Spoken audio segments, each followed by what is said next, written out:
assets out of here, these right here. We should be good with those three. We need more. They're here, but we should be good.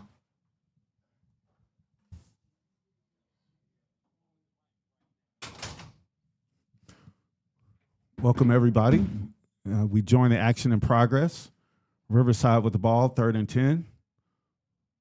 Pass out in the flat, and that pass is incomplete. Pass was intended for number 8, Josiah Johnson, incomplete. Hello, everybody. My name is Charles Martin. I'm joined alongside Richard Ziegler. Zig, a little bit of confusion in the beginning of the broadcast because there was a heat delay. The heat index over 94 degrees here in a very warm midsummer day here in Durham, North Carolina. So we apologize for the confusion in the beginning. But this is the first series for Riverside of Durham, and they're going up against Wakefield. That pass will be complete. Brought down short of the sticks at the 23-yard line. So it'll be down over. Turnover on downs. Yes. So Wakefield will take over. Didn't really have much of a pregame. A lot of moving parts to this first inaugural Bull City Jamboree, Bull City Classic. So you might notice that some of the coaches are on the field. It's a game, but it's actually a scrimmage. We will run down the particulars and the way that this, the format for this. So Wakefield now has the ball.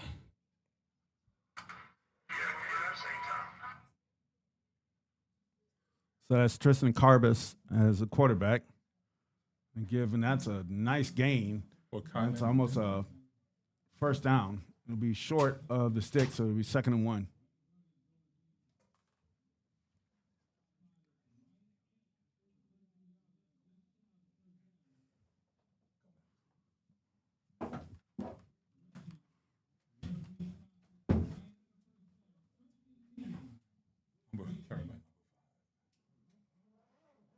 So that was Colin Dingle on the carry. And the snap, errant snap. And so Dingle's going to be tackled for a loss at about the 16-yard line.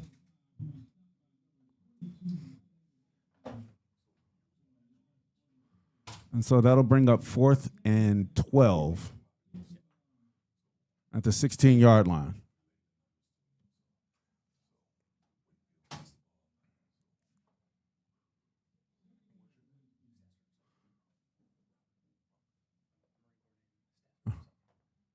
Okay, so this is a 2nd down, not a 4th down.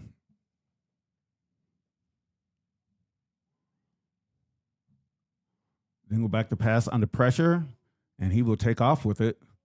And there's no contact on the quarterback. Well, I guess I was expecting a whistle, but no whistle. So that is actually a touchdown. I thought no contact on quarterback. Quarterback was supposed to be untouched. And I think the defender, the Riverside defender, thought that as well. And so, yes, they are going to mark him down at the 10-yard line.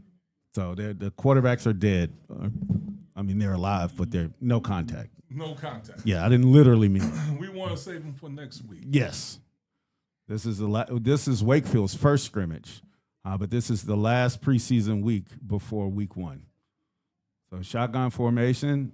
Dingle looking, pass is in the middle, and that pass is nearly picked off. Nearly picked off by number 11 for Wakefield. Jeremiah Johnson.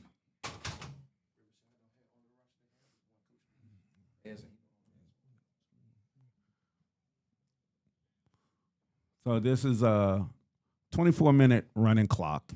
Within the last 2 minutes, it'll be timed like a normal football half, clock stops on out of bounds, incomplete. So Roseville got the ball first. There are no kickoffs. Both teams start at the 20-yard line. Roseville went 4 and out. I'm sorry, Roseville. Riverside went 4 and out, and now Wakefield has the ball And there is a little bit of, is this an equipment issue? Yeah, his knee pads aren't down far enough. So the clock is still rolling. And so that player will have to be subbed out.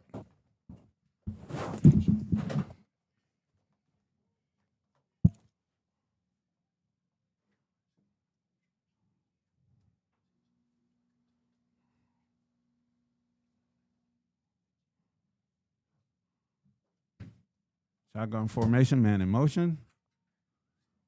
Pass, and that is nearly intercepted. That is a great play by number 11, Johnson. And so that is 4 downs, and that is it ball over to Riverside.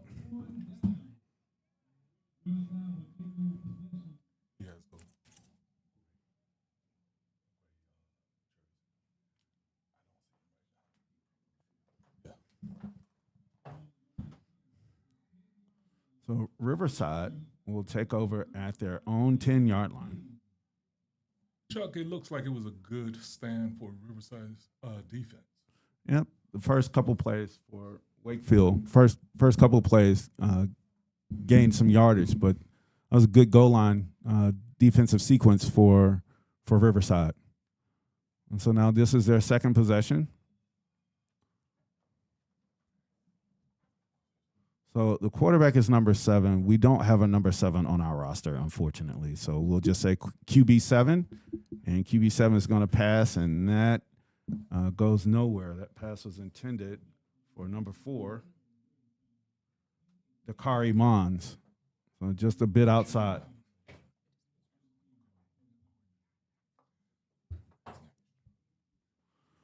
And so the coaches are on the field for these teams because it's still a scrimmage.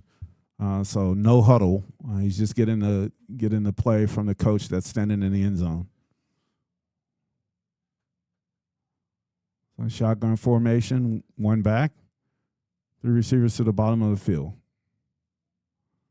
QB7 hits the slant, and that's a good play. It looked like a very good play, Chuck. Seems like good timing between the quarterback and the wide receiver. Absolutely. That was number 3, Talib Harrell. And so that would be good enough for a first down. The first of 4 games that we will be broadcasting here today. Chuck, one thing I would like to add, Coach Lee has been with Riverside, very experienced, one of the more experienced coaches here in the area. Looking forward to a good showing for his Riverside Pirates. And that was a rollout.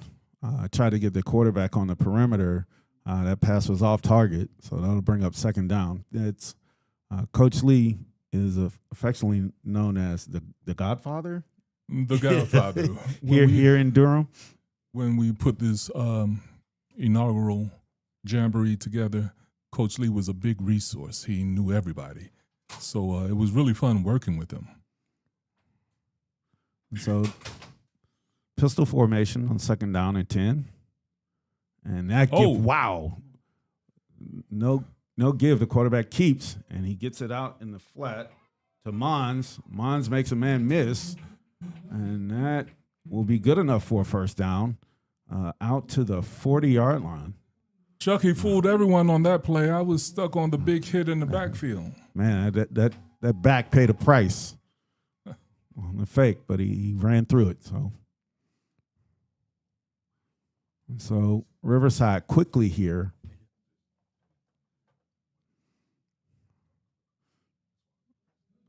Three receivers to the top of the field.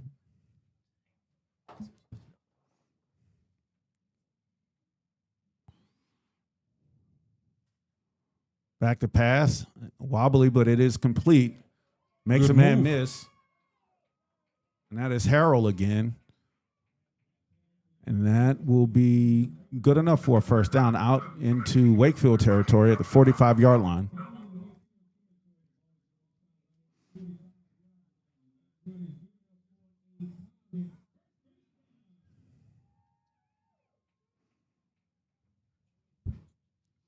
Chuck, this seems to be a pretty impressive drive by the Riverside Pirates. And they seem to be getting developing a rhythm there. Quick passes to the flat. So now on the speed option, that is pitch, and it got a little bit of room, and he's inside the 40. That's number 1, Jordan Harrell. Oh my goodness, Chuck! This is football season. That looked to be pretty fun. He had a lot of daylight. I thought it, when he initially got the pitch, I thought the defensive end might have a shot at him, but he was able to put on the Jets and really get down the field. So this will bring up a second and short. Again, speed option. Pitch to Harrell. Harrell makes the line of game inside the 30. Good run. So that'll set them up 1st and 10 inside the 30-yard line at about the 27. Chuck, what I've noticed about number 1, he has a little bit of wiggle, as the kids say nowadays. Not very big. He's listed at 5'8", 165, but he's pretty quick. And so this wide open offense that Riverside is running with the spread in the shotgun, 3 receivers, 2x2, no tight end really, but not, as I say that, they bring in a bunch formation, right? So bunch to the bottom. QB7, we'll find out his name by the end of the day. And that's out in the flat to Harrell. Harrell, 1-on-1, makes a man miss. Good move. And he is knocked out of bounds. But not before he gets another first down for Riverside. And this will be 1st and 10 at the 11. That was number 8, James Williams, on the play for Wakefield. I tell you what, we quickly identified the workhorse for Riverside, haven't we, Chuck? Yeah, they're getting the ball to number 1. Number 1 in the roster and number 1 option. Same formation, bunch to the bottom of the field. QB7 is under pressure, and he's just going to have to eat that play, throws it away. It's incomplete, no flag for up. Well, I spoke too soon. And that looks like it may be intentional grounding, as there wasn't really a receiver in the area. That was a good pressure by defense there.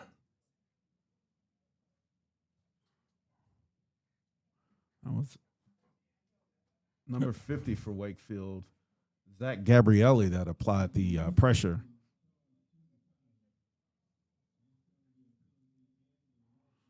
And so that'll be a loss of down and 10 yards. Chuck, what I've noticed about the teams. 5 yards. What I've noticed about the team, we've had the chance during this inaugural Jamboree session interviewing the coach. Coach Wilson is very aggressive. He's radical, and you can tell by that defensive stand. He has his footprint on the team. And this is another speed option, late pitch, and as you said, aggressive Wakefield defense strung that play out for a minimal gain, out of bounds at the 20, and that was Leighton Lacoste at tailback. So they went away from Harrell and gave him a break. And he's really made the bulk of the yardage on this drive for Riverside. But Riverside now faced with a 3rd and long. They can get a first down inside the 1, but they're currently on the 20-yard line. And it's 9 minutes to play here in the first half with the running clock. So it's a fast-moving clock. Riverside back to pass, nearly intercepted. Boy, that was intended for number 2, Taylon Lee, but that was nearly intercepted by number 8, James Williams. So it's 4th and long. So 4th and about 15, 16.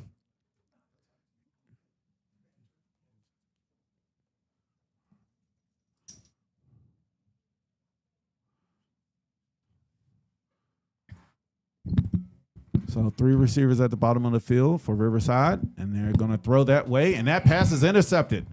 And there's nothing in front of him, and that's number 9, Caden Garner, and he is tripped up deep in Riverside territory at about the 36-yard line. So I guess on fourth down, you don't really have anything to gain. Anything to lose because you are going for they elected not to kick the field goal, so they were going for the end zone. But really an ill-advised throw. In the regular season, I think it would have been different. We were going for it. As you see Coach Lee talking to his quarterback, Coach Lee is a teaching coach, and he's patted him on the bottom. We'll get it next time. Yeah. So we are joined by the third man in this booth. Why don't you introduce yourself? Sure. So I'm Staff Sergeant Sutphin. I'm the Marine Corps recruiter out in Wakefield, Wake Forest area.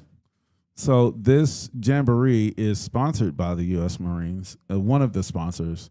And so you're a recruiter in this area, and he's going to be hanging out with us indefinitely. We'll let you stick around a little while. All right. I appreciate it. All right. And so Wakefield will take over, and pretty good field position. This is the second drive. The first drive started at the Riverside 21, and they got turned away on downs. And so this is also in Riverside territory, and this is going to be a give to number 5, and that's Dingle. Dingle makes a pretty good gain on first down. It'll get it to the 30-yard line, inside the 30. Looks like a 7-yard gain, 6-yard gain. I think you'll take that every time, right?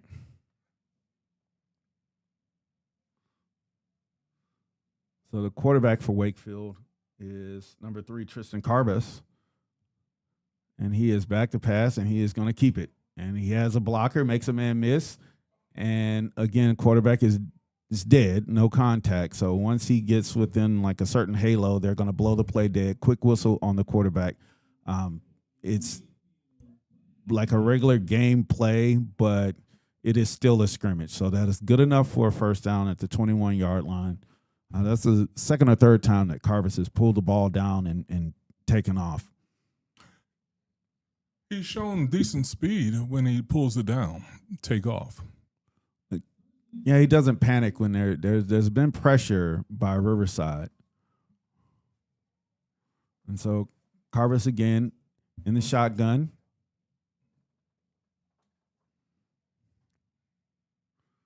And bad snap, and Carvis is going to have to call his own number, and they're just going to blow the play dead. So really busted play. Again, this is preseason football for high school.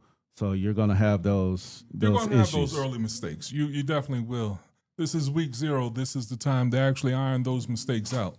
Because next week, we're going to be live, and the quarterback is going to be a target. Robert, what do you think? So from what I understand, this is the quarterback's one of his first games with his team ever. And as we say that, the pass is intercepted, and Riverside's going to bring it back out to about the 28.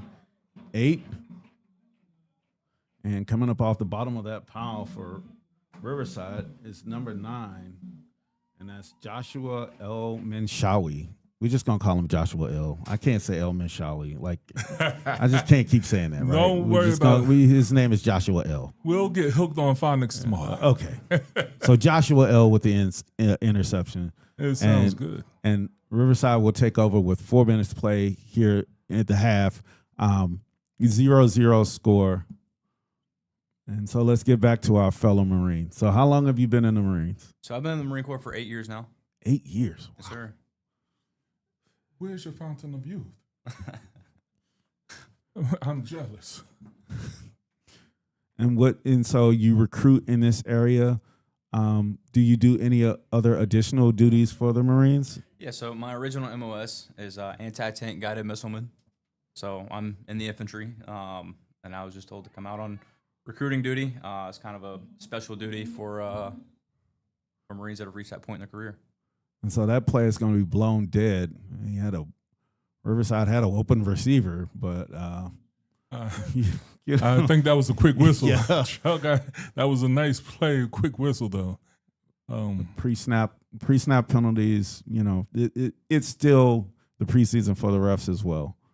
Okay. So maybe the wasn't ready to play, and they blew it dead.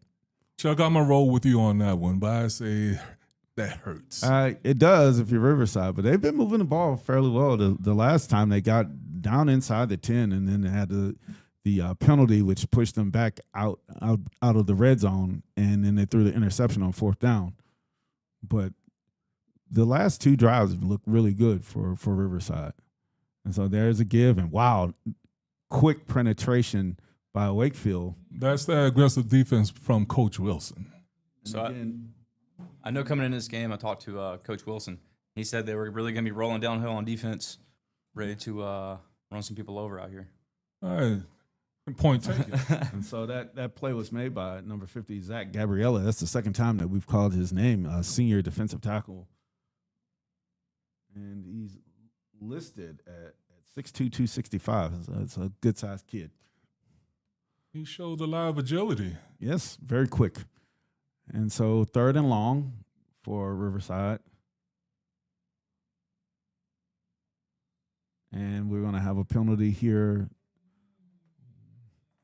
Again, pre-snap penalty. I think there's an illegal shift on this one. I would agree with you. Staff Sergeant Robert, being a recruiter in this area, do you go out to the Wakefield area? How's that been for you? For sure, yeah, I go out all the time. So I try to spend as much time in the school as I possibly can. Okay. During the school year, I'm in there every other day, if not every day. Okay, great. School's great, very receptive, open, let me do my thing, let me talk to anybody I want to in the school. And so do you focus your attention on athletes who maybe don't go to college? Because every one of these kids has a dream. As we talk, a nice run by Riverside, it'll get back to the first stick, but won't be good enough for a 1st down. And so we're within 2 minutes of the first half, and so the clock will stop on out of bounds plays. But just to continue that thought, do you focus your efforts on former athletes who perhaps maybe didn't get an opportunity to play in college, and maybe are not sure or not certain of what they're going to be doing once they graduate? That is a great source. So a lot of kids that are in good shape, used to being physical and doing fairly difficult things. But I try to honestly just talk to everybody. Get out in front of the whole school. Doesn't really make a difference to me where you came from, what your background was. As long as you're willing to put in the work, we'll get you there. That's good. And so they didn't do a punt, but because there's no special teams in this particular game. So I just out there flipping the field. Wakefield will start 1st and 10 on their own 20, just to kind of reset. And so how often do you get to go to events like this, like jamborees and games, or you guys have a presence at the local high school games? Pretty often. Okay. We try to go to literally everything that we can. Like this morning we had an event with Raleigh PD. So we went out and did a whole thing with them, and then later on today here we are. But moving into the season, we're going to be at everything we can. High visibility. Yeah. That's great. He's back. And the trouble, and he is sacked. That whistle, that quick whistle was a little late. So Carbis finds himself on the turf again. For a non-contact, on the quarterback. That's about the 3rd or 4th time that Carbis has been down on the turf today, right? I tell you what. He has been under almost constant pressure from Riverside. And, they've had the snap issues. They really haven't gotten much accomplished here in this first 24 minutes. So there's no contact for the quarterback, do you think they're taking more risk than they normally would? I just think that they're having a tough time, as we see here, blocking Riverside's front. That was maybe 4 or 5 guys from Riverside that had a good, that run is what, a -3, -4? So on that, I talking to Coach down there again. He actually told me that some of his starting O-line is out. Okay. Really? So yeah, that so you got younger guys, and I think they're just going to be content to let the half go. So at the end of the first half, it is scoreless. Riverside 0, Wakefield 0. There will be a 5 or 6 minute halftime. Yes, and so no marching bands here. So it's just 5 or 6 minutes, and we're just going to keep it here and continue to talk. And so we didn't really have an opening. So let me explain what's going on here today, right? We just jumped right into it. We jumped right in, right? We just jumped right into it. This is the inaugural Bull City Classic, and it's brought to you by First and Goal 365 Sports, TDS Radio, the United States Marines, and the Durham County Sports Commission. There will be 4 contests today. The first one here, Wakefield Riverside, which you saw, and then coming up next, we'll have state runner-up Roseville, which you see them heading towards their locker room. They're next. Roseville, led by Coach Rainier Rackley, and they'll be playing Newburn from a couple counties away. But those two teams have history. They have history. They've also met in the playoffs a couple of years ago, where it was highly contested. Roseville went down to Newburn, and they lost pretty handily. That was the year that Newburn actually won the state championship, and then had to forfeit that championship. Is that correct? Unfortunately. I'm sorry. I didn't mean to, rankle any hurt feelings. I wasn't here. I'm just saying that's what I was told, was that they won the state championship on the field, and then due to some ineligible players, they had to rescind that title. But they did eliminate Roseville, correct? They did, but you know what was interesting? That was a season to be talked about, because when Newburn went to the state championship that year, they only threw the ball one time against a highly touted Grimsley team, which won the state championship last year. The last 2 years, as a matter of fact. And Grimsley, I would say Roseville is one of the stronger teams in this area, in the Wake County, Durham County area, and they have just kind of run roughshod through the competition, with the exception of Cardinal Gibbons, who they scrimmaged last week, and Grimsley, who beat them in the state championship last year. But again, a very talented group from Roseville. But that's gonna be a great game. It's gonna feel like a real game when those two teams get on the field. The way First and Goal 365 put this together, it seems as if this is a regular season event already. The pairing of the teams, contrasting of styles, not only with the teams, but with the coaches as well. So again, this brainchild of First and Goal 365, to see this come to fruition, Chuck, it's been a pleasure. It's been months. Yeah, it's been months in the making, and I'm happy to be a part of it as well. So our third game will be another local Durham team, Hillside, the historical Hillside Hornets, right? When you say Hillside, you speak of Durham history. Hillside being one of the oldest, predominantly black high schools in the state. Again, what is interesting, they now have the former Newburn coach, and now he's building on that history. So it's been a transition. These schools in this jamboree are connected.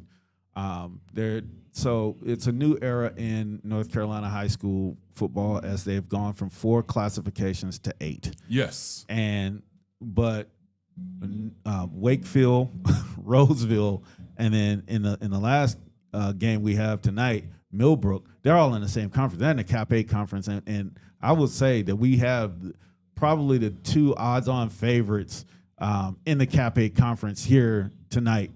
So that third game is Hillside versus South Garner, and then for the nightcap, it's going to be another local team, Southern Durham versus Millbrook out of Raleigh. And again, it's going to be, I expect it to be a contentious scrim. These kids are going to get after it. So what is funny is that when you go to Southern, it's, as my friends call, this is Sparta. It's the Southern Spartans, and when you have a coach like Darius Robinson, and we affectionately call him D-Rob, again, his attitude permeates through his team, and they play that way. They have a trio, or they have a bunch of talented young players who have already received D1 offers. When we'll start with Jonathan Dillon, affectionately called John John. And again, when you see this young man at wide receiver, you look at his build, you can't help but understand why college coaches are enthused about him. Then you have a Swiss Army knife named Lance Henderson. Again, it aptly fits it. The nickname fits him because he can do it all. What you will also see, which could be very surprising, they have a little running back, Kamari Holloway, who looks like he was cut out of a mold. He's fast, he's elusive, very shifty, and he's a hard runner. With that being said, that nightcap is going to be very good because Millbrook also features a lights-out defense led by Quentin Cipher, who just recently was offered an Oregon scholarship. Wow, Oregon. And he's only a junior. So the Bracket defense, up the air mileage, man. Oh, my goodness. Eugene, RDU. I tell you what, it's something to see. Again, this year it's been very active amongst college coaches visiting this area, and to see all the kids who have put in the hard work be rewarded by interest from these major colleges. Again, this is what football, high school football, should be about. And this will be a continuous conversation as we continue tonight. And I'm wondering, I can't help but wonder, if all of this interest of players in this area has something to do with a certain new coach at the University of North Carolina. And I'm just going to leave it out there. Don't speak too loud, but shut up. Maybe that's, what is it, the Belichick effect? The that we're going to come and effect. recruit in his own backyard. So it looks like the two teams are back on the field, and we're going to start here the second half. The officials are sorting it out. And so it looks, Wakefield has their offense on the ball, on the field. And Riverside defense very quick in the first half. Didn't give up, 0-0, so nobody gave up much. But Riverside, defensively, they were in their territory for the majority of that first half and came away with no points. So kudos to them. What has to be frustrating for the Riverside Pirates is that they gained a rhythm, and as you said earlier, they are a rhythm-driven team. A couple of completions here, big runs there, but they also came up empty. I would attribute that to Wakefield's aggressive defense as well. So let's see if Wakefield can kind of shake the cobwebs of their offense and get some sustained success here. So Carver's back to pass, and he has a receiver, but he overshoots him. Pass was intended for number 18. Number 18, that's Grayson Brogdon. But just, he put it 3 yards over the sideline. That's a timing route. You throwing it to a spot. He overshot it. So it'll bring up second down. As Staff Sergeant Roberts said, Wakefield has a young line. And they are learning. This is a young team. And so that is a give to number 5, and that's Dingle. And Dingle has been under wraps for the majority of the day. It's the entire Wakefield offense. Again, a strong effort by the Pirate defense. And I'm looking at primarily at number 52, Phoenix Duncan. He's playing the nose guard, but they can't seem to block him. So that's a minimal gain. It'll bring up 3rd and 7, 3rd and 8 at the 23-yard line. And so we've been in the shotgun the entire game. So, Wakefield's in the shotgun. And hard count. Yeah, we went on 2. Move on the ball. The ball has to move. Staff Sergeant Robert, what do you think? I mean, is that a fair assessment, Wakefield being a young team? For sure, yeah. I think they have the players they need. They're just not in right now. Okay. He said they're hurt, so they'll be around next week or week after. But right now they're playing with some young players. Well, with the young players getting this sort of time in is going to be good for them in the future. Oh, one-handed grab. One-handed attempt, and there's a flag on the play. There was some contact on that, but the flag is in the area of holding. The umpire threw that. So, the contact was on the perimeter, but might have been a little grabus in the middle. Oh, ineligible man downfield. And so that is no loss of down, but I think they're gonna mark off the yardage. I was talking to Wakefield's coach earlier. No better place, I guess, for an O-line to be down some players when your quarterback's not getting absolutely run over. So they're gonna learn something. Today's a good day to learn it. I agree. I mean, it is still developmental football, absolutely. This is week 0, everybody. So 3 receivers to the bottom of the field. Pass attempt on the wheel route, and he has a man, and it's complete.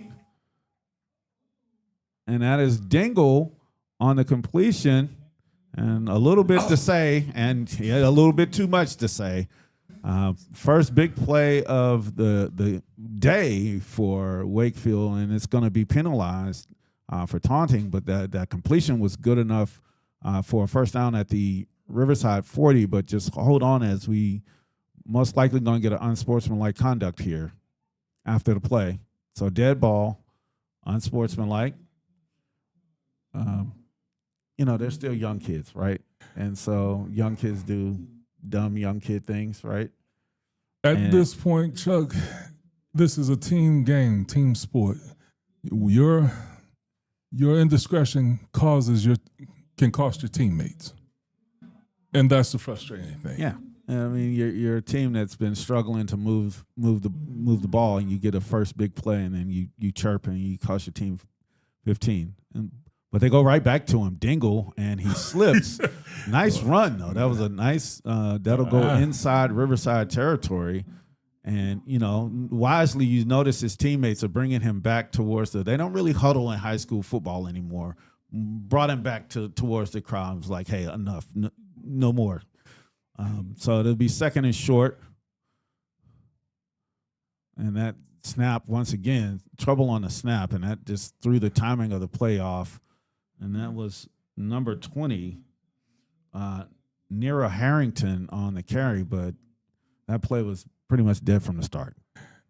Chuck, I'm from the era when we used to huddle up. We used to walk back 5 yards and put our arms around each other, and quarterback would call the play. Yeah, I agree. Nobody talked inside the huddle, and if you didn't even break the huddle right, you got to do it again. Our coach used to we had huddle practice, right? All you did was just huddle, and now huddle is only the thing that you watch films on. Nobody runs a huddle anymore. No one runs a huddle. And so looking deep. Oh, and he's got a man open. And it is caught inside the 10-yard line and brought down at the 5. And that is Peyton Taylor. Where's this guy been? Yes. Oh, my goodness. Well, his quarterback hadn't had time. That was one of the cleanest pockets that he had, right? All day. And but what that shows is that when you give Carbis a little bit of time, that was a nice throw. He was very patient. He knew where he wanted to go. It was a brilliant route. He had at least 2 steps on the defender.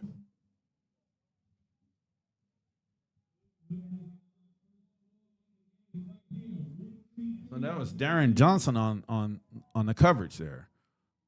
So they go back to Dingle, and man, I'm telling you, that defensive line, that front, well, it's not really a front 7, it's more like a front 6, right? Because they're on a 3-3-5. Yes. But that front side defensive end between number 52 and number 22, Cameron Leak, they just can't block those 2 guys, and they've been in the backfield this entire scrimmage. So it'll bring second and goal. Man in motion.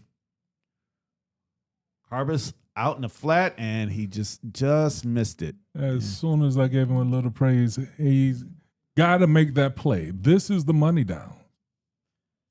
And he came up a little gimpy there. This is not the time that you want to have your quarterback go out the week before the season starts. I agree. So we're coming up on 17 minutes to play here for the remainder of game 1. Wakefield has the ball, 3rd and goal at the Riverside's 7-yard line. And Wakefield won one game last year, so they're really trying to build a program. Carver's back to pass, and he's looking, has time, and he throws it in the end zone wide open, and that is complete for a touchdown. And that is number 4, Grayson Clopton.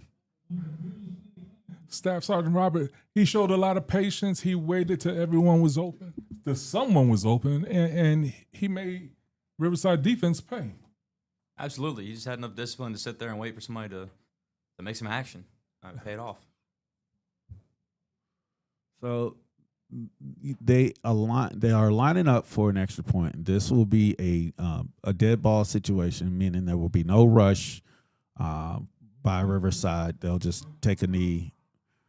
And so we'll look for the official to signal whether it's good or no. And that kick is up, and that is good.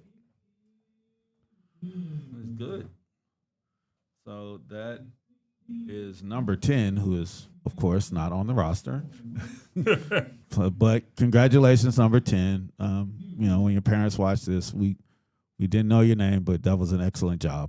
Excellent job. Yes. Excellent job. So with 15 minutes and running, 15:42 and counting here to remaining, Wakefield takes a 7-0 lead. So let's see what Riverside can do. Again, strong performance between the 20s for Riverside offensively. Just have not been able to get the ball in the end zone. A few self-inflicted errors. It seems like if the O-line can hold what they got, then Wakefield can actually make some progress. I agree.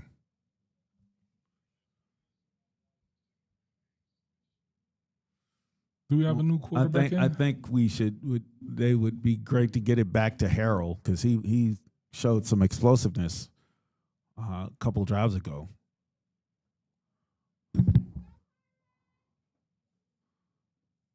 So the Pirates open in a shotgun, looking for a pass, and he's going to let it go deep, and he has a guy that's open, but that is just off target. And it was looking for number 2, Taylon Lee, but the ball goes harmlessly out of bounds. And that was number 20, Nira Harrington, on the coverage. So it'll be 2nd and 10.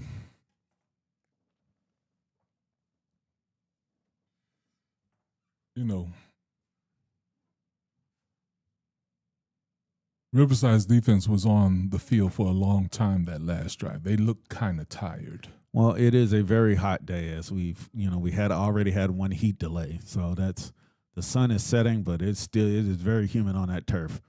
And we have a rollout and nearly intercepted. I don't know if that is it. It's intercepted. It's intercepted. Wow. He tried to throw it across his body.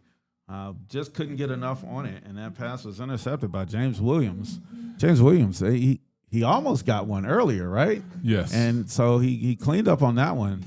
I don't know. I'm gonna. That was an ill-advised. It was they an don't have ill-advised replay, right? They don't have replay in high school ball, but we'll give it to him, right? Yes. But I thought he trapped it, just from our vantage point.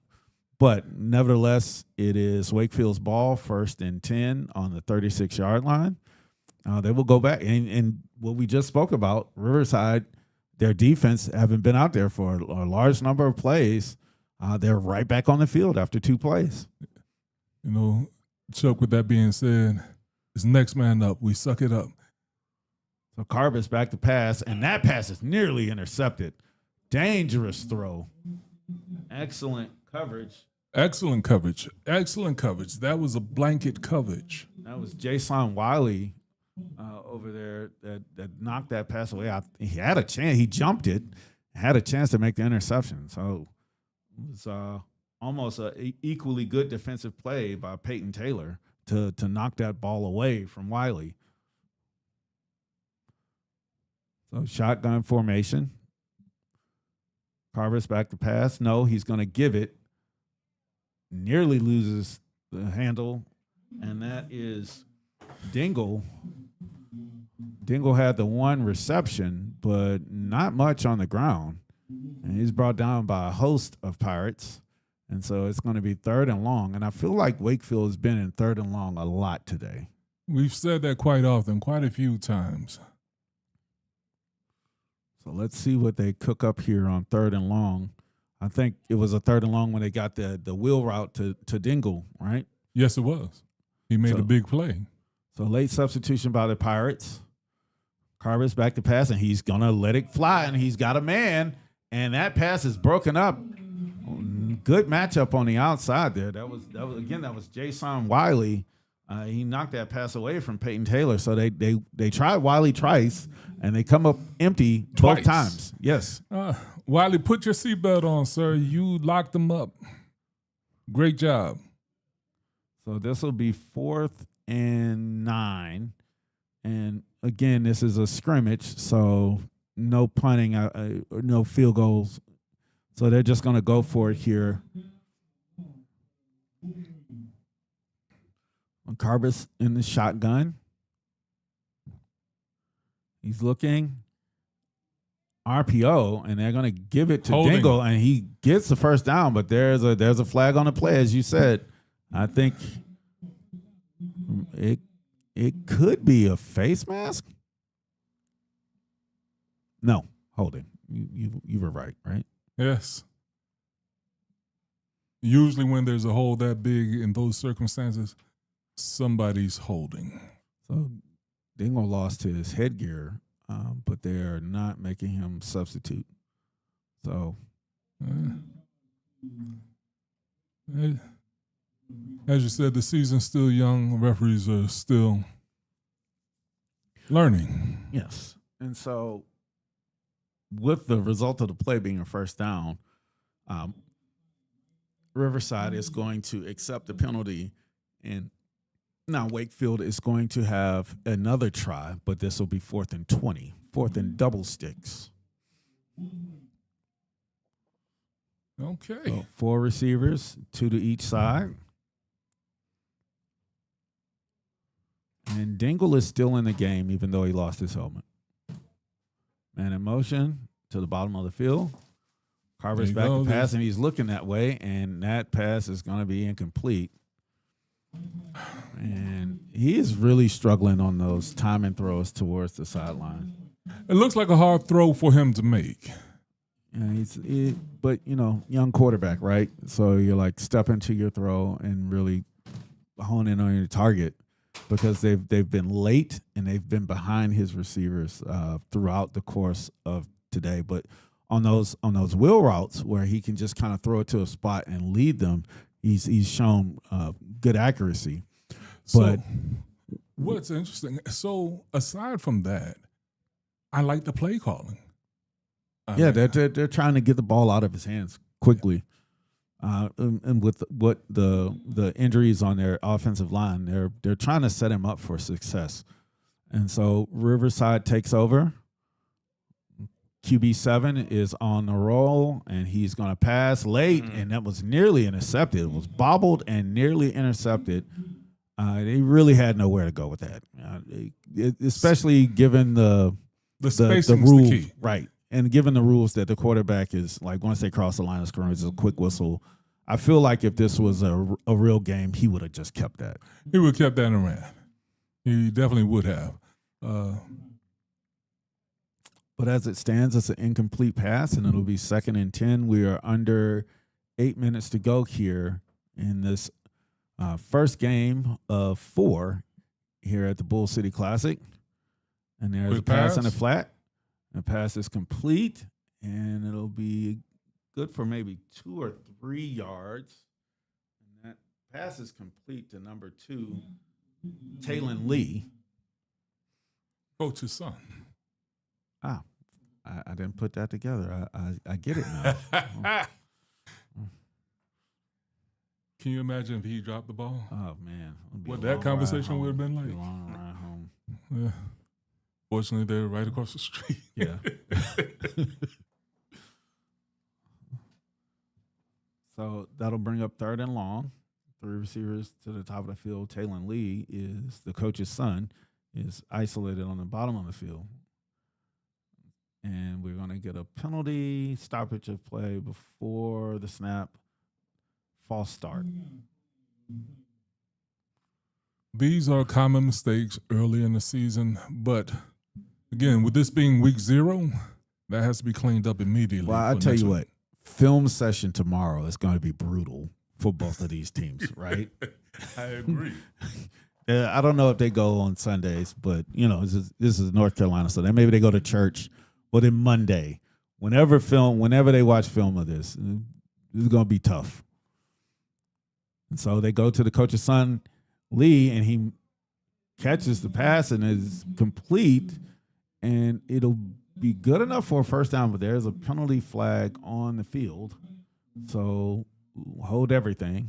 We have ineligible downfield. Oh, man, that is just tough. Riverside shooting itself in the foot. With the exception of that one drive where they went from, their 11 all the way inside the Wakefield 10, it's just been very, I guess what you would expect for a scrimmage, right? A lot of hit or miss action, not very consistent. I mean, these teams have been at it for 2 weeks? Yes. So they're going to give it on the sweep, and it's going to be strung out. Ooh, and that is just a vicious hit, and that draws a flag. That was Jordan Harold on a carry, and he gets up, but he had a defender wrapped around his legs, and then he took a shot in his chest.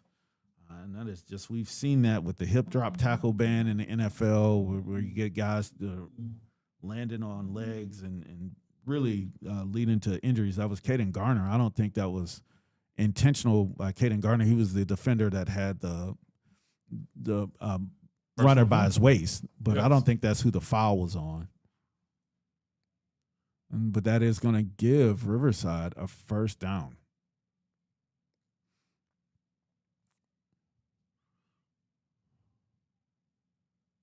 It's still... No, maybe not a first down. 3rd and 8. Okay, so it's just 15 yards. So it'll be 3rd and 8.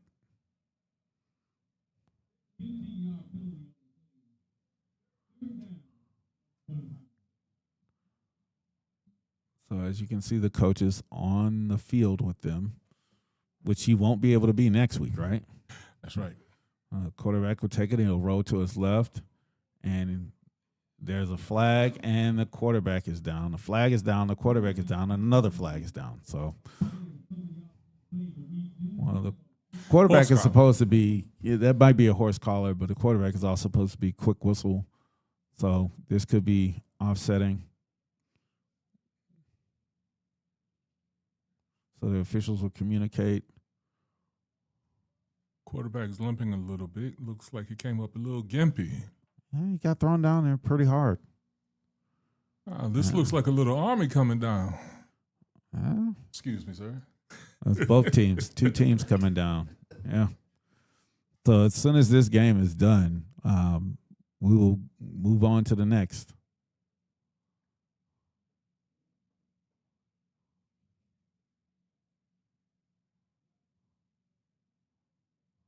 So the officials are still sorting it out. So the penalty is on Riverside. And they're going to mark them back 10. And I've never seen this done. I've been watching football my entire life, and I'm older than I want to admit, right? I've never seen an official mark off the 10 and then mark off the 15 the other way. Usually it's offsetting, right?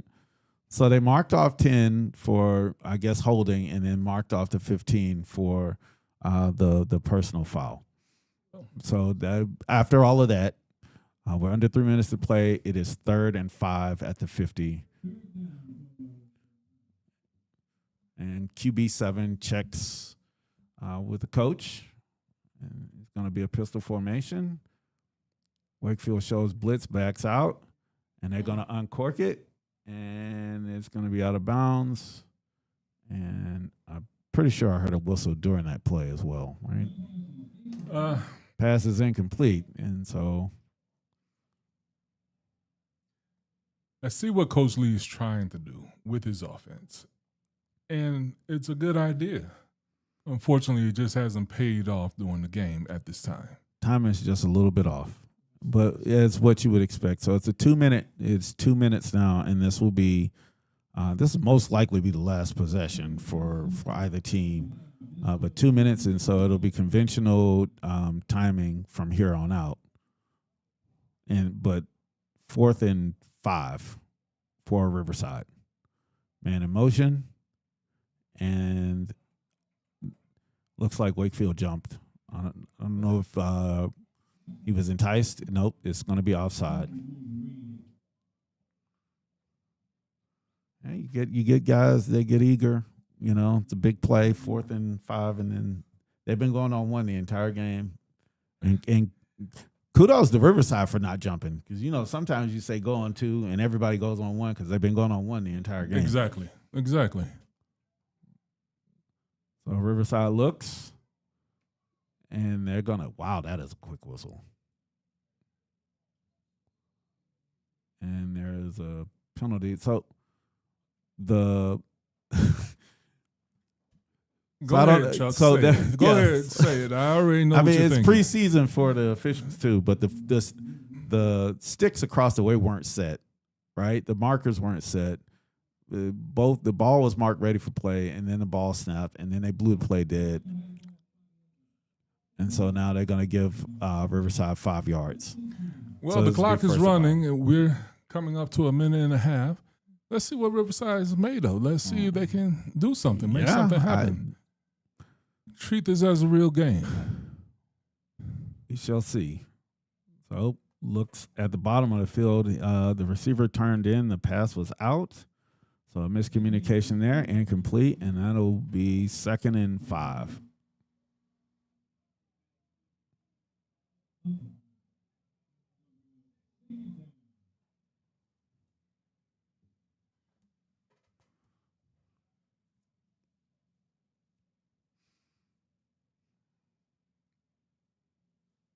Chuck, what's interesting, we're here in the booth and we're watching the preseason for the referees as well.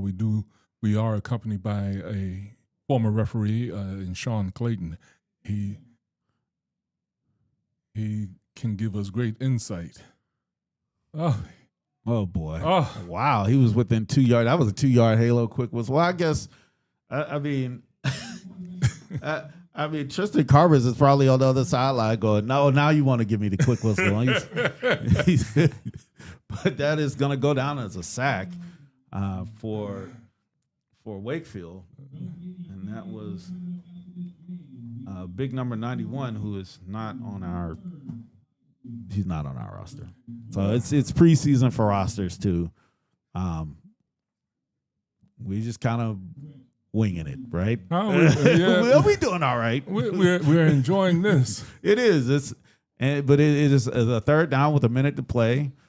It's still football, right?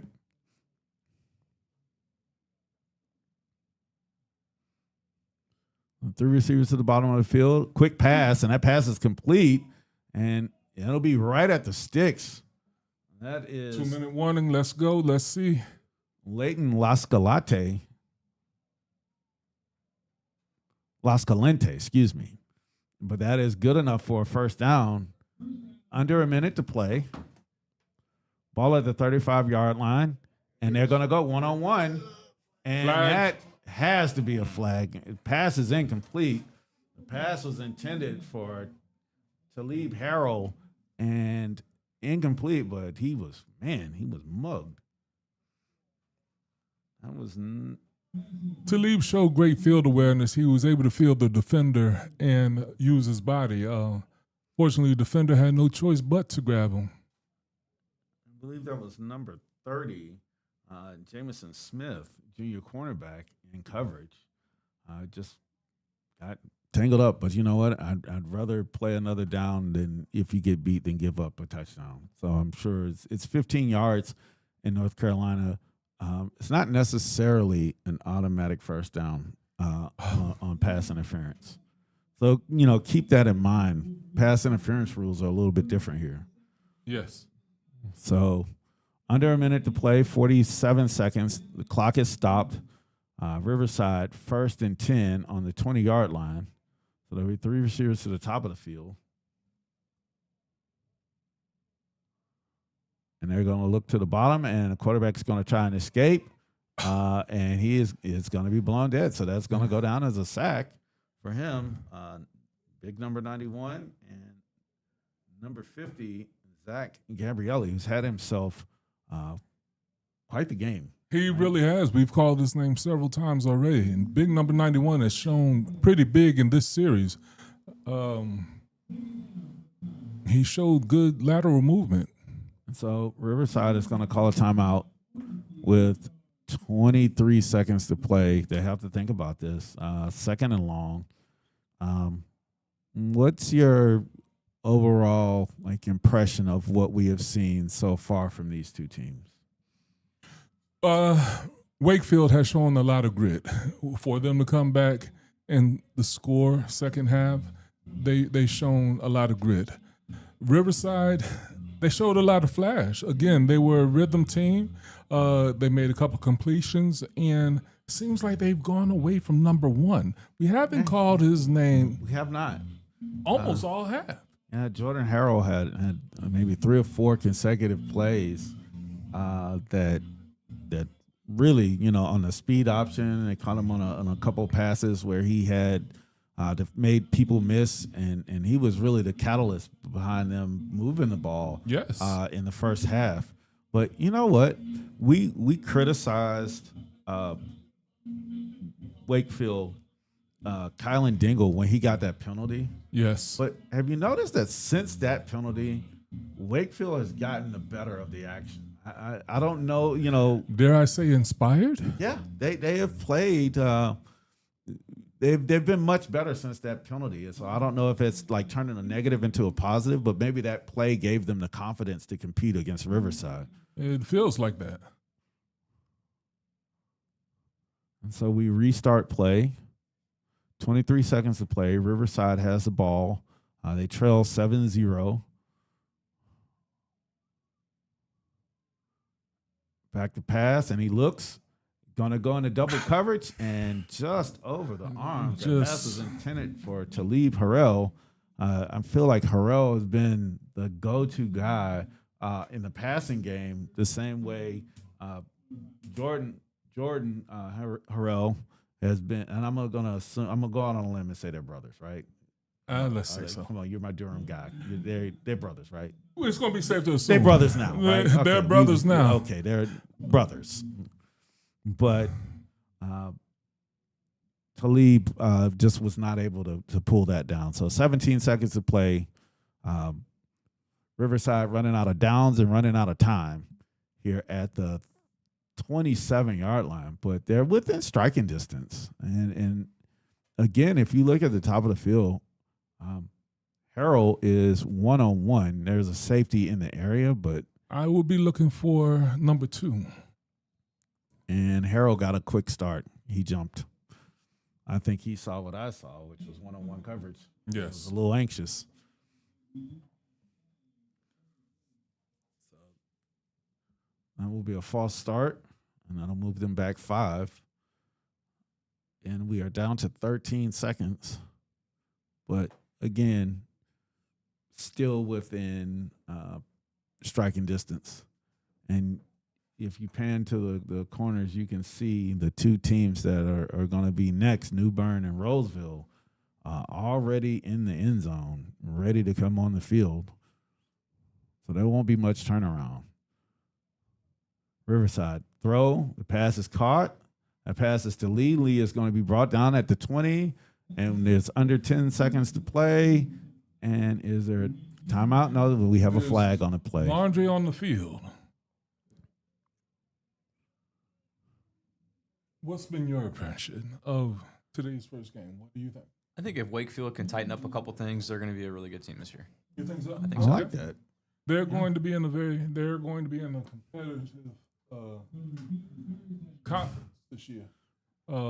Cap 8, that is just going to be brutal. And that's with Roseville. 8A, yeah, Roseville. And they Millbrook. play Millbrook.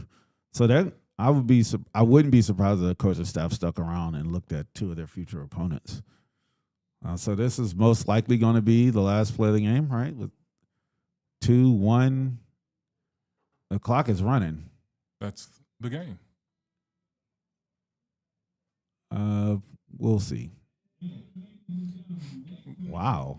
So they did not call a timeout to get the last play. And so the final score here, game 1 of the Bull City Classic will be Wakefield 7, Riverside 0.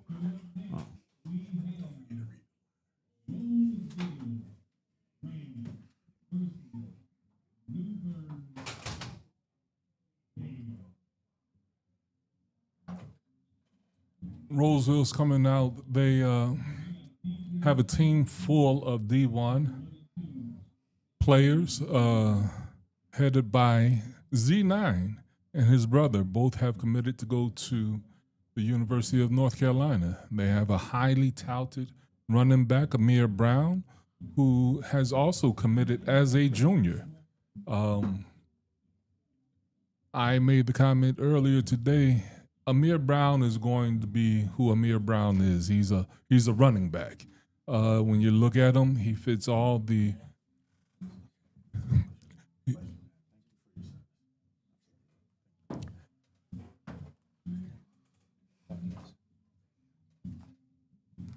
Amir Brown is 5'11", 210, 215, strong runner.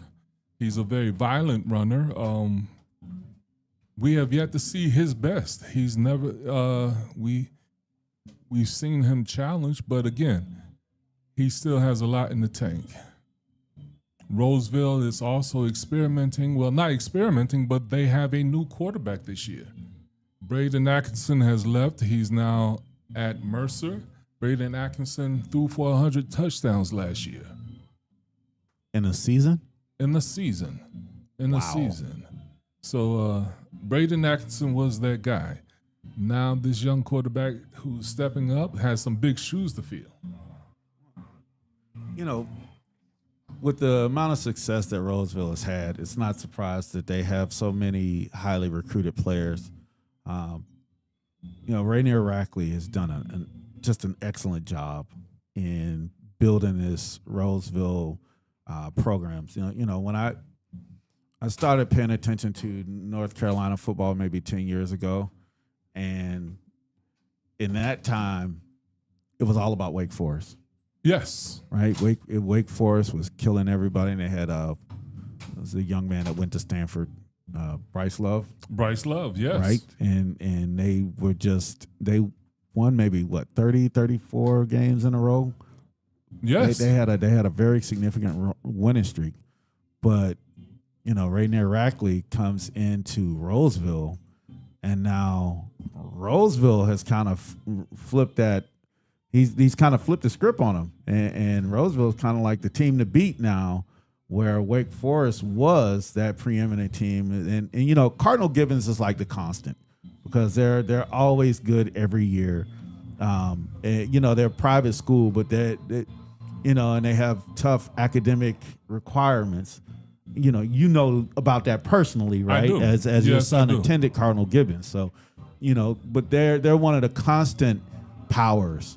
But Roseville is really, in the last 5 years, really rose to the forefront here in the Wake County area, and it is largely attributable to their coach.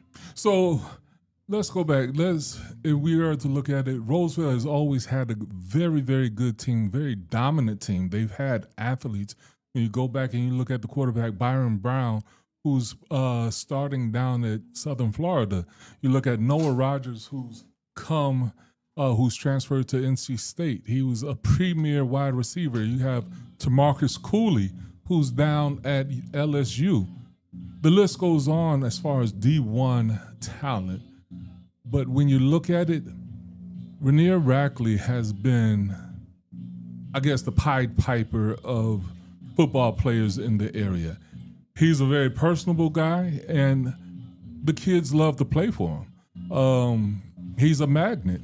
On top of being a good coach, he has a unique way of getting the best out of all the players that come under him. And they proved to be a very entertaining team year in and year out.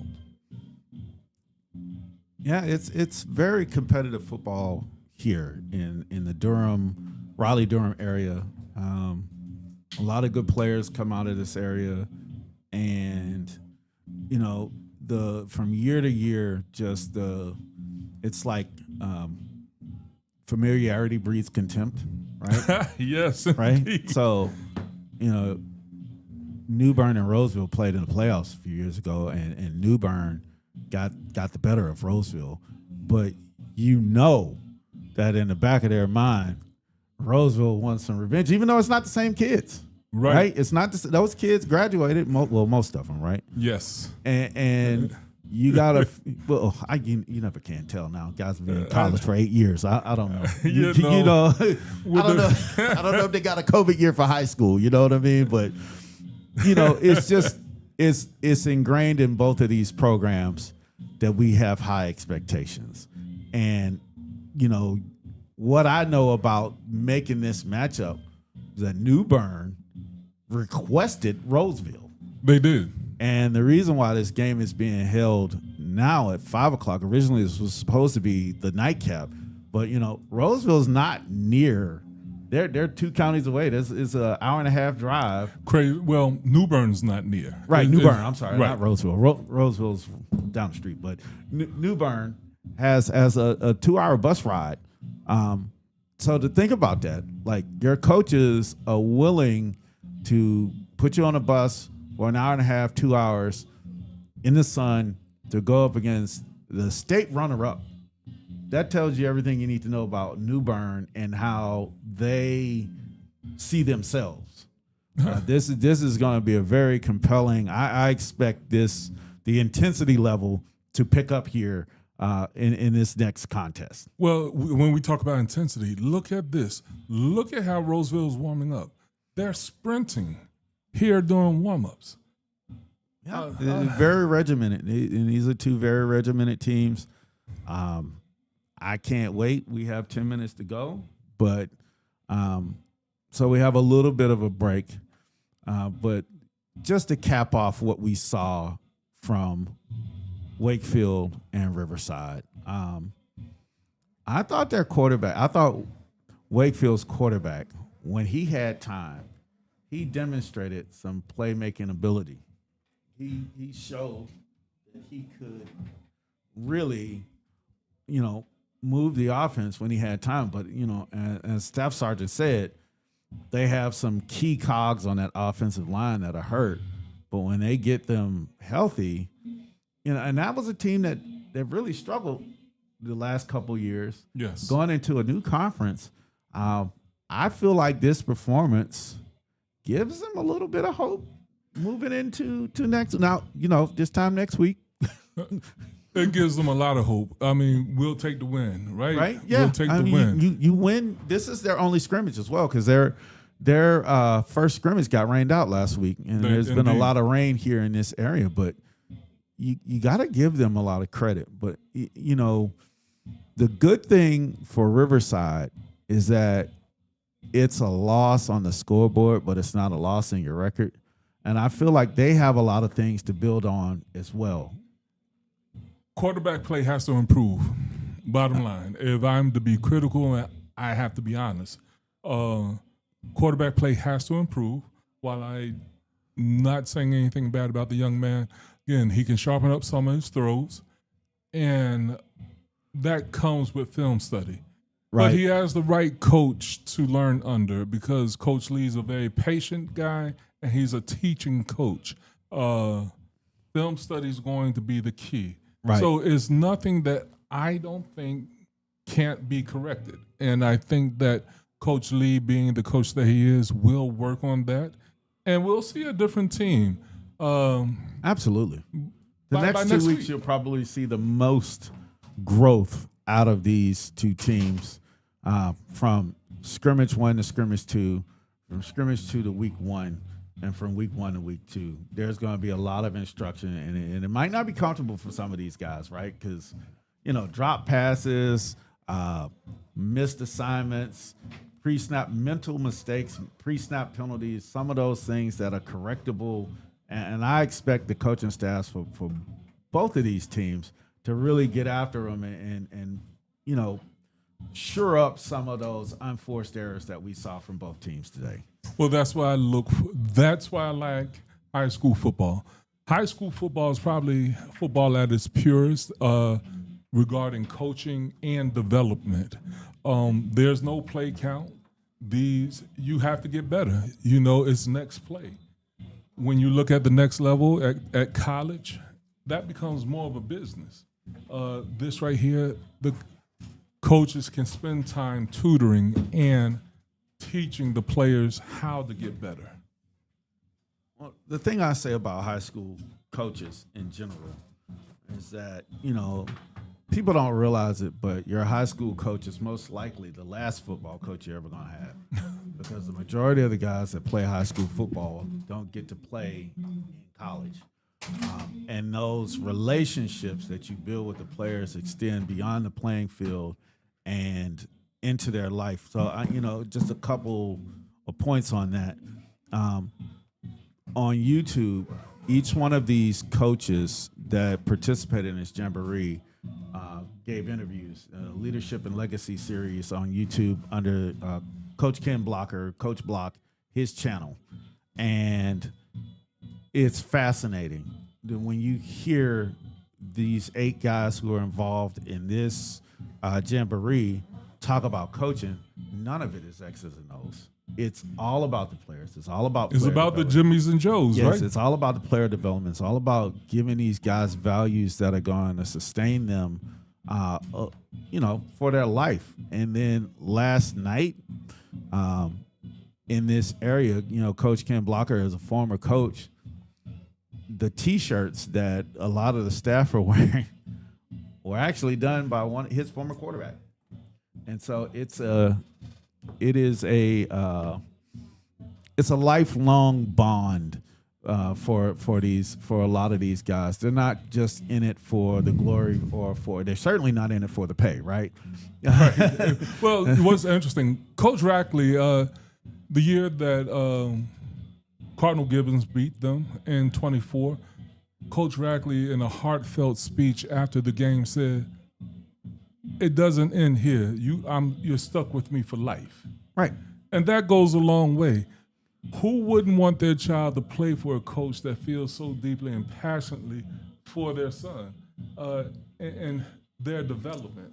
Again, when you speak about the interviews that were given, we got a chance to see a side of the coaches that we don't normally see on the sideline. I thought that Coach Ken Blocker did an excellent job bringing out the personalities and the uniqueness of each coach. But what was common, as you said before, is that they genuinely care for the players that they coach. Absolutely. And I think that is the part that oftentimes gets missed when you're talking about coaches. And it's not an easy job, right? Chuck, and being in charge of someone else's kid. Let me ask you, being from Pittsburgh, okay, we have down here what is called the transfer portal, even in high school. Okay. Is that similar in Pittsburgh? Because my thing is, we're speaking about the coaches and how they pour into the student athlete. How do you build a program with a transfer portal? Well, no, they actually kind of cracked down on it in the PIAA, which is the state governance body. What you see a lot in Pennsylvania is guys leaving schools in Pennsylvania to go to some of the schools in Florida, like the IMG academies and things of that nature. But generally there's like a rule against transfer with athletic intent, which is enforced, and then that brings into debate the whole public versus parochial school debate. Okay. Right. schools with boundaries versus schools with no boundaries. I generally tend to stay out of that debate Okay. because I'm a parent, Yes. and my kids go to private school.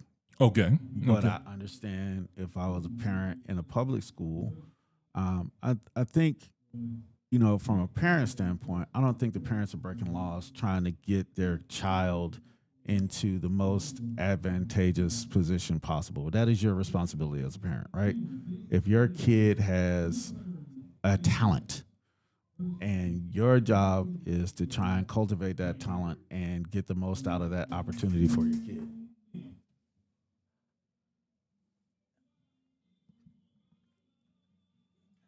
Well, that's a good point. Again, as a parent, we are responsible for if our kids like something, we're responsible for making sure they exceed and excel.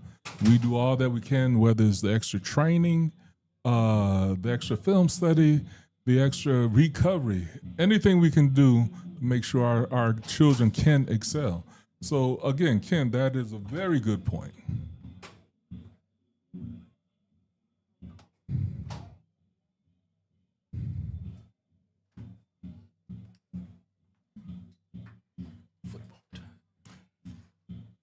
Today, we are also joined by Mr. Sean Clayton. Sean Clayton has been an official and has coached on many different levels. Mr. Clayton, what did you see in the first game today? Well, I did notice, it's early in the season.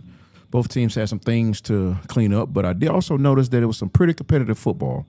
I was actually kind of impressed. They looked more progressed than week 0. I think they actually got a little work to do, but I think they're going to be fine, both teams.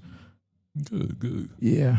I mean, the normal preseason things, clean up the snap, ball security. What is this that we have here? That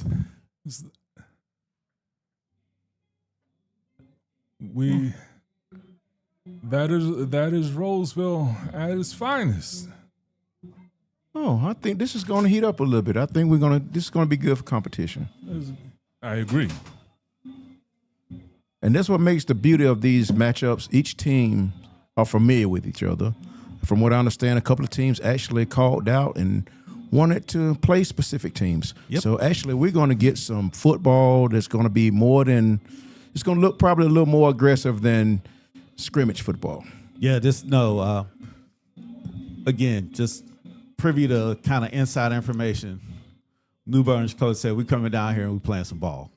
That's a direct quote. We coming down here, we playing football. So you know what, Chuck? Be careful what you ask for. I agree. We just saw they ran to the 50 and we seen a little parade, and now we do have laundry on the field. So again, but don't you love it? I love it. I mean, high school football is back. I don't know. Some guy, I know this is a basketball area, right? But if you're a football fan, it's like my favorite time of the year, right? Late August, it's starting week 0, preseason games in the NFL. College is just right around the corner, and high school football is back. I love that they're at each other already. Let me tell you something. We'll go to certain schools, and the smell of fish grease was like perfume. That's a Southern thing. They Huh? don't really do. The smell of fish grease and Texas Pete was like perfume in some areas. I mean, where else would you rather be on a Friday night? That's right. That's right. Oh my goodness. Yeah, it's more like pierogies and walking tacos in Pittsburgh.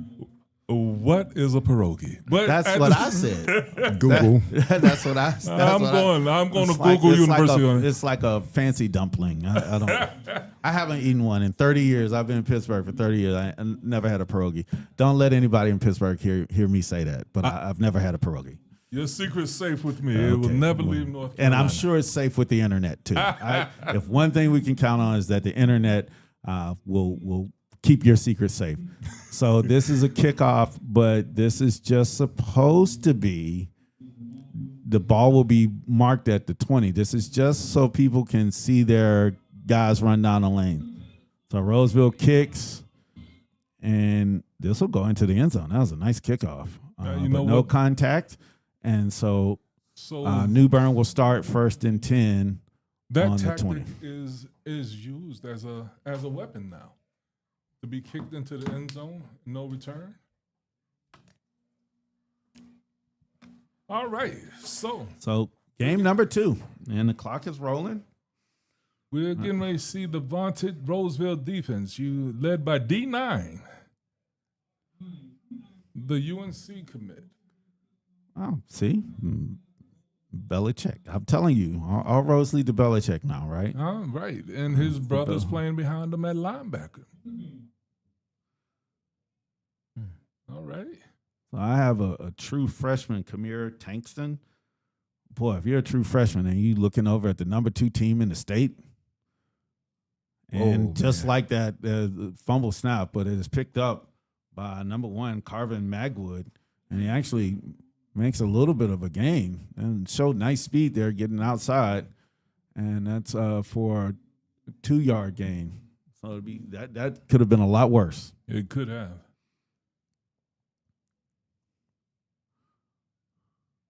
That running back showed excellent speed getting to the outside on that because I thought he was dead in the water for a loss. Man, I think he was running for his leg. That counts. Yeah. I mean, and that's a true freshman quarterback, and that's grow up quick, young man. And so now we have a stoppage. Okay. A legal shift is the preliminary symbol or a signal, or no, they just reset it. So Okay. Oh, option. so another option, pitch out, and Oh, that defense good closed run. really fast. yes, they do. That's Bryson Peterson, and he is brought down. Looked like he had a bit of a step, but I think it was a North Carolina commit there, number 9, showing us why he's going to UNC. All eyes on him. There's a target on him. The receivers to the top of the field for Newburn is their first possession of this scrimmage. Looking long at pass, and what a catch! Is it a catch? Is it a catch? And they're ruling out of bounds. That was Kyshawn Taylor with a nice catch, but they're going to rule him out of So- bounds. But there's also some laundry on the field on As the a far side. Sorry. as a freshman, what do you think about that pass? That was Good very point. nice.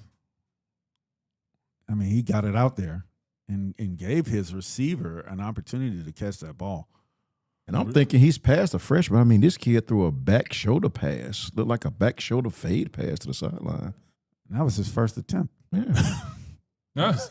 Just come out gunning. You said grow up, young man. And so Okay. this is going to be 4th and 5. And again, the special team situations in these games, they will line up for a punt. They will punt the ball. There will be no rush, and there will be no return. So these are dead ball plays. And then wherever the ball is caught is where it will be blown dead by the officials. So, again, next week, it's, but coaches want to get film on this. They want to evaluate every aspect of their team. And next week, a punt or a punt return could decide the game. That's very true. So with that, let me ask you, in these scrimmage situations, while you get real game simulation, is it a lot of teams run vanilla offenses? So they don't want They don't want to show everything on tape because your week 1 opponent is looking. And so here's the punt, and it's not a great one. It'll be fielded at the Roseville 47-yard line. So that's where Roseville will start. Okay.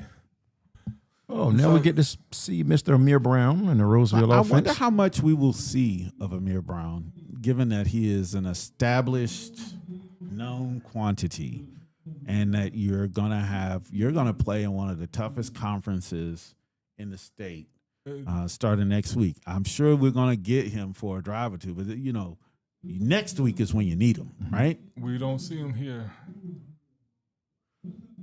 So pistol formation, and the give is to number 3. That's Trenton Presley. And he tries that right side, and he gets just over the line of scrimmage for 2 yards, so 49-yard line. And so, again, no huddle. No coaches on the field, by the way. These coaches are coaching from the sideline. No huddle. Pistol formation for up, and we have movement before the snap of the play. Pistol formation for Roseville, and that was number 90 that jumped in the neutral zone. That was big Corey Thomas. Corey Thomas listed at 5'9", 200.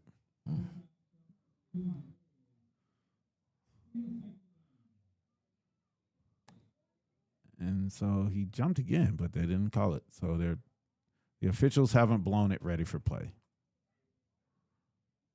So you see the officials standing over the ball, so they're substituting, and so I think that's what the whistle was for. But the clock is still running. So second is short for Roseville.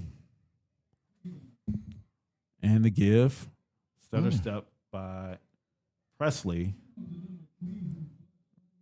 And he gets the first down.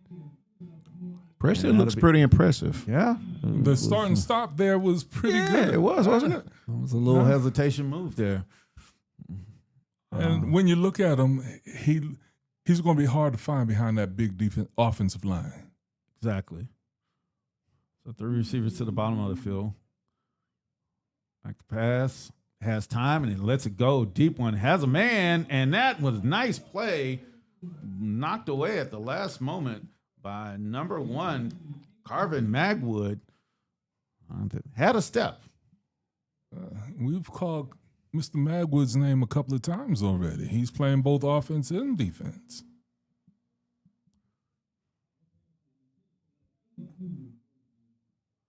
Well, that pass was a deep shot here on 1st and 10. So, again, Roseville being aggressive.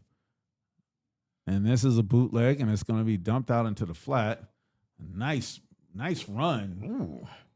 Very physical. Very physical. That's a big guy. Yeah, Davis Brown, the tight end, out in the flat. Davis took Brown. a couple guys, took a couple of Bears for a ride, right?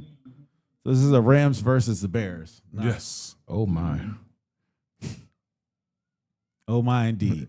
So I formation, give to the second man through, and he's got a hole. That, again, is Presley. He's getting some work early here. Well, Trenton Presley is a senior running back. So it looks like here early that Roseville has a bit of a 1-2 punch at the running back position. it seems like it. Again, when we talk about Rainier Rackley will develop a player. And this play is going to be blown dead. There's a flag on the field. Like they said, sort of pre-snap infraction.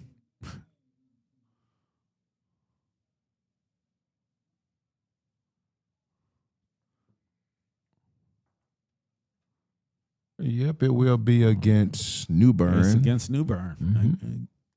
So offside before the ball is snapped. They blew the play dead.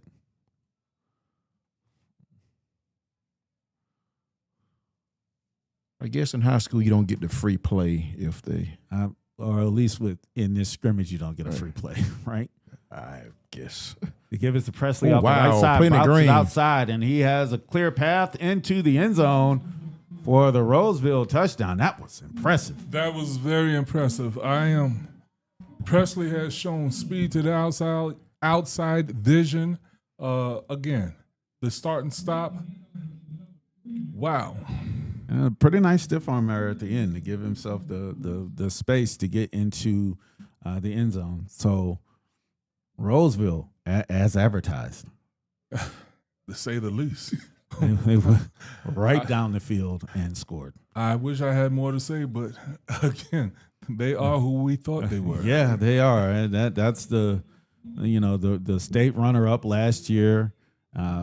high expectations this year. You couldn't script it better with your starting offense minus your stud tailback. Your backup comes in and gets several carries and rips off a 20-yard run for a touchdown. Wow. Scary team. You did say be careful what you wish for, right? I think you said that. Those are my words. But so Roseville has a tough test next week. They go down to Charlotte and play Charlotte Mallard Creek. One of the perennial powers in the state. Yeah. So is Roseville. Yeah, exactly. I mean, this is like, in football, they say big on big. That's right. This is big on big football. Yeah, this is Ali Frazier of high school football next week. Yeah, and it's a kind of a north-south rivalry, Raleigh versus Charlotte area rivalry. And that's a game that you normally see in late November, early December in these parts, right? Yes, indeed. But I think Coach Renier Rackley's motto, anytime, anyone. Yeah, and it's kind of like an iron sharpens iron way of developing your program. We don't duck competition. We'll play anyone. And that is Rackley's motto. We'll play anyone. So the kickoff goes into the end zone again. Impressive kick. Once again, reached the end zone 2 times. I saw this kicker and nailing 35-yard, 40-yard field goals in warm-ups. So this kid is actually booting at football. So Newburn now down 7-0 with the running clock. We'll see what they come up with, what kind of answers they come up with. They had the one shot here on the sideline. So this is an RPO. Oh. Yeah, well, that was an RPO that really he should have gave it a lot sooner. That was Carvin Magwood. But the quarterback, again, true freshman, right? True freshman. And so a little slow on the read, and he didn't pull it, and he didn't give it, and he just kind of stood there, and you can't do that against Roseville. No, as you see, you will pay the price. But this is a scrimmage, and you'll learn. Quarterback back to pass, and wow, what an arm. He has Nice. a man, and he is knocked away at the last moment. But who was that? Had a step. Number 11 for Roseville. Well, number 11 is not on the roster, of course, but that was number 20 for Newburn. Ozell Bremer had a step, and the pass was there, but a great play by the defender to just get his hands in there at the last moment. But I can see why this quarterback is playing as a freshman. Once he gets the mental side down, he's got some physical tools. He's only going to get better. Yeah, back to Nice pass. pass. Look at that pass! Wow. If you put your hands on it, you're supposed to catch it. Yeah, that is a drop pass there by Magwood, who was open, and the ball was there. That was the pass was on point.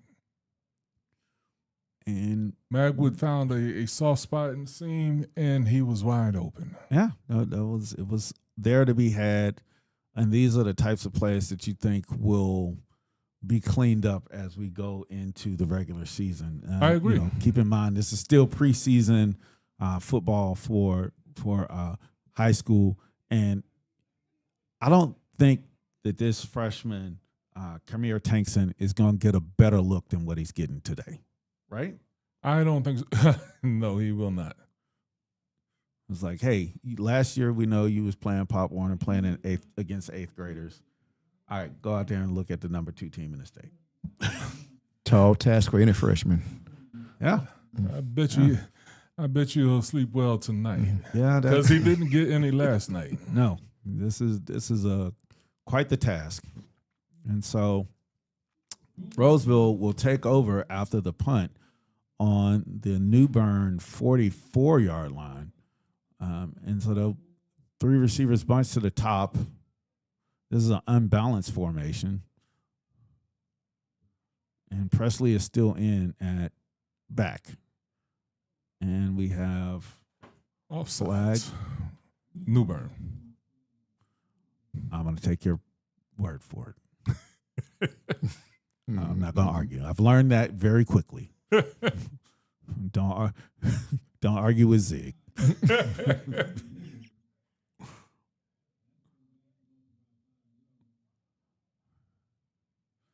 So that'll move it up 5 yards. So now we're inside the 40. And 1st and 5 for the Roseville Rams. And on the RPO, wow, that is a lateral. That is a sideways pass, right? It was. And so it goes out of bounds at the 45, but they ain't going to call it a forward pass. They didn't. That was not a. He stepped backwards. He did, and it was behind the line of scrimmage. It's live football. It was a live football, but they mark it at the 40. So 2nd and 10. The defender was there before the ball. That was a great play. That was a great defensive play. 3 receivers to the top of the field, and the give is to Presley. Wow. On the weak side, and that time Newburn very firm, and that was number 1 Carvin Magwood and Exactly. a host of other Bears that made their play on that right side.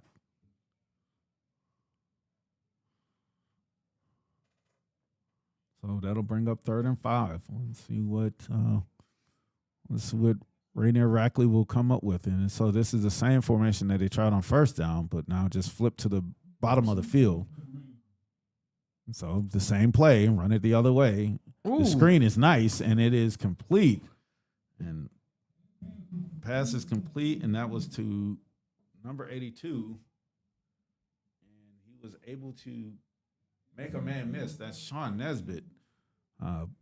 First down. Not very large, not a large guy, but very quick. Inside the 30 into the 27-yard line, 1st and 10, Roseville. A lot of weapons for this Roseville team. Back to pass. That pass is nearly intercepted. This is going to be a The pass receiver interference. was tackled before Yes, the he ball was. got there. Yeah, I mean, he was on the ground. So that pass was intended for Davis Brown, but Davis Brown Brown's was on the ground. I like that. Davis Brown is going to be a major part in Roseville's offense. You have the Amir Brown in the backfield, Davis Brown that tied in. Again, he is going to be. Are they brothers? No, they are not. They're not brothers. But again, It would be better if they were brothers. The Brown brothers? Are you kidding me? Hey, what can Brown do for you? What can Brown do? Run the ball and catch. huh? I tell you what, it sounds like a law firm. Yes. Brown, and Presley.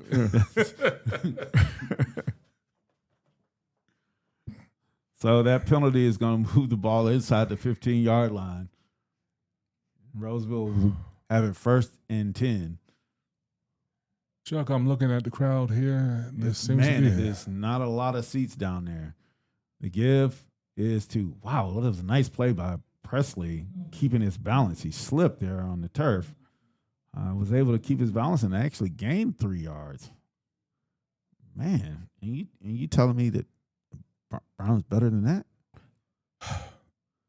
It'll take your breath away. Okay. But Presley is really showing up tonight. I tell you what, the other coaches from the Cap 8 that are here tonight, they got to be taking a pause when they see the backup for Roseville putting on this type of display. And so the give again is to Presley. Picks his Good way stick. through. Yeah, that was a good stick. He was met in the hole there, but he still fell forward for about 2 yards. I noticed one thing about Presley. He always keeps his legs moving, and every tackle he seems to fall forward. That's a mark of a good running back. It really is. That was Dion Mateo Alaria on Defense? on defense on the tackle. That was a nice stick. We're not going to say he's just going to be DMA. Forget DMX. Dion M.A. Okay. Okay. You got it? I got you. Okay. For future reference. Roseville back to pass. Quarterback will take it. Pass throws, and that is caught. That's your tight end. Is that Brown? Is that Is that Brown? That's your It tight is end. Brown. What can Brown do for you? Brown can get you 6 points. Huh. Brown can make it 13-0. So I'm listening to this, and now I'm reminded of the Top Dog commercials. I was thinking the same thing. Huh? Top Dog Law. Top Dog. Y'all have that down here too? Yes, Yes. we do. Oh my God, we have. It's like, really, if I think I would be the last people that I called. I'd rather go to jail. I'm sorry, I don't. You probably gonna go to jail if you call Top Dog Law. Top Dog Law. I tell you what. Uh-oh, we missed a penalty. So sorry, Brown, that didn't count. So it's 7-0 again. Pass in the end zone and dropped. Oh, Hey, man. you know what? That was Anthony Roberts. I'm going to Was say it? you should have went to Brown. Brown came out for a breather. Brown's a big guy, and those wind sprints can add up on you. He's going to get his. Yeah, that was a nice pass to Anthony Roberts. Unfortunately, he could not control it, and so this will bring up 3rd and long. Well, Man, here's their kicker. They're going for the field goal. Number 36 has become Mr. Reliable on these kicks. I mean, he's nailing them. He's shown off quite a leg here in the first half, so it's Well, you know what? Now we're going to see his accuracy. Let's see. with no rush. No rush. No rush. I mean, you want to do it before hurry, but no actual rush against the field goal unit. So no field goal block. So basically, no rush, but hurry up every chance you get. Yeah, well, the clock stops at 2 minutes, or it's still going. And the snap and kick is Good. That is good. Easy. Man, How far was that? I mean, 37 yards. and he had at least 10 yards to spare. Fair. That's absolutely. As a high school Riley kicker, Daniels. as a high school kicker, that's going to be very valuable. Especially late in the season. Yes. 147 to play. Roseville leads Newburn 10-0. And the sun is starting to set here at Willie Bradshaw Field at Durham County Stadium. With no smell of fish and Texas Pete in sight. Oh, my gosh. You guys are making me hungry. Come on, man. Let me tell you something. Hey, Chuck, I got to tell you, do you know in some stadiums they even have a fish sandwich called the Zig? Are you serious? Yes. So can we get 3 zigs up here? Or Well, it was told to me just go up there and tell them you want the Ziggler. just the zig? The Oh, my Ziggler. goodness. That's how rumors get started. But I'll take that one. It sounds good. So I don't know. After this kickoff, well, I have to take care of a little bit of business to honor our sponsors. And so that kickoff is going to go and it'll be fielded at the 1-yard line and blown dead. So, as you know, we are sponsored by the United States Marines. We had Staff Sergeant Roberts here earlier. And, the few, the proud, the Marines, honor, courage, commitment. If you're ready to answer that call and become a part of something greater, visit marines.com today. So that is a very noble profession and very noble tradition. It was fun having Staff Sergeant Roberts here. Absolutely. And to all the Marines, we thank you for your service and all the other military branches also. So Newburn on their third possession starts out with a run. Kind of starts like their first few, trying to get the ball to. Newburn is struggling to find a rhythm. Yeah, it's Magwood, and he just didn't have much, and he got back to the line of scrimmage. So 2nd and 10. And this is Magwood. Hurdles a man and is upended at the 32-yard line. Got a first down. He hurdled for the first, looks like. Who says this is a scrimmage, right? These kids are playing hard, but we have a penalty, and that is going to come back. Oh, my goodness. It seems like whenever there's like a good play for either team, you just want to look and make sure there's no penalty flags, right? It's still early in the season for both teams. Well, with that said, looking at that play, Magwood is obviously wired differently. Yeah, that was pretty brave. Given that, To say the least. Now, mind you, this is the state runner-up, yeah. Roseville. And Tankson, oh boy, he nearly had that one intercepted. And with all green grass in front of him. Wow. Oh my goodness, number 20. That's Samuel Herman. I don't. He hit him right in the face mask. I mean, right between the 2 and the 0. That was. I don't think you get a better shot at an interception than that.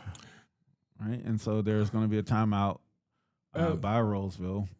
At what point, Chuck, do you consider this nerves or just a mistake? I think a little bit of both. Okay. Right. I mean, it's, but the whole team seems a little unnerved. Right? Because I mean, yeah, that was a penalty that called a touchdown back, but Brown was wide open, right? And Roseville has really just gotten the better of the physicality. And you see again the quarterback's running for his life, but he's able to make a nice throw, and that pass is complete beyond the sticks. This quarterback is going to be a problem in conference once the season starts because you can see he moves pretty quick. He looks like he can run. Trayshawn Beckwith on the catch, first down. Got drafted.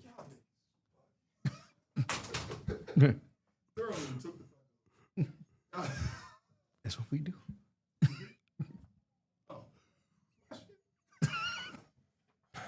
And so He must be from Pittsburgh.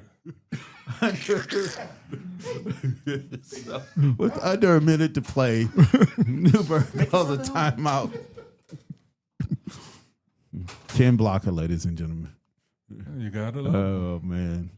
So, but as we were saying, it looks like Roseville has gotten the better of the physicality in this, and they just a little bit bigger, a little bit faster, a little bit quicker to the ball than Newburn. They're kind of beating them to the punch.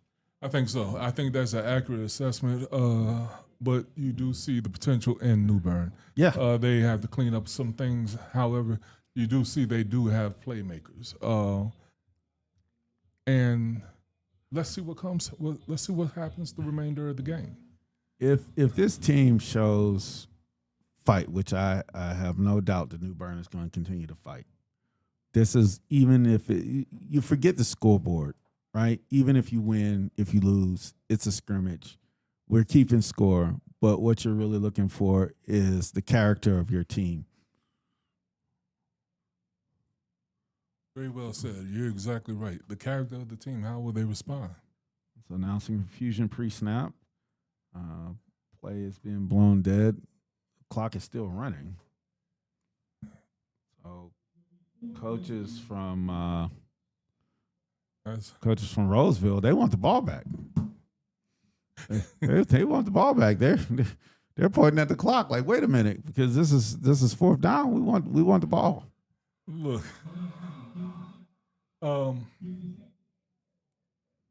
few seconds ago, Coach Ken Blocker just came in, and I don't know why. So the 50 image of- seconds.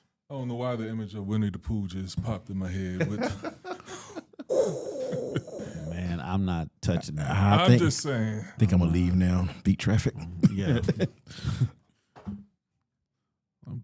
Back to get out of pass and look. He just has nothing, and he is sacked by 3 different guys. Oh, I don't think Roseville defense got the memo that. No, and Jack McHugh did not. Number 10, Jack McHugh shot out of there, and really just,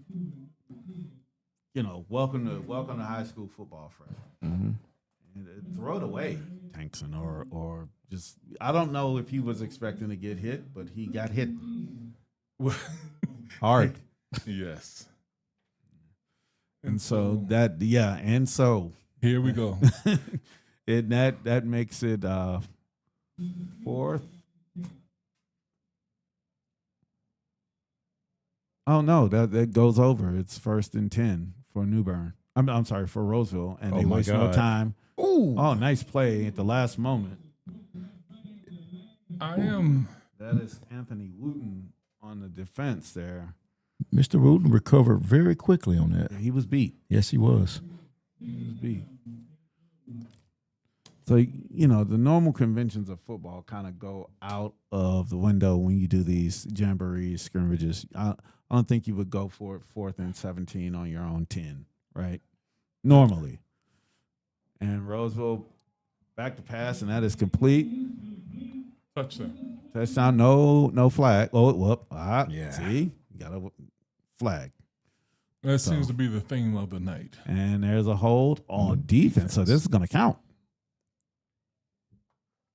I just noticed the receiver looked like he just out physical the cornerback for that touchdown. I mean, he looked like he wanted a little more. And that's kind of been the theme of this first half is that Roseville is kind of picking up where they left off last year. Mm-hmm. And if, honestly, this looks like a team that is ticked off about the way last year ended.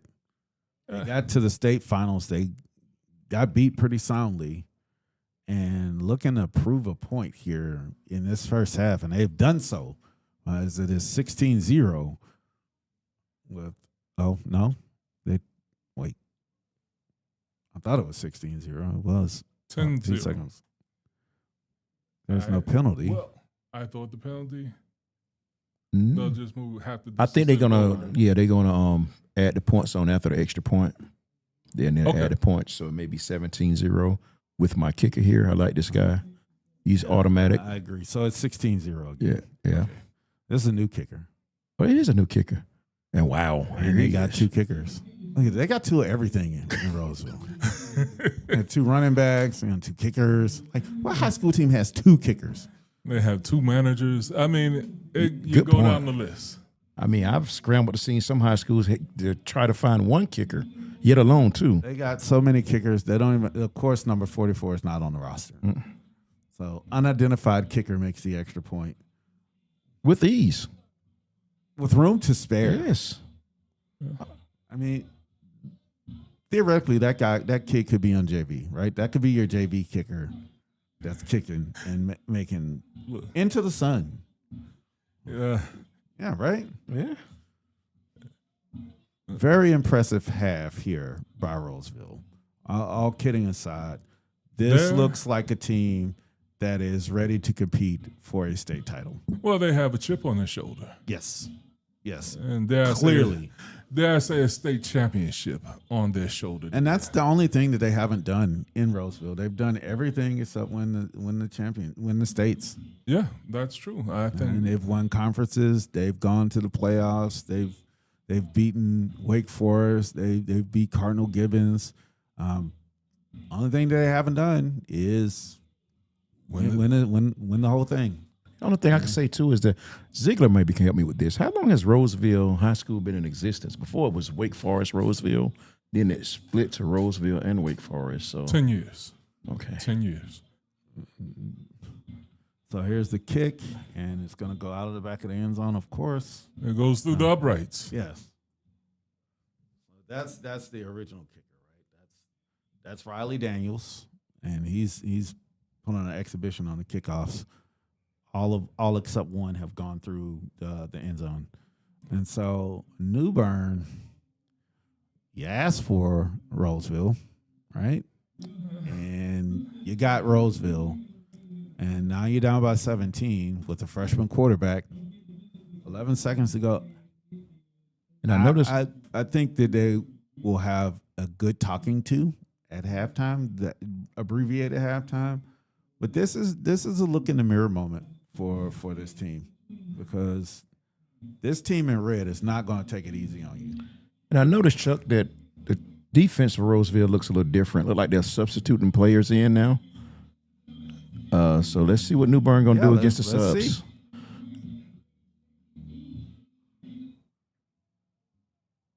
Ooh, fresh legs. About the same. So negligible gain, maybe a short loss. So it looks like subs for both teams. And that's the last play of the first half of this Dominant performance by Roseville as they lead 17-0. That was, as I said before, as advertised. Well, Roseville is that team. Denny Green famously said, "They are who we thought we are." Herm Edwards says, "We played the game to win," right? We play the game to win the game. Yeah, and now that we have this break, it'll be about 5 minutes. I just want to say that the sights and sounds that you're hearing is being produced by Fire Media. So Fire Media is responsible for the fine camera work and the audio that you're hearing today. A local Durham area media company, and they're doing a great job. Yes. Turn up the volume with TDS Media, your home for fresh voices, real stories, and unforgettable entertainment.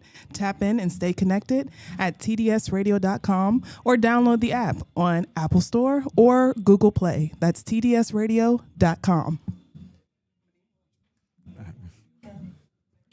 Little trivia question. Do you know what TDS stands for? TDS. Yeah. Do you know what it? Too damn smart. Actually, that could be. It's Two Dope Siblings, and that Wow. it's Ken Blocker, and that voice you heard was SoFab Kimberly Blocker. This is being streamed on TDS Radio.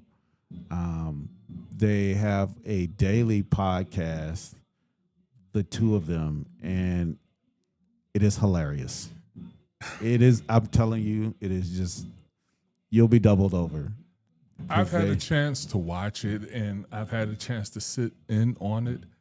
Two Fab Kim is Yeah, they're amazing. The chemistry is just great. It's almost like they're related. Yeah, you would think so. They kind of like each other, but again, some of the topics sometimes It's very serious. I mean, they do serious topics of the day.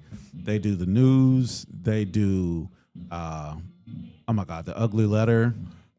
Yes, the The ugly letter makes me cringe sometimes. Yeah, because it's like these are real letters. They do the dating profiles. yes, Like, yeah, it's but it's they do celebrity news, and then every now and again they do Block's rant, and we all know Ken Blocker, and there's no telling what would come out of his mouth. sometimes it's cringeworthy. Yeah, but it's always entertaining. It's always entertaining, and so they do them, and you can get them wherever you get your podcasts. They are really two dope siblings. So yes, tdsradio.com. I listen to it. I stream it on like iHeartRadio or whatever. Yes. Like I have an app. Yeah, it's top notch stuff. It's entertaining to say the least. And it just started with a vision. Yes, it's the vision is our voice, our culture, our voice. I hope I didn't mess that up. No, you're quite accurate. You're quite right. So I don't. No, our voice. I don't want to get beat up. No, yeah. don't worry. Yeah, Afterwards, don't worry. We got you. We got you. So back to football. If you're Newburn, what do you do here? And I look there when you look across the field. It looked like offense and defense were getting tore into basically by their coaching staff because we did not come all this way for you guys For this type of performance. And we're not accustomed to this type of performance. This is not what Newburn football is about. But I just gotta say it, Roseville's just so doggone good, man. They're dominant, and to me, the way they're playing and the way they brought in the subs, it seems as if they're flexing a little bit.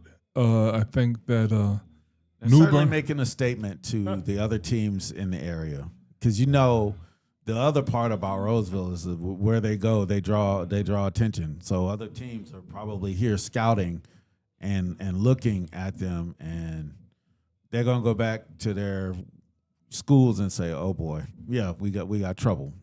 So I think that with Roseville, they've adopted the attitude. Other teams circle the date when we come to town.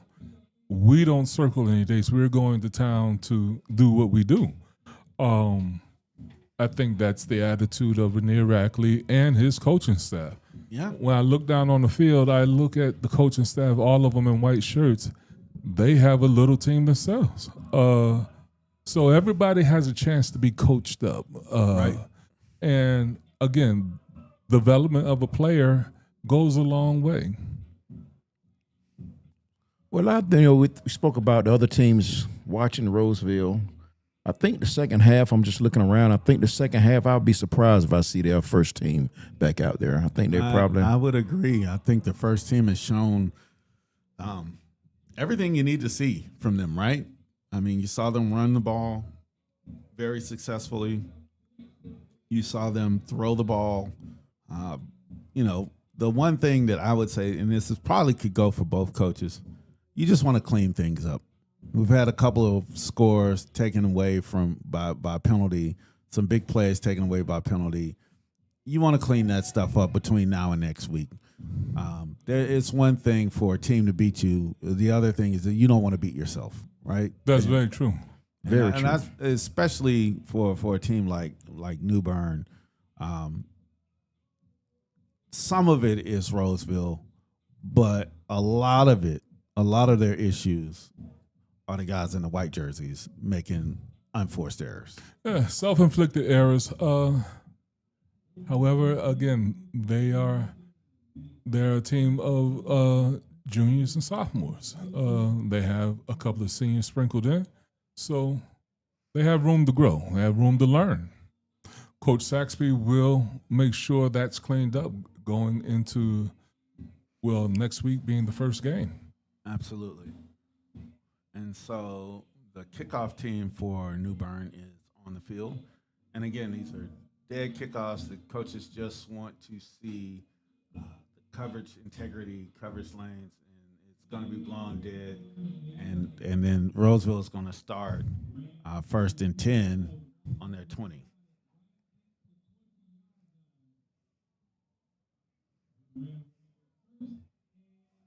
We're waiting to see which offense is going to take the field for the Rams.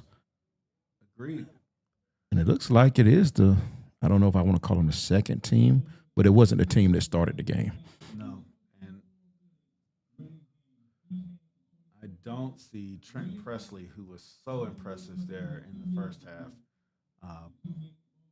No, this is an entirely new squad and a new quarterback.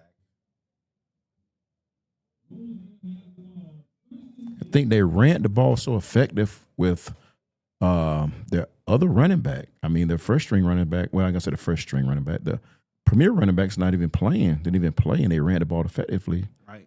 Against should be a pretty decent Newburn team. So that gave us to Trenton Rogers, and he gets maybe a yard. And so that is Caleb Kearney, who is number 17, is the quarterback.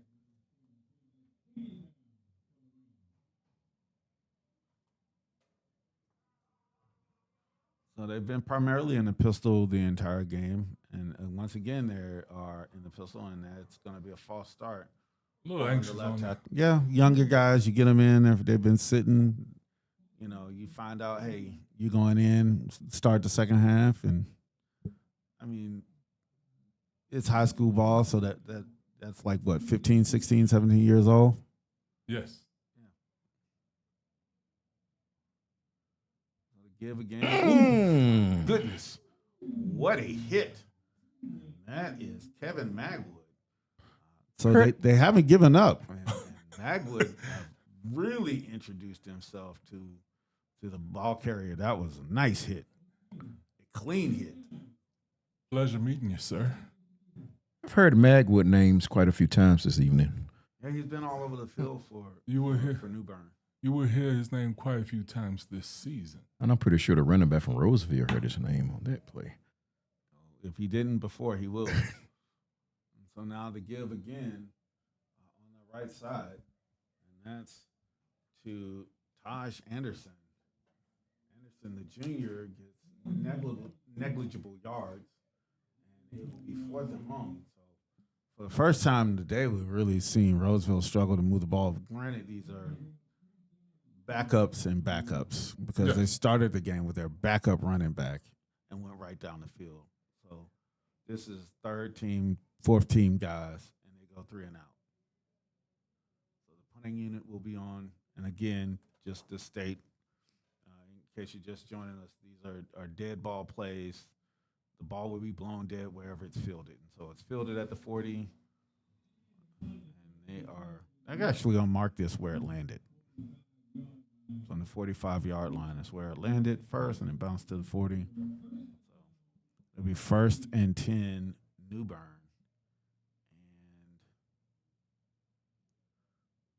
And it looks like they're backups as well. Wow. I thought Newburn would at least bring their number 1 guys out just to a chance to get them in rhythm. I think it's kind of a gentleman's agreement, right? When Yeah. you get in these things, like I'm going to play my 2s. Okay, you play your 2s. Oh. And we get a stoppage in play before it's not ready. Oh, equipment issue. Mm-hmm. Knee pads. That's the 2nd time we've seen that today. At least newer football players don't really wear knee pads anymore. Right. And I think in high school. Snap, and that play is just blown up from the start. And that is Amari Reddick. And no room.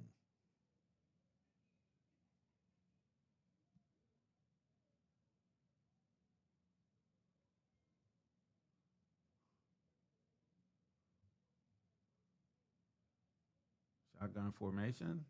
And again to Reddick, and he spins around, and he is going to make He fell maybe forward. 2 yards. Yeah, he Yes. fell forward. He was mad at the line of scrimmage. Now, that's Newburn football, power running. Wouldn't you agree? I agree. Days of old. Yeah. 2 yards in a cloud of dust. Or pinch of turf. Really play on dirt anymore these days. Shotgun formation and a fumble, and he's just going to fall on it. Boy. So both backups, these number 2s and 3s, are getting work, and you can see it. You can see the nerves on them with these sort of like bad snaps. Both teams have had issues with snaps here as they've gone to their 2nd team and 3rd team centers. Right? Check mark to work on next week. Absolutely. We have to It's a clean part that of up. the development. But, live reps are so precious in camp and in terms of team development that you need these things. And so, once again, you have a bad snap, but it's a dead ball, so the kicker has no pressure. You can just punt it away. And that was fielded at the Roseville 30. But I still want to see a sense of urgency. if you roll that snap back next week, that kicker is getting he's getting hurt, or And Chuck, I've noticed getting lit that up. it's been a lot of bad exchanges. Well, I would say bad snaps on the center part. Yeah, So I don't- agree. But in the new age of football, everything is in the shotgun, and I think the spread offense has been a ruinization of high school football. You can recruit a college center, but you kind of take what you get in high school, Yeah. and not every kid can snap. Oh my God. And that is a nice pass out into the flat, and he stepped out of bounds. We saw that developing from here. Nice pass. It's John Spivey, and he's listed as a freshman, Okay, Mr. Spivey. getting some work in. In a varsity scrimmage as a freshman. So it's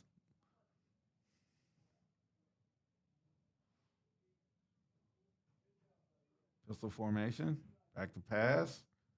Pass is complete. And that is 83 is not on our roster.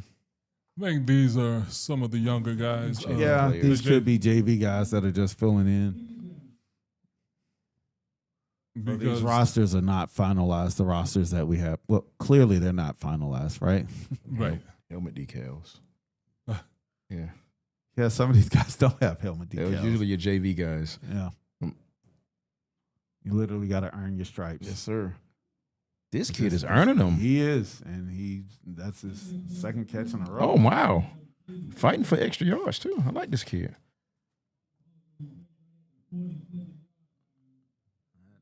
Josiah Collins at corner that made the tackle. So that'll be good enough for a first down. Roseville It's scored moving 17 rather points. easily. Yeah, we scored 17 points in the first half. Really a dominant display. And with this running clock, there's only about 15 minutes and 48 seconds left. Roseville has the ball at the Newburn 38. Quarterback under pressure, and he is going to be brought down. So I guess the quarterback's alive in this scrimmage. That was Caden Sampson who made the play. Caden Sampson's brother, big brother, plays for Florida State, defensive tackle. Maybe Roy Sampson. What's his name? KJ. Yes, KJ Sampson. Yes, right. So that loss will bring it back to the 49-yard line.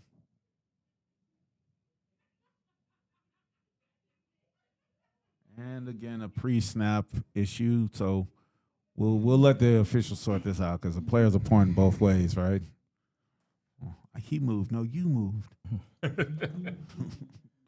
And so that is going to be charged against Roseville. False start. Moves it back 5. And so it's going to be second and a country mile, right? We're in the country, right? So It's like 2nd and 16, maybe. No. second and double sticks. It's like Yeah. second and 20. 20, Yes. yeah. And they're just going to run it up the middle and do well to get back to the line of scrimmage. That was Taj Anderson. Anderson, he was a recipient of that big hit by Magwood earlier. Oh, look. So this is third and long.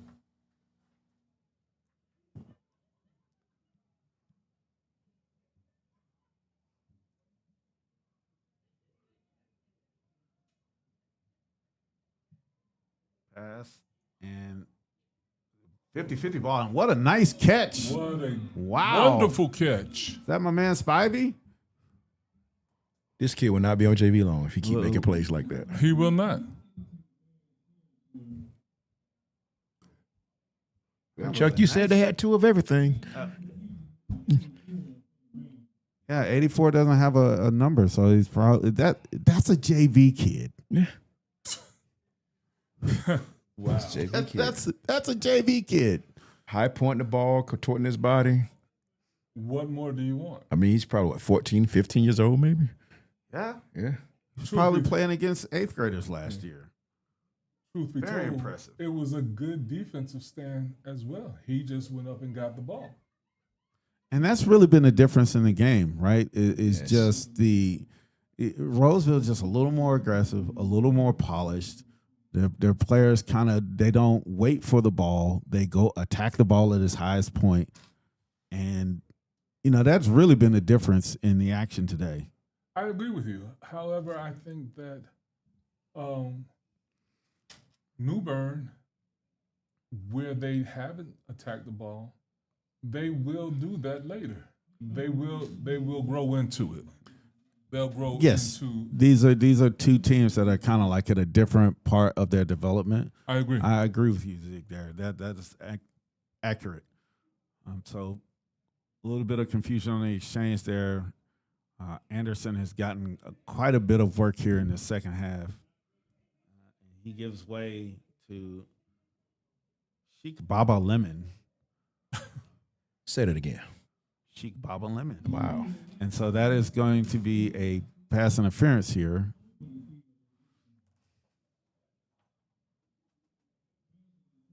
Imagine having to spell that when you're in kindergarten. Like, Well, thank you, Mom and Dad. I have two kids, Charlie and Elena. See, like Elena, Elena.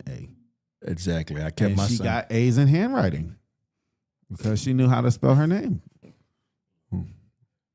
My son's name is four letters long. That's it. RY. Yeah. Yeah. And so, yeah. Like, But Short and sweet. yeah. Huh? I'm not,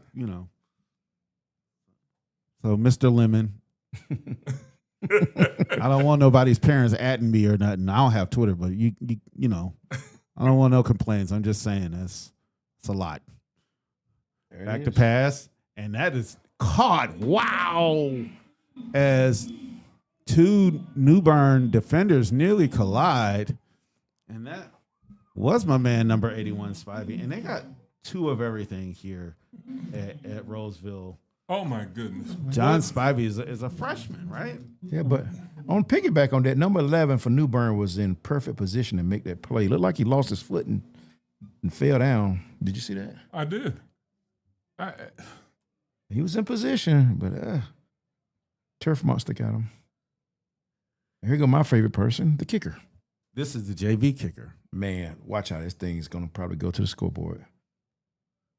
And the varsity kicker's holding for him. Look at that. Look at that. Ease. Onto the track with somebody gets a souvenir. No, you don't get a souvenir. It is 24-0 Roseville.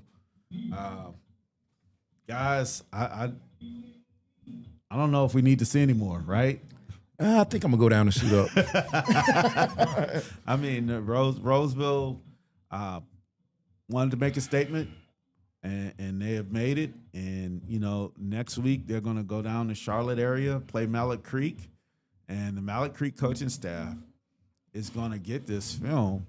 They're going to get the plays, but they're going to see JV players. But they're going to see JV players dominating. So how do you prepare for that? Because you haven't really gotten a good look at their ones.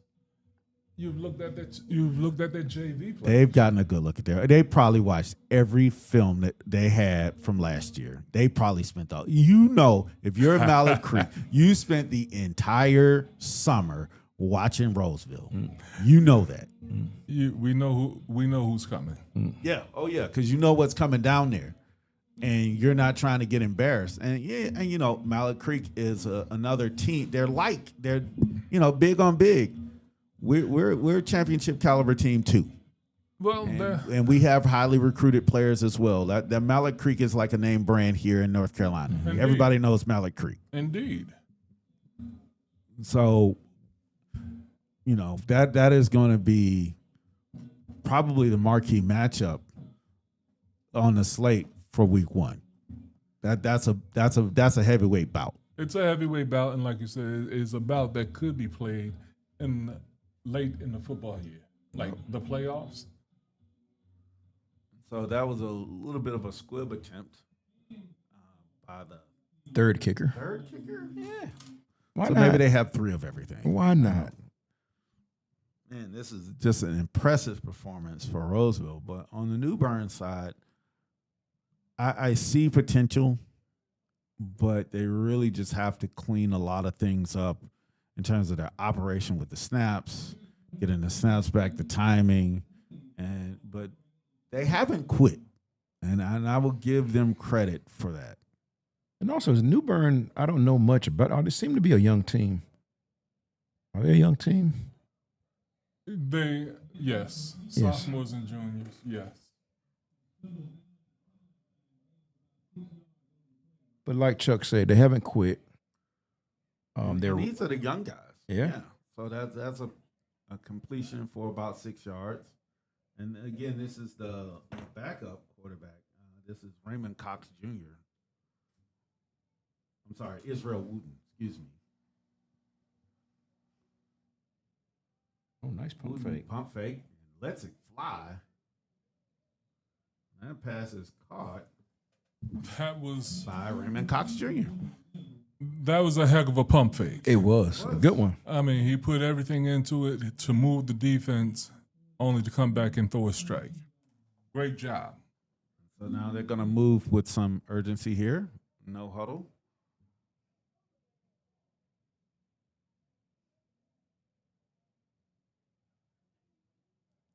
So he looks over to the sideline to get the play. Clock is still rolling. And there's a give on the trap. And Good run. over, man. That was nice. Yeah. There's Reddick. Shades of Mike Allstar. Rumble, young man, rumble. Rumble. Golly. The A train. But like you said, that's a good sign that they haven't given up yet. Fine. Yeah. They still run the play. 2 successful plays in a row. And fixed them. So just like that, you make 2 good plays, and then there's a penalty, pre-snap penalty. And I really feel it's like that has been the theme for Newburn. They aren't quite as crisp as they need to be for the caliber of competition that they're playing today. So tell me this: how does that improve? I mean, is it through repetition, through more practice, film study? I think Newburn just needs a little more time to get. I mean, this is a big ask for a young team. You know, scrimmage or no, to go out and play against one of the better teams in the state when you're still developing. Like, that's a nice pass. That's a nice pass and a nice catch to number 5, Torian Staten. He fired it right in there. What I've noticed about the quarterback now, if you notice his ball coming out, it has a lot of velocity. Like he's gaining a little more momentum. He's settled down a little bit. He's gaining more confidence. Yes. I mean, that's what I meant, confidence. I noticed that with the pump fake, Zig. That was a gaining his very confidence. nice pump fake. So like you We're under said, 5 minutes to play. I don't think this the new good run, guy. I don't think this is the Newburn team we're going to see mid-season because these guys, like I said, it's early, and I know a lot of coaches will intentionally go and get a high-caliber team to scrimmage. Yeah, that's good. It just That was Reddick, who's had quite a few carries here in the second half.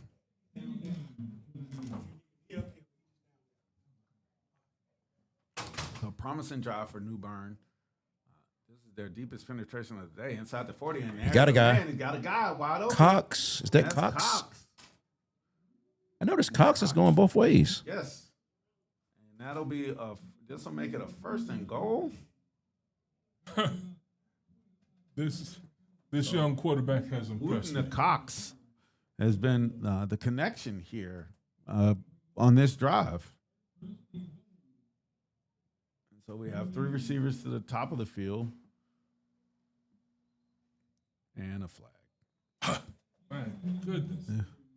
Oh man, that But these are the types of things that coaches will harp on, and you might have to run a few extra gassers, right? yeah. Oh yeah. I was being nice. Well, now Yeah. you can't go more than a few. You might get Okay. relieved of your duties. I mean, in our era, in the Stone Age, when we played, Oh, man. you running Gassers, bear crawls, But 2-a-days. There you go. Yeah. But in today's era, I don't think they do 2-a-days anymore. No. I mean, it was too hot to play earlier. This was delayed because it was too hot. Never heard of it. Oh, Did he? Nice. Nice stop. But we can say a nothing nice else. stop. However, Yeah, something like no. that, if he Roseville is just too fast. Roseville's too fast, they're covering. I mean, all teams are covering, getting to the ball relatively quickly. Very impressive showing by Roseville. Yes, even there, and these are the backup.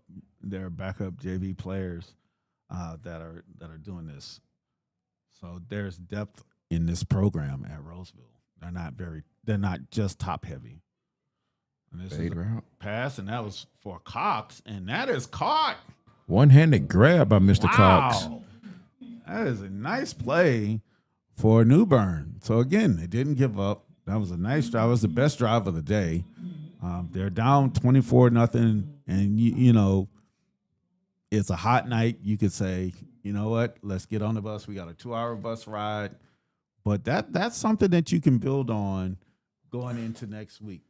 And happily, again, what this quarterback has done and the passes he's made, the way he's made them, again, you got something to really build on. So this is like a dead ball kick situation. And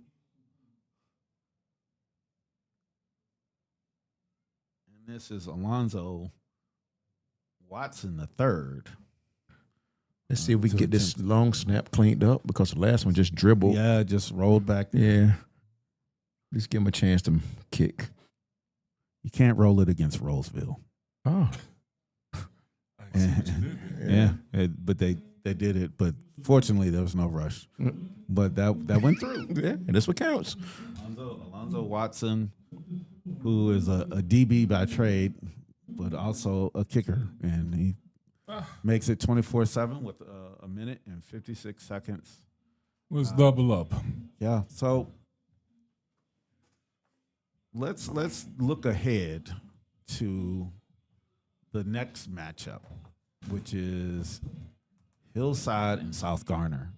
What are you guys expecting from the Hornets, from the Hillside Hornets? We have two players that I definitely want to watch. Trey Belcher would be one. Trey Belcher, the new quarterback who used to play with Riverside, the team that we saw in the first game, and Eric Bonner. Chuck, when you see Eric Bonner, this young man, while he's not very tall, he has the biggest heart. And he is a leader on that defense. He's been with Coach Now since Coach Now has been at Hillside. So he has seen the ups and downs, and he stayed in the mix. Again, he's a playmaker. He's a difference maker. Not only with his play on the field, but his leadership off the field. Ramir Reams is going to be someone that we need to watch as well. He's a basketball player, but he's an athlete at best. Jalen Starks, well, Hillside has been the home of the linebacker. Past 2 years, they sent one linebacker to Rutgers and another one to Northwestern. So again, they have pieces, and Coach Now, who has been like what is it, a T-bone? A wishbone. A wishbone, excuse me. A wishbone. Somewhere to eat. Yeah, no, I'm thinking, right? Okay. He's been a wishbone coach. He's kind of opened up the playbook. Okay. We're going to see more passes. Yes. So now it's going to be different. This is going to be a different team. Now, Zig, let me get your opinion. When you think of South Garner, who's the first person you think of? What do you mean? The offensive lineman. Yes. Ekene Obago. His brother has signed, or he has also committed to go to Georgia, where his brother is. But they also have a defensive end who has signed and committed to Stanford. Okay. So they have a wide receiver who went viral with a one-handed catch in the 7-on-7. They have a lot of pieces. Their coaching staff, when you see them, they move as one. When it comes to recruiting, it's like they are a unit.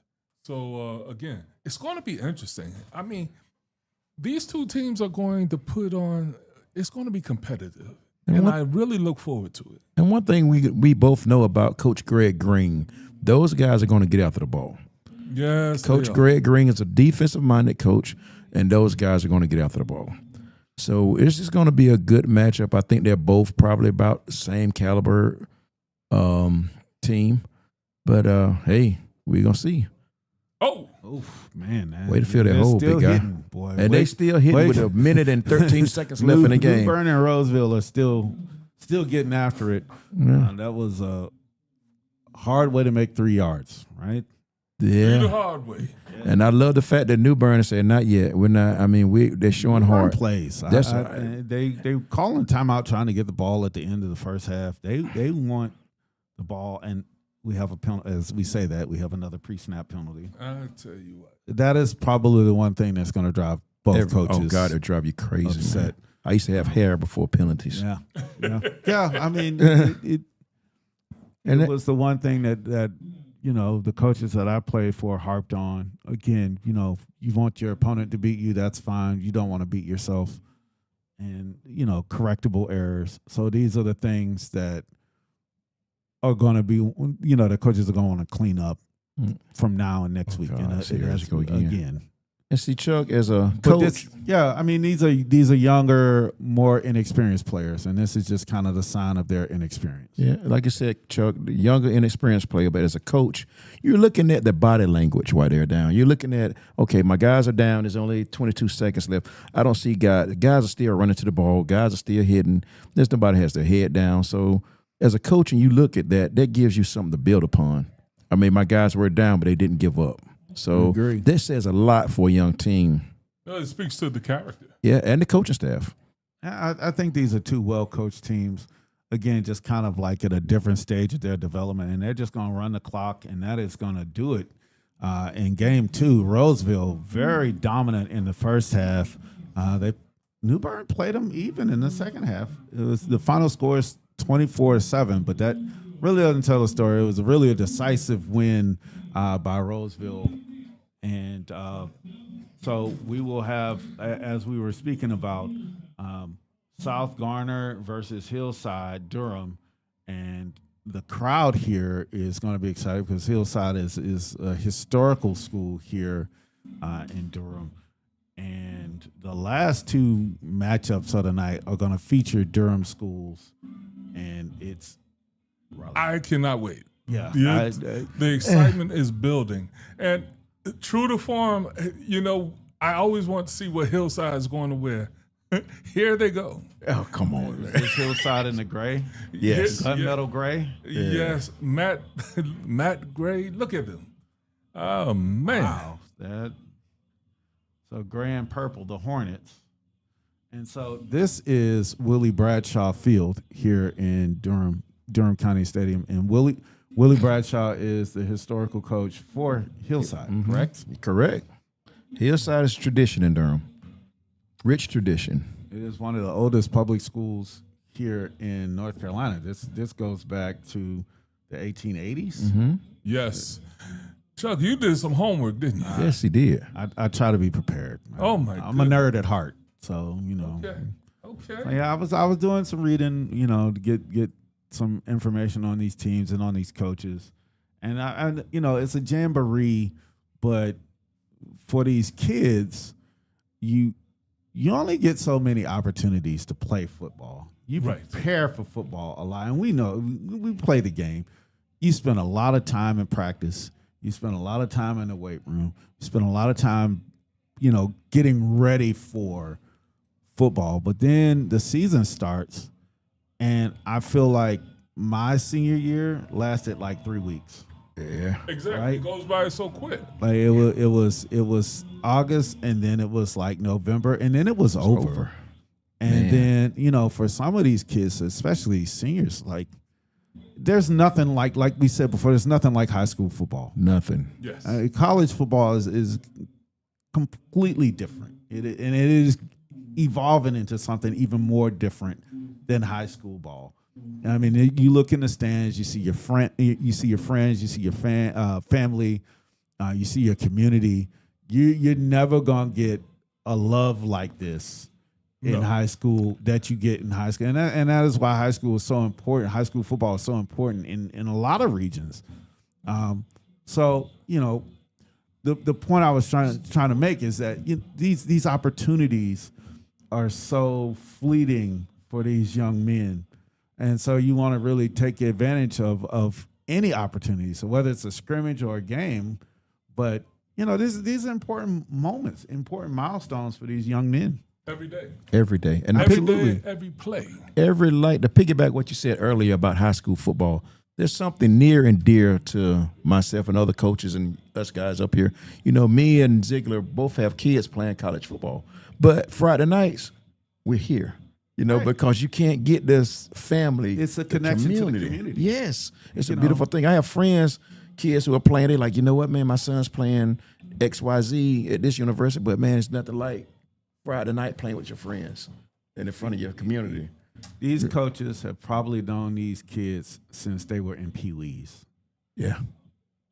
it's really a different type of relationship. You've seen these kids grow up. Yes. And when it's a Hillside or a South Durham, these are kids in your community That know each other. that know each other, and you know them, you know their parents, you know their families. Exactly. So that is why it's so passionate. So this has kind of like a main event feel, right? Like Yes, it we does. saw like the undercard, the first two, Yeah. and then these last two are going to be like the main event and the co-main That's event. the feeling. I mean, I got jitters like I'm about to play. You know, when we put this together, the teams that it was like, this is going to be something special. This and true to form. I mean, I'm like you. I have butterflies. Yeah. I mean, when I look at Coach now and what he's getting ready to bring, look at the Hillside Hornets. Listen to the roar Listen of to the this crowd. crowd. This is a neutral stadium, but this sounds Look at like their this. crowd. Look at This they is meeting a- at the 50-yard line. This is a Yeah, but you see the officials and the coaches, the adults, they're doing the right thing and separating them. Yeah, because I think it's But these are two teams that want to get after it. and make, like I said, it's personal, man. A lot of these kids work out together in the off season. Yeah. Yes. Oh, Yes. yeah. So there you know. And in the social media area, Oh, they God, follow yes. each other and their friends on Facebook or Twitter or TikTok or whatever. Like they're a lot closer than we were. You know, Yes, you know what I yes. mean? Yeah. So this is like some personal rivalries. They probably went on recruiting trips together. Yeah. But it is, you want to come up to that line, but you don't want to cross over it, right? And so the adults, as you see, the officials are all at the 50-yard line, and the coaches too. They know it's like, all right, we want to get hype, we want to be excited, but don't do nothing dumb to hurt your school or hurt your community. Well, let me ask you something, Chuck. Would this happen at Central Catholic? Yes. Catholics versus the cons. Yes. No, this happens yes. Yes. And if you don't believe me, ask your buddy Ken Blocker. Like, yes. Wow. The stories of, and that's what I mean. That is what is special about high school football, is that it's your local team. These are your local kids. These are kids that you know, that you have helped raise up in your community. And this is the last time that you're going to get them like this, because, college ball is really like mercenary now. And look, Newburn is doing up downs. And I think that's the defense or the offense. They're doing up downs in the end zone. And that shows you that their coaching staff is not happy with what they showed. But you're gonna love them up, as we say in coaching. You're gonna love them up. Yes. We this is for your own good. You are better than that. You're better than what you showed. And that's we're a not big happy. statement. And there's a standard that we seek to uphold that's bigger than you. And so even though it's a point of pride. It really is. And- After they've and- done their up downs, they come together as a team. And you know what's gonna happen? They're gonna go get pizza. Look, They're gonna get pizza and Gatorade. And And they're then gonna last get on the ride. bus, and they're they have a 2-hour bus ride. But yeah, this is a special moment for these young men in their lives, and college sports is now more than ever all about money. And yes. it's not about any sort of identity to the university that you go to. It's just chasing the bag, right? We're Yes. looking for an opportunity to make more money. And so the level of love and the level of passion that you see at this level, I hope it continues like this. I hope they don't really ruin high school sports the way a lot of people think that college sports have been ruined. But Well, Chuck, now they've signed, there's been a bill signed that high school players can get NILs. But I think NIL is such a misnomer. There was no rule ever stopping a high school kid from having a job, and there were rules preventing college players from getting jobs.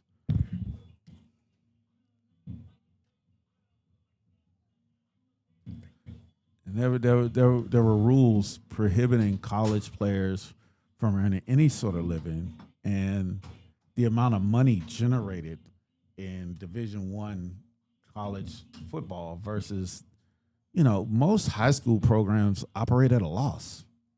So where is the NIL money even coming from or going to? You know who NIL is when you're in high school? Mommy and daddy. Good one. That's NIL, okay? You know what? That's the gospel from Chuck. Let the church say amen. Amen. Chuck, that's a brilliant analysis. You're exactly right. There was nothing stopped you from getting a job in high school as opposed to what's happening in college. What happened in college? And so, speaking of community, one of the other sponsors for this event that we're having today is the Durham Sports Commission, and it's from youth leagues to rec championship games. The Durham County Sports Commission is a proud sponsor of sports in the Bull City, building community, creating opportunity, and fueling the spirit of competition. You can learn more about the Durham Sports Commission at durhamsportscommission.com. And then, also another sponsor is TDS Radio. We spoke at length about how great TDS Radio is, Two Dope Siblings Radio. And that is tdsradio.com. And our third sponsor is the Marines, the few, the proud, the Marines. Honor, courage, commitment. And if you're ready to answer the call and become a part of something greater, visit marines.com today. And as we said at the beginning of the broadcast, all of the site and audio that you're seeing is being produced by Fire Media, which is a local media company here in the Raleigh-Durham area. And they've done a fantastic job of really capturing this event. This is the inaugural. I want to say first annual, right? I want to say first annual because this needs to happen again. But it is the inaugural Bull City Classic here in Durham County Stadium. So we're about 3 minutes away from our third contest, and it's Hillside versus South Garner. So we talked a lot about Hillside, and South Garner has those two prize recruits. How do you guys think this game is going to play out? Go ahead. Well, excuse me. I can't say I haven't known too much about South Garner. But I do know their coaching staff. Exactly. We're going to find out. And I know their coaching staff. And their coaching staff has the reputation of getting after football. And Hillside is usually a high-octane team. But since they had a new coaching change and they're doing some things different with the offense this year, we're going to see a team that likes to get after the football versus a high-octane offense, which uses the recipe for a great game. Well, at best, I said the teams mirrored each other. I think it's the personalities and the coaches that make the difference. As far as athletic-wise, again, you can put them right up next to one another, and they would look the same. I think moving forward, as the game gets ready to start, I think it's going to be a battle of attrition. Who wants it more? And even though this is a scrimmage game, these two teams are very evenly matched and should prove to be a very entertaining game. We've seen two games with Wakefield pulling out the victory over Riverside, and Roseville just flexing its muscle against Newburn. These next two games should be a little bit tighter. So I look forward to a very good game. A very good game. We're going to see, like I said, this is like Chuck said earlier, we're getting ready for some main events. No shade at other schools, but just locally, these last two games should be the main events. The reason why I said it is because these kids are local kids. They know each other. They work out together. They probably like to follow each other on all social media platforms. So it's a little personal. I agree. I agree. So, this is preseason, right? It's preseason for coaching staffs and support staffs as well. We don't really have rosters for Hillside or South Garner, but it's the first annual, right, Bull City Classic, and we will do our best to just provide as much of the sight and sounds that you will see. So we won't necessarily have names for players when they make a big play, but they're still gonna make them, right? Yeah, and you know still what? Gonna broadcast the game. This is Hillside, South Garner. I'm pretty sure between myself and Ziegler, we probably know the kids. I probably do. That's why I'm glad y'all here. Yeah, Help me. we just got to call them by their real names. We can't say John on the play. Man, y'all know parent names, nicknames, baby names. Yeah, that's Boo Boo right there. Yeah, it's Oh Boo-Boo. man, They both Boo-Boo always for fast. 6. Okay. He's been Okay. fast for a long time.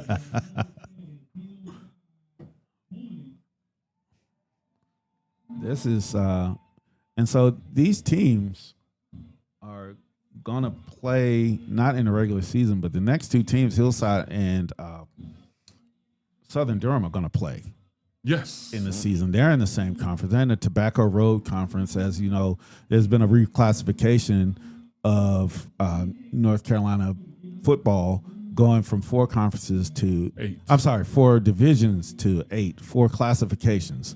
So they went from 4A, which was the highest. Now there's 8A. And so Roseville is in 8A. Newburn is in 7A. Yes. And then this Tobacco Road Conference is a mixture of 7A and 6A teams, but Hillside's a 7A. And so you could see these are potential playoff matchups that we're seeing here today. These teams could see each other again. And, Hillside, Riverside, and Southern Durham are all in the same conference. Yes, they are. And they're all within 10, 15 minutes of each other. Mm-hmm. Yes. And so these are traditional rivals, and they aren't very fond of each other. I've noticed that, the Southern Durham people, the Hillside people, and the line Riverside. has been, Yeah, the line has been drawn. the lines are drawn. But so even in this new era, there are still traditional rivalries that are maintained.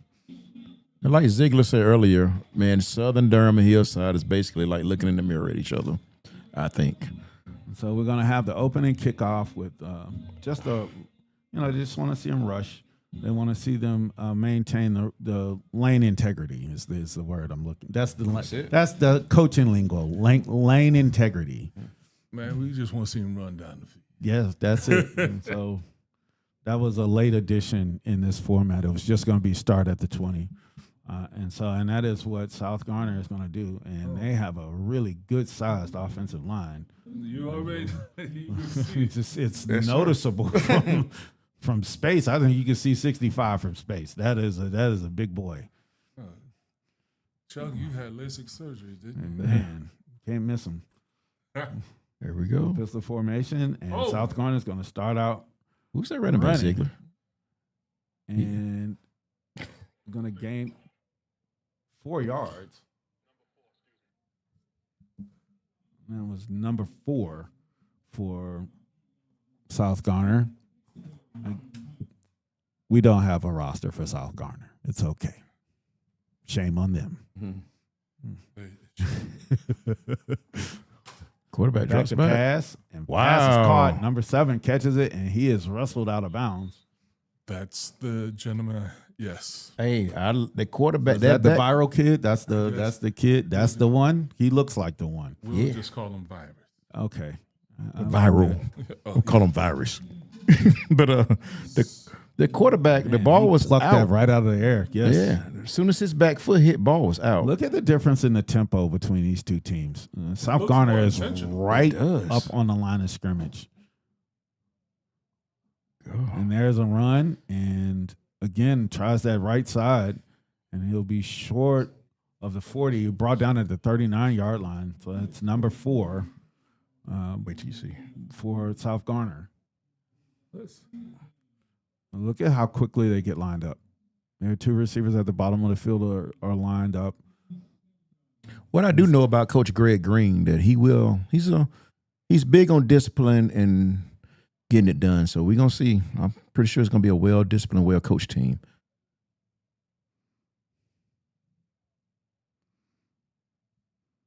So Ball's another out. pass attempt. Ball is out, and that is caught. Ooh. And he is met. Wow, that is a nice play. Good catch by number 8 and good tackle by number 6 for Hillside. That was an immediate completion. What is it, 5? Tackle by number 6 for Hillside. So Hillside running a 4-2-5 defense and showing press here on the bottom of the field. You got it, Chris.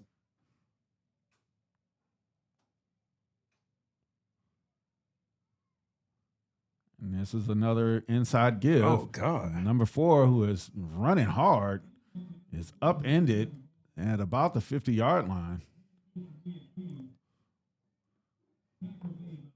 So that is good enough for another first down. I noticed the discipline on South Garner on this drive. I noticed the quarterback went hard count. They're wasting no time. Yeah. Didn't move. And they didn't move. A lot Right. of times you go hard count, you be friendly fire, your own team will jump. And he just uncorks it and misfire was looking at the bottom of the field. And that was intended for number 8, who had the completion before, out of bounds. And so that will make it 2nd and 10.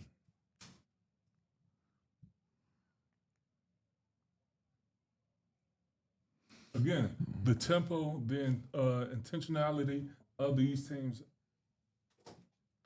is noticeable. So trips formation to the top of the field. They're coming. They are coming.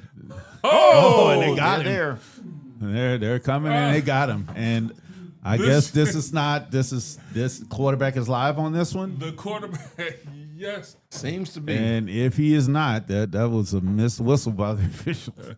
In our first game, every time they got within 2 yards of the quarterback, it was a quick whistle. But this looks like this is completely live.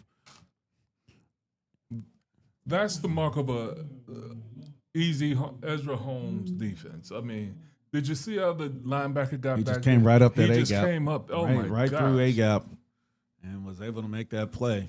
He Quarterback had no time. I knew it was only a matter of time before Coach Holmes made some adjustments. Shotgun formation, looking deep. Oh, And it's one-on-one coverage, and that pass is Yeah. off the mark. And That was an errant pass. even if it was there, good that coverage. was great coverage. good there. coverage. So after a couple of first downs, South Garner is going to have to bring on the punting unit. And again, we like to remind you that there is no rush on the punt. This is a dead ball play, so wherever the ball lands will be where it is spotted for Hillside. Is that number 6, number 3 in the back receiving the ball? Well, silver numbers on black jerseys Yeah, at night, they're not really doing us much favor.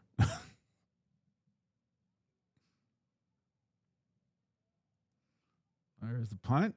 And a bit of a wobbly one, and that's going to land at about it's definitely a Peter call, and that is going to land at the 37. They're going to mark it at the 35. That landed at the 37. Now we get a look at the Hillside offense. We will.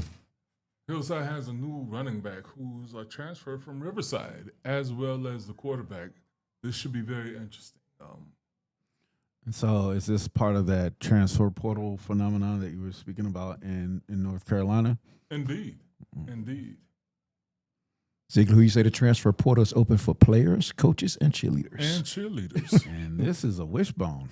Oh, my goodness. With two Shades split of Newburn. receivers. And this is a pass. Is that Trey? And he rolls out, and boy, that just looked disjointed, right? It's a wishbone, it's a running offense. They had a running back on a wheel route, but pass did not get to him because he had pressure.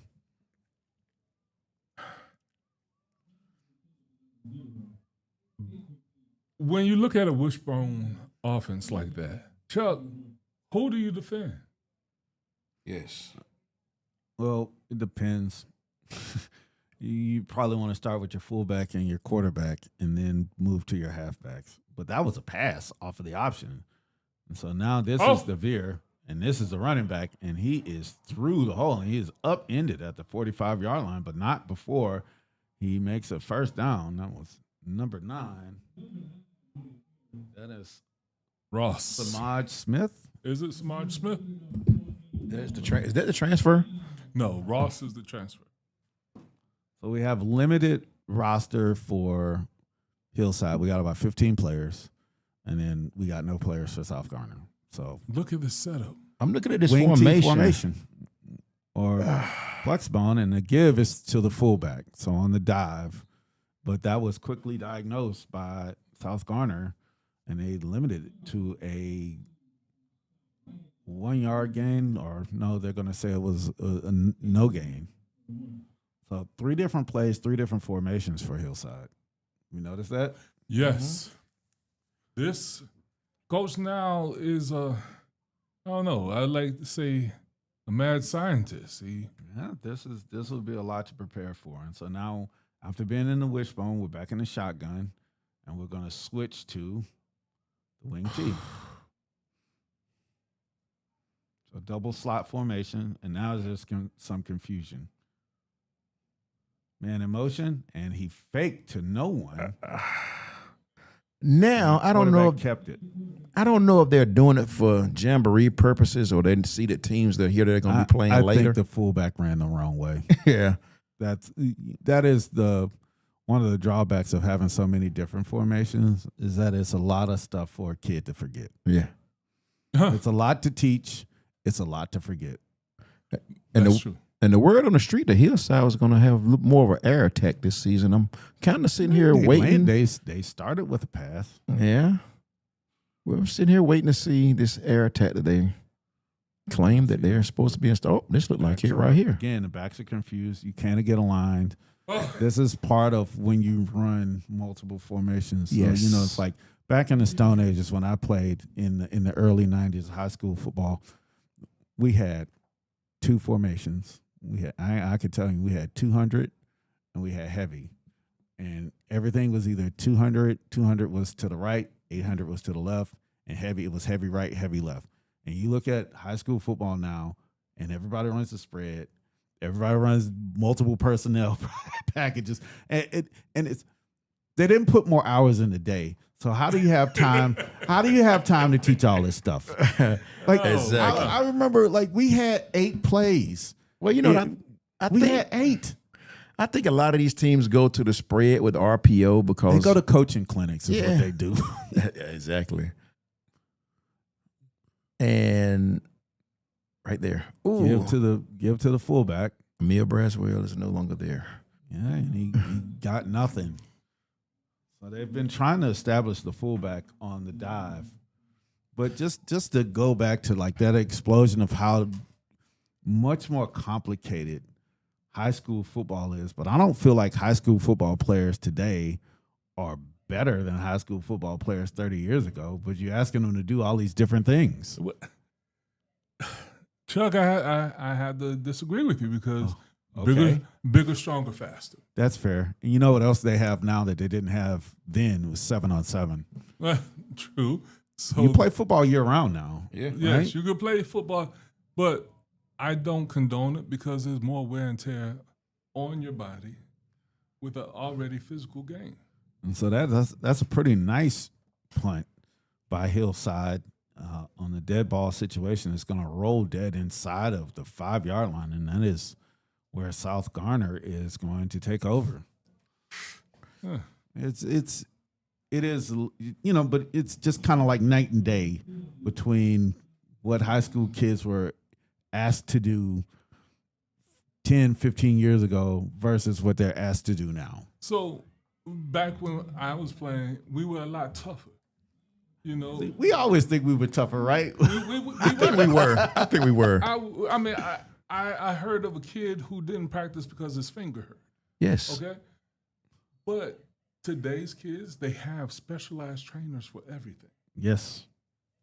You think about it. We played high school football. How many times, being honest, that you think you played knowing that you may have had a concussion? I know I did. I was so concussed I didn't know I had it. Exactly. I So- mean, but you scared. that run, I'm scared I might miss next week, so I ain't tell nobody. negligible gain. This is a tough position for South Garner to be in. It is. Early, yes. Early, right? Their first drive, they just came out and were really able to establish the run. Would- But being backed up here Would in you the blitz shotgun, Here? Would you blitz here? Would you bring them? they've already had success. Hillside on the blitz. There you go. And this is a quarterback keep. And wow, he got whacked. And there's the ball. Was he And the down? ball is out. Let's see if that is going to be counted as a fumble, or did they blow it dead? The It officials looked have like his not. butt was down from here, but maybe, Man, yeah, like he slid into third base. paid And, the price. yeah. So It counted as a fumble. Hillside football, right? No, No? This No. is still South South Garner Garner. ball, Oh, and it'll be 3rd and 10. wow. We need this viral kid to make a play now. But then you have to protect. They might send them here with them backed up. Linebacker's playing off. yeah, linebackers playing too far. Oh, here he come. Back to pass, and that pass is caught. Upfield, son. But he is draws a crowd. Oh man, there I are 4 think- guys there. Initially, it looked like he may have had the first before he looped back around. Yeah, Initially. because he looped back around. You Yeah. don't get forward progress. It goes back to where you got tackled. So that's a teaching moment for the receiver. Oh man, so they made a good play. I would love to see him go for it. Man, let's see this. They're playing. These coaches are playing this like a real game. And you know what I'm thinking? The punter, the first kick went off the side of his foot. So, I mean, this probably going to be like a 12-yard punt, maybe. I think I would have went for it here. Because, let's see this punt. It's probably not going to go to, oh, okay, he got a little more on that one. Well, he got his foot into that one, and that is caught at the 45-yard line of South Garner. So Hillside with good field position here on their second drive. Let's see what they come out in, right? They've been in a wishbone. They've been in a shotgun. We had 2 backs. They've had 3 backs. They tried to pass. They tried to run inside, like they get their fullback started, but really nothing much going for them. So far, I'm giving the edge to South Garner right now. And so here is the wishbone, but with 2 receivers. Quarterback under center, and he is going to give it to the first man through. And nothing. You know, Chuck, when you do a quick hit and play like that, I think you can't go with your traditional cadence on a snap count. You have to do, I think, first sound maybe or a quick snap because it's such a quick hit and play. And I also think with the South Garner guys, just look at their 2 tackles. They're big Look at their guys. 2 defensive tackles. They're big guys. You're going to have a hard time running fullback dive against those 2 guys. They take up a lot of room. Yeah. Your fullback dive should be like on first sound. I wouldn't run a normal cadence. So wishbone formation. And now they're going to try to sweep Oh, outside. somebody's out there. Right. Don't go inside, you go outside. And wow, that is a low tackle by one of the South Garner defenders. I think they're trying to lure them to sleep maybe with the inside stuff and then bounce it to the Yeah, outside. it's an inside-outside Yeah. offense, and they're going to call that a first down. Well, the nose of the ball is on the 35, so. I didn't notice, but I mean, South Garner has a big defensive front. They do. Those kids are big. I'm looking, like you said earlier, I'm looking at these 2 tackles. I'm like, those are some healthy dudes. Yeah, I mean, in high school ball, you know, you can have 5'9", 215-pound guards, Yeah. right? But, you know, not so much at the next level, but just trying to balk that kid in the middle. So it's an I formation now. Give to the second man through. and he is stacked up. To me, they're making They just keep on. They're not giving up on running in between the tackles. The guy coach now won a state championship doing that in Newburn, and he's now Hillside's head coach. I think I'm not saying that you can't do it. Yeah. And this is the kind of offense that wears on you as this is probably not the format with a running clock. Thank But you. on a hot day like today where it was, the heat index was above 95, you keep running it inside. Eventually, all those big guys are going to wear down, and that's what you're betting. And there's a pass. And There's also, a I'm thinking deep shot, and that is going to be intercepted. just down it. And I'm thinking, and he's going to keep coming out. running. wow, He's bringing it out, and there's a collision of blindside block, and he runs into his own man. at the 25. Oh my! What is it? So is there a penalty for that blindside block? I think I saw something. Yeah. But speaking on that offense, doing the penalty while they sort it out, I'm thinking, if you get behind, it's gonna be hard to come back playing that style of football. Yes. It's very hard. Yeah. So So there is a penalty as the After the sunlight interception. has gone away. The flags are darker. If that makes sense. It's like it's way over there on the far side. It's not as the field isn't as bright as it was an hour ago. It all blends in. yeah, it does. And we all over 50, so Not quite. Yeah. Speak for yourself. yeah. Talking me as Zig, That's why I didn't say anything about play because I didn't see it. Yeah. I saw something. I didn't know what it was. I mean, this kid's cleats are brighter than the flag was on Yeah. the far side, right? Exactly. He's wearing neon green cleats. Just from a So- coaching standpoint, I think if South Garner score first, it's going to be hard for Hillside to bounce back running that style of offense. I agree, but I also feel like a halftime would do Hillside more good than South Garner. Yeah. There's 4 receivers to the top of the field and pass attempt, and what a hit. Pass is complete, but man, number 4 paid the price. And he held on to the ball. He did. Yeah, it's impressive. It was a good play by the offense, good play by the defense. Coverage was right there.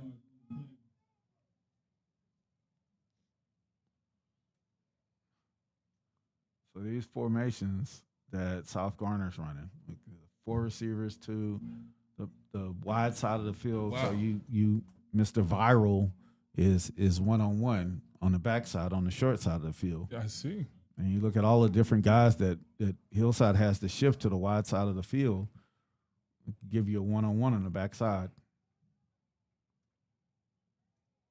Oh. And they go opposite. They go to the backside, and that pass is complete, and it's good enough for a first down.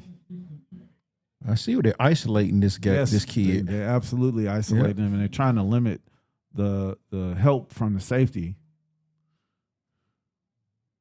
You have a decision to make defensively when you have 4 defensive linemen, as Hillside does.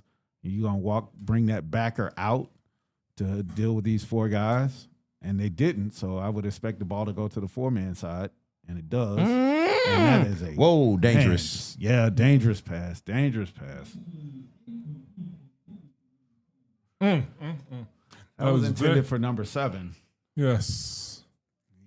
Climbed the ladder, but he couldn't quite get it. Showed a lot of courage. Yes, he did. Yes, he did.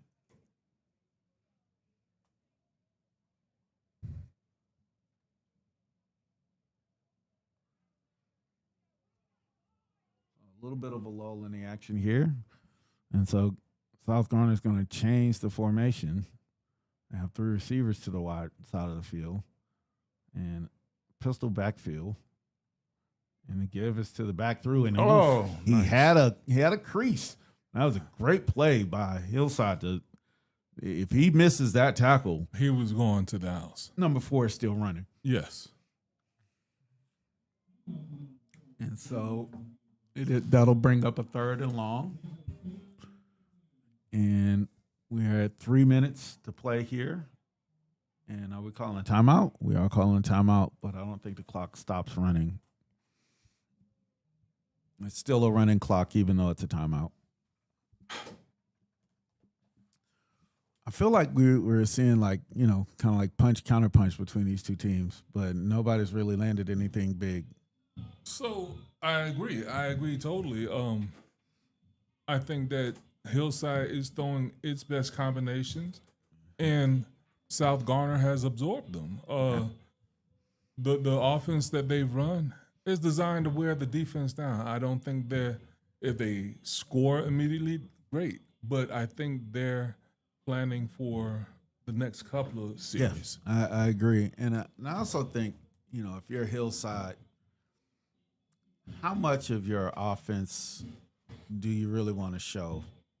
When you run, they've shown a bunch of different formations, but they've really tried to do the same thing out of those multiple formations. It's really been trying to establish the fullback, trying to establish the inside run, and our timeout is over. And so South Garner, 3rd and long, that pass is intercepted. Wow, good pick. And there's green grass in front of him, and he is going to bring that back for a touchdown. Hillside with the pick 6.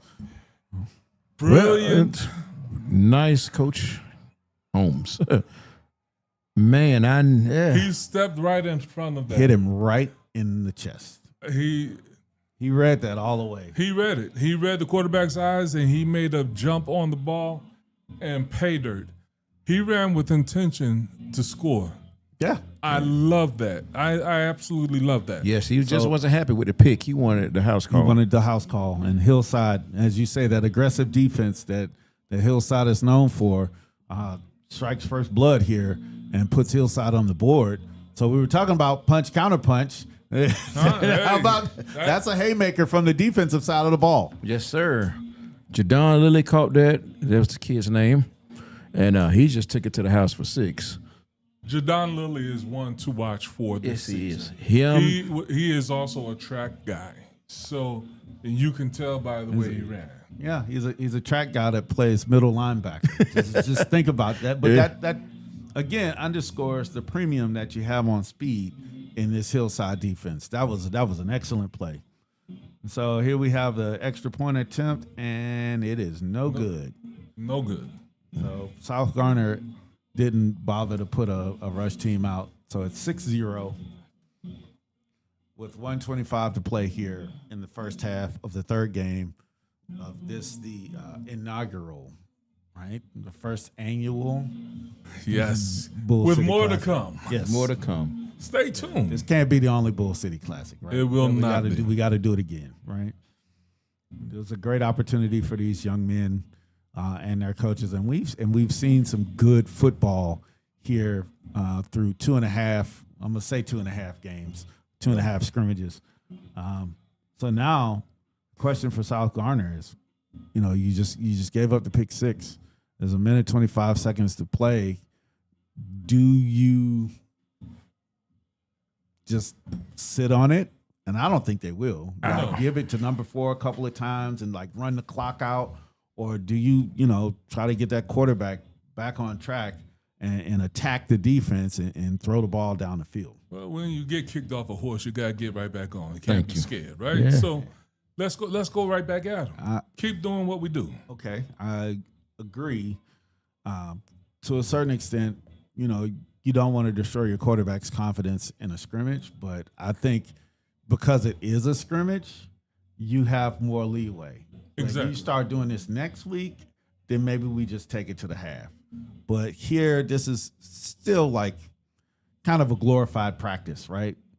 We want to get there, and those reps, those live reps that we talk about are precious because they're so far and few between. I hope that South Garner comes out and attacks Hillside.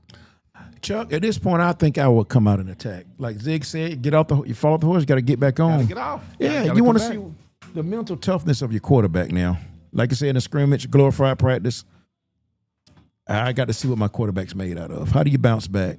Absolutely. Yeah. After you just threw a pick. And 6. The hard part for the quarterback is that behind Lilly was an open receiver. That was a bad throw. Yes. It wasn't necessarily a bad read. That was a bad throw. So they've had some open receivers here in South Garner, and I feel like for the most part they've moved the football.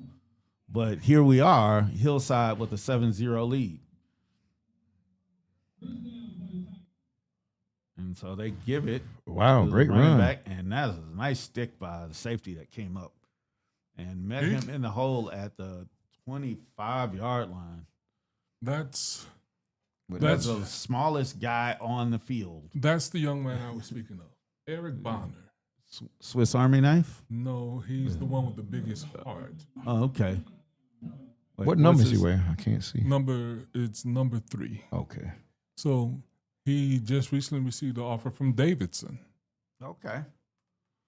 Yeah, the little big man made the tackle. And so we're under 40 seconds, and South Garner is going to hand the ball off again on the counter, and he's going to get close to 30-yard line, close to a first down. But South Garner did the exact opposite of what we said, right? They don't look like they're very much in a hurry. But that is a good enough for a first down. I think you got to start airing it out. And so the 30 clock is seconds. running. Yeah. And so And a here's half. their 4-receiver formation. 4 receivers to one side of the field, which means they're one-on-one on the backside of the field with no safety help. No safety help. Huh. Empty backfield. And there they go. Turn around. One-on-one, and they tried the back shoulder fade. And Did he that's catch a it? nice play by the safety. He We caught caught the ball. Caught it. And I think he has a pass interference, which they probably declined to keep the ball. So let's see what we have here from the penalty standpoint. Chains are moving.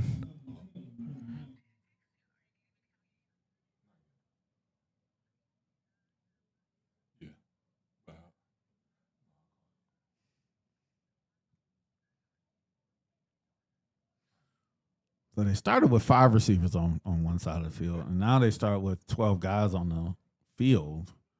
But in this era of no huddle, you're allowed to kind of like have multiple guys on the field. And so what do we – no, they're not. What are they doing? Okay. They had 12 guys on the field offensively. Oh, my. 5 seconds left. So there's just generally a lot of confusion. I think that's kind of been the rule of the day, right? It's been the rule of the day. At the same time, we'll chalk it up. It's still a jamboree. It's still Still a jamboree. early. Yeah, I Still know. early. I mean, it's preseason for everybody, Yeah. right? And so these rosters haven't been finalized. The coaches generally play their cards close to the vest, Yes. right? They don't want to They don't reveal want to tip their anything. hand. Yeah. And they're very superstitious. They know that this time next week they're going to be going into real, and it's going to count. So, if you had a guy get banged up in camp, or any kind of edge that you could give to yourself in terms of scouting, you're going to try and take advantage of that. Indeed, yeah. But this is But these are what scrimmages are for. absolutely, That's what absolutely. scrimmages are for. And I want to talk to the point of what this means. Not only did we do this for this team, this inaugural jamboree has been good for the community. When you look at the turnout that we have now, Wow. Yeah, it is packed, and there are youth kids here. Their youth kids got in for free. So 4 receivers to the bottom of the field, and he throws it short underneath, and number 13 made a couple guys miss, but he had a long way to go. So he's going to be tackled short of the sticks, and that is going to do it here for the first half, and we're going to have a 6-minute break. Well, the lone score here is on a pick 6 by Jadon Lilly of Hillside, and who returned that for about 25 yards for the score. Yes, yes. Man. Well, I'm enjoying this. I'm enjoying the competition here. South Garner has, minus the interception, they've still shown they have a balanced attack. They do. That running back number 4 has really been. He's shown certain explosiveness, and it's like you kind of like when he has the ball in his hand, you kind of you kind of hold your breath because it looks like he can break one at any moment. He can break one every time he gets his hands on the ball, and that is a special quality for a football player. You know what that field seats. Because what will we see next? It also fills the win column. Right? I know. You have enough of those guys, right? Exactly. So even though it's 7-0, South Garner is, I feel like, one play away from just being right back in this, and they have 2 or 3 guys that have shown that level of explosiveness. Looking at Coach Niles' approach, his approach is one that, as a player, I would just be sick and would hate to play because you know he's coming at you each and every play. He's going to try to pound you and ground you. And you have to remain disciplined and know your assignments. Mm-hmm. When we played him, when my son was at Cardinal Gibbons, it wasn't a fun game because everybody was assigned a man. I mean, it wasn't a free game. You had to play disciplined football. And that type of, while it was effective, you played the game to still win, right? Right. Joe? Well, making them play assignment football, but it takes an 11-on-11 game and make it a 1-on-1 game. Because defensively, it only takes one guy to break down, and you have a chance to make a play. And who wants to be that guy to break down? Just don't be him. You got to get 11 guys on a page, and it's hard in college. It's really hard in high school, right? Because you have so many distractions for young players. So we got about 2 minutes before they both teams come back. So let's talk about let's move it ahead to the last matchup of the night. And let's talk about Southern Durham. Let's talk about Millbrook. And I feel like, again, what we saw pregame with both teams meeting at the 50, I think we're going to have that same kind of energy here for the nightcap. Because, Millbrook is a very confident group, very confident team. And, we're in Durham and you're playing against Southern Durham. And also, I agree because Hillside, Millbrook actually called Southern Durham out. Am I correct? I got a special guest, fellas. Oh, man. They actually called. Is this Mr. Jones? Sir? Good. Mr. Jones, how you doing, sir? Man. Richard Ziegler. Good. Nice to meet you. How you doing? Nice to meet y'all, man. So fellas, what we're gonna do is I'm gonna have announce that we're giving him the award. Tell all the media to take their photos and everything at the 50-yard line. Present him with the award with D-Rob. Okay. And then bring them upstairs so y'all can. However long you want to stay. Okay. Okay. So that works. Preview of coming attractions. Yeah, bring D-Rob with you on up here, man. You jump You can't bring D-Rob over here. Man, he'll have a fit if he had to. Come on, Man, man. he already mad at me. Why didn't you call me? Because you ain't call me because it's late. I'm like, come on, D-Rob, man. Suge Knight. Yeah.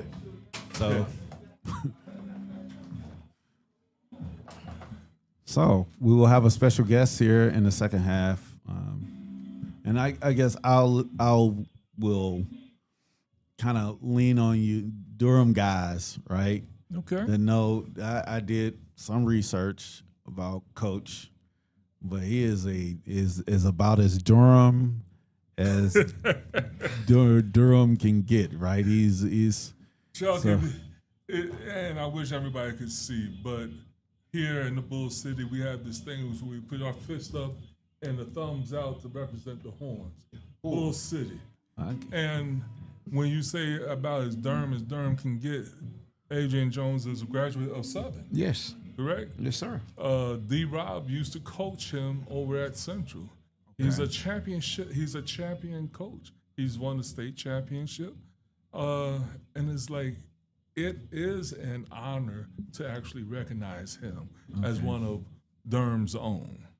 So Coach Adrian Jones coached at Southern Durham. He also coached at Shaw University, which is in Raleigh, but Yes. plays their home games a lot of times right here, in Durham County Stadium. As a matter of fact, first few times that I came to Durham County Stadium was to watch Shaw play. Right. And, you know, you want to talk about respect and a guy who is just mutually respected within the community. They are going to present him with an award at midfield, and they're really excited. This is kind of a celebration of these kids, but it's also a celebration of Durham. Yeah. And I got to be honest with you, from being from outside of the North Carolina area, when you think of Durham, you know you think of Duke. and what I have found in my times coming down here, that, yeah, Duke is Duke, but there is a thriving city, a thriving community in Durham, kind of separate from Duke. From Duke. You know, Chuck, you set that up brilliantly, because that part of the city that is thriving, it is a community that, I mean, every community has its ups and downs, but it's a community that loves each other. Yes. When you look at some of the youth teams that are here in the city, again, like you said, we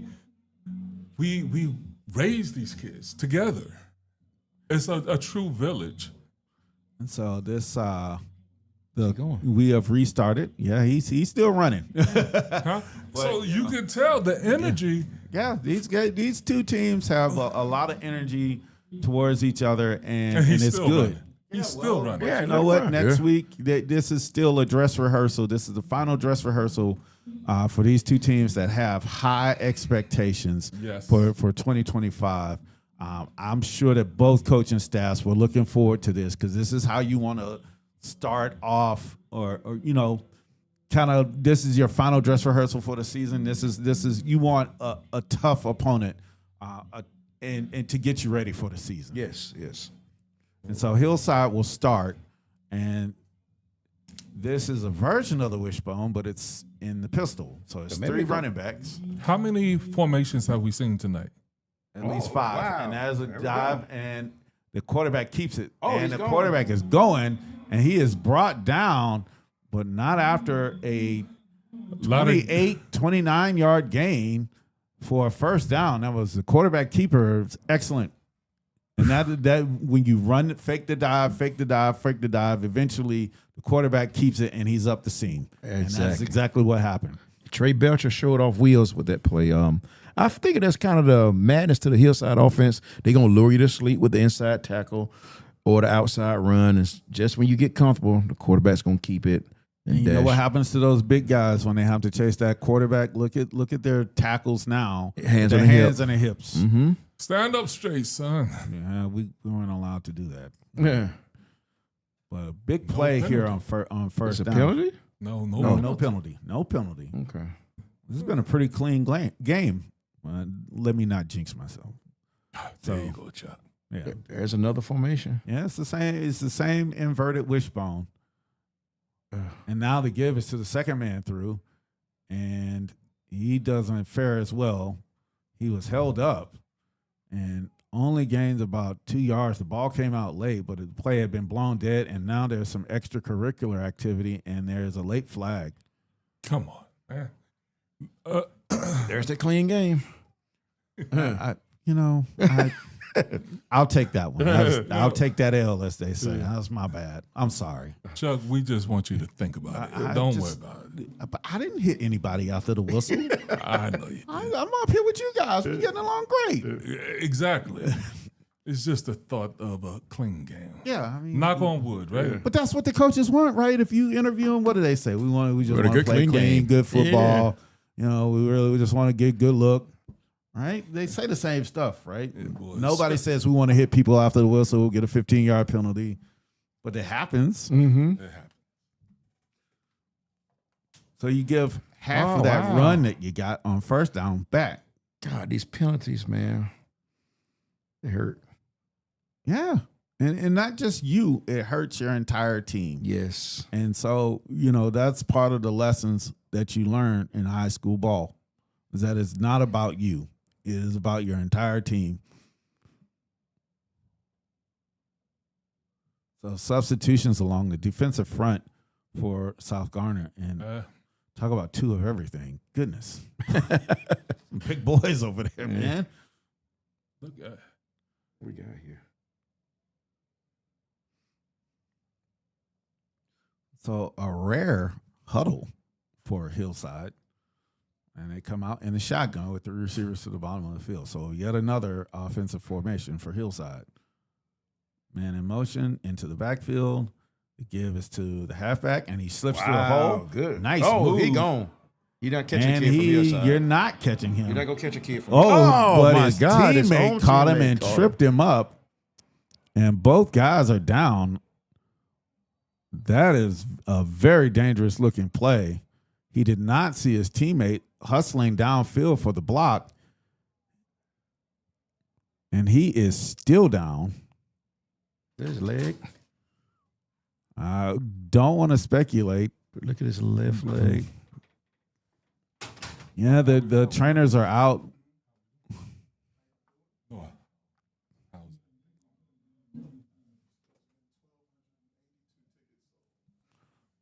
So they're paying attention to him inside the 10.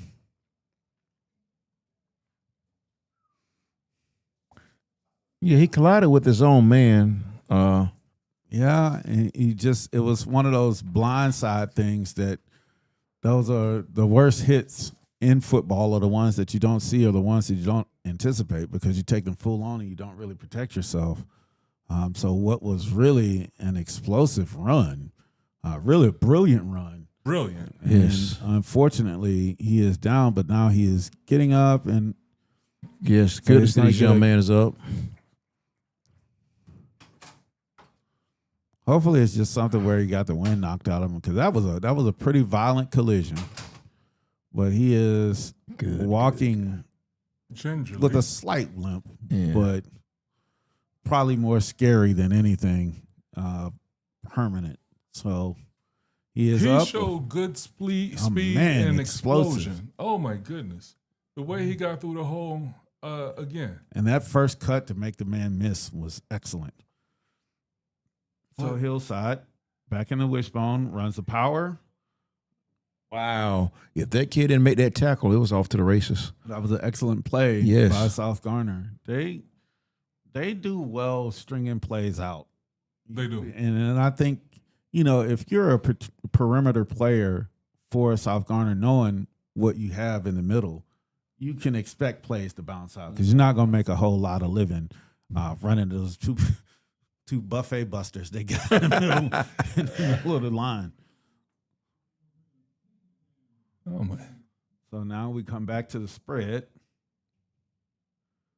This may be a Motion keeper. yeah. Quarterback back to pass, looks, and that is going to be a pass interference. I don't know. That's a tough one.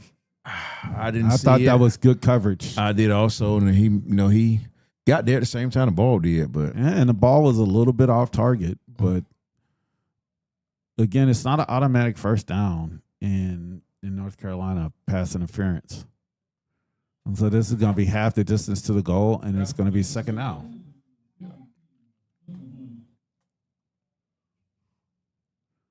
I'm impressed with South Garner. Considering the team that they had last year and how they're coming out competing this year, because last year wasn't one of their better years. No, it wasn't. And I'm seeing what they're doing there. They're actually competing and fighting. It's like a good team to be reckoned with, maybe.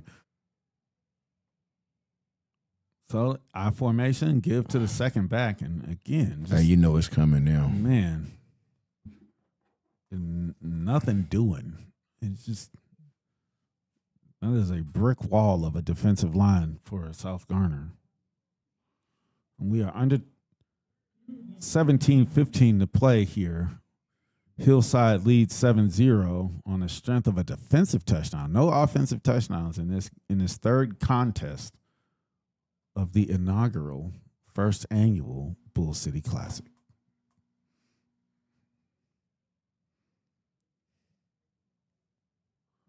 Hillside breaks the huddle, and this is the inverted wishbone. A lot of moving pieces back there. It is. Ah. And they give it to the second man through, and And he is he's going to in worm there. his way into the end zone for the touchdown. And I don't see any penalty markers. It's that second effort. Yeah, that was. He was there was a defender that had a chance at him in the backfield, and he was able to make that man miss and get into the end zone. That was a nice looking drive for Hillside. It was. And that was a nice looking play for that running back. We'll see what South Garner can do to answer. I feel like they have the ability to answer, but Hillside is just kind of taking control of this game. They are. And now Hillside's right where they want to be with the style of offense they've been playing. In the driver's seat, they're going to milk the clock, drive down the field. Keep Yeah, you from with a getting the running clock. With a running clock, absolutely. That's exactly. They're the So, driver's so seat. if South Garner doesn't score here, this could end 14-0. Yeah. Very well could be. We could be looking at our final score. Well, the thing about it, South Garner has to score quickly. Yes, Yeah. have but to score quickly. Yeah. they have shown the ability to do that. They just haven't been consistent. That has to be frustrating for a coach Yes, because we've made the right calls. We've made. they might be doing up downs in the end zone after this game.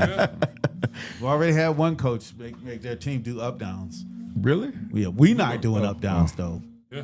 We've been on point all night. I give us an A. So the dead ball kickoff about to happen, and this has been a great day for us. We've had Marines, right? We're having Durham legends. We have good football.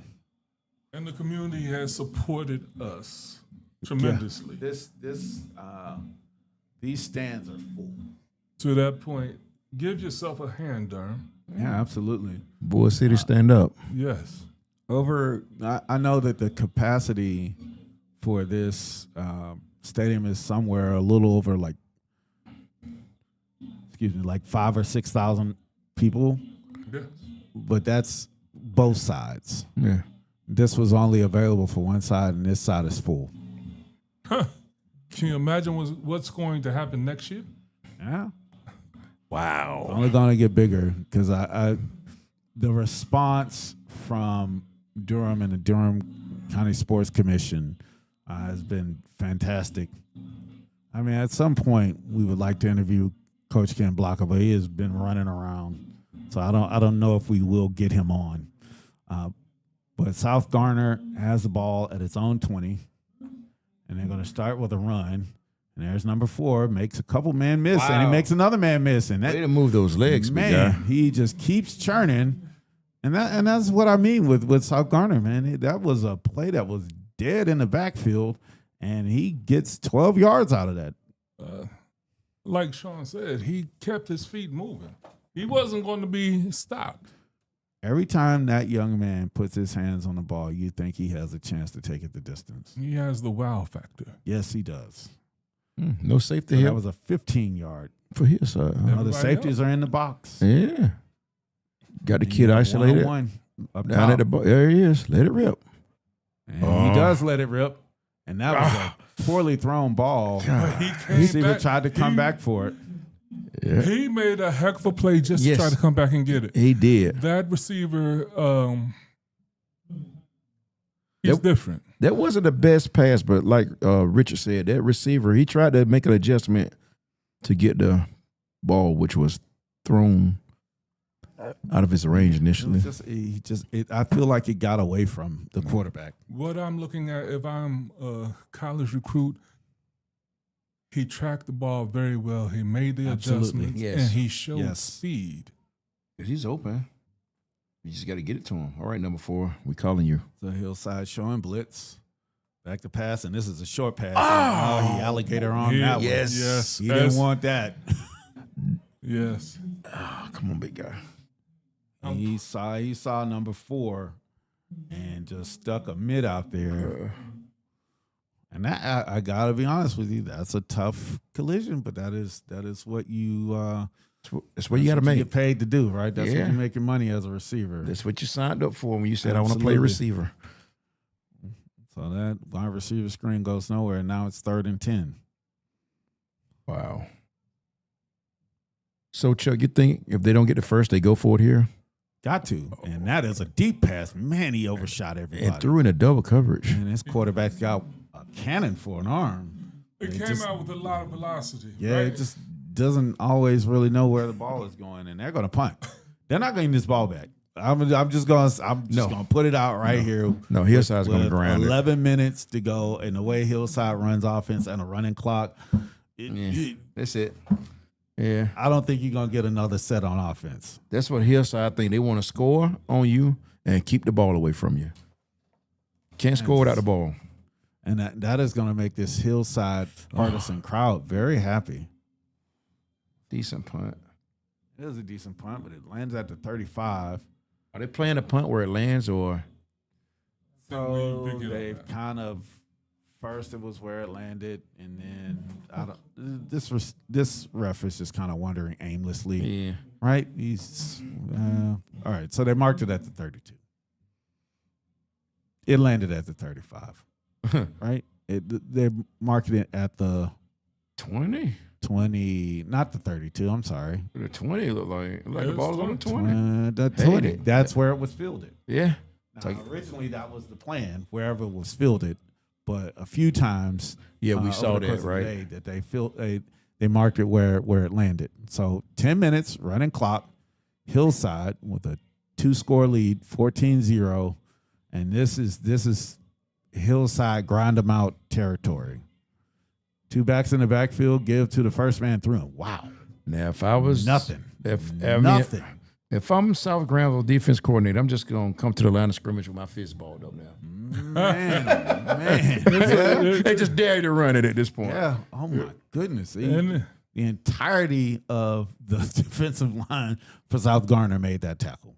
Because you know what Hillside want to do. They just want to ground and pound, bro. And you say you want to get like 11 guys to the ball, like meet at the ball carrier, like ideally. They did a little too much. What's the penalty? Oh well, Yes, it's a face unless- mask. So Now, this would be a good time to do that quarterback keeper again, maybe. yeah, the playbook is open for Hillside. They tried the option, it worked. They tried the inside run, it worked. They kept it with the quarterback, that worked. The only thing that really hasn't worked is a pass, and this is the give Good to run. the running back, and he slips down. If he doesn't slip, that's It's a first good-looking down. game. Yes. Possibly a Yes. big game because I saw that. And I'm thinking the defense is watching this guy in motion at Hillside, which is part of the He's plan. motioning to the strong side Yeah, and running the exactly. counter back weak side. And Yes. so the whole defense is watching this guy in motion. And that has been the one play running wise that they have been able to block with these guys. You get those big guys moving one side Yeah. and then come back, cut against the grain. And they're setting that play up nice. Somebody's late getting over there. Oh, they threw the ball. Can't believe threw it. the ball. Oh, wow. Almost That went through a pick six. That went through two sets two of sets hands. of hands. Yes, Yes. Text you. I'm just going to text it to you.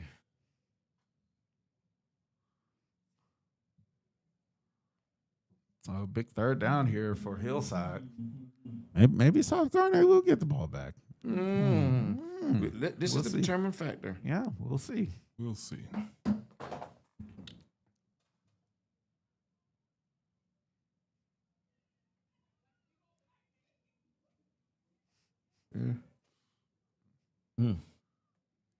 So 3 receivers to the top of the field, bunch. And he's going to roll that way. Oh, he got held. Yeah, he did get held, and there's a throw, and it is Caught. caught. Good enough for the first down. But I'm like you. There was a hold back here, but I think they're ready to go. I mean, we saw this. He almost undressed this guy.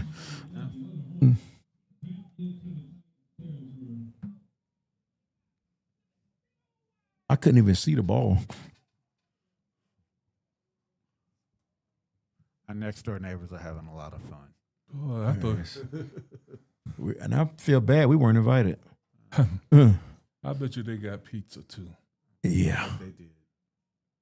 There it is. Come back to the side. It is. Come back with the counter. Oh, He is nice. drugged down. Yes, nice. Dragged down in backfield by number 11.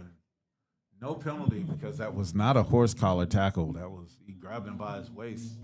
You see Pete Silver? I wish I did. Big Kev takes him.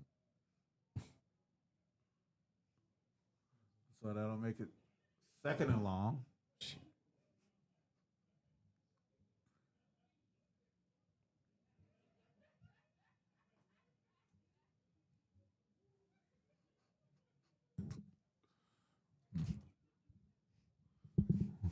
I don't know what's funny in the booth. I'm really anxious to find I like out. laughing. Me too. I like pizza. I do too. And so that is a pass, Look at and he this. is wide open. Is that Oh, your guy? wow. Is that the little guy with the big heart, and he made 2 people miss? Oh my goodness. That was a nice play. That was a very nice play.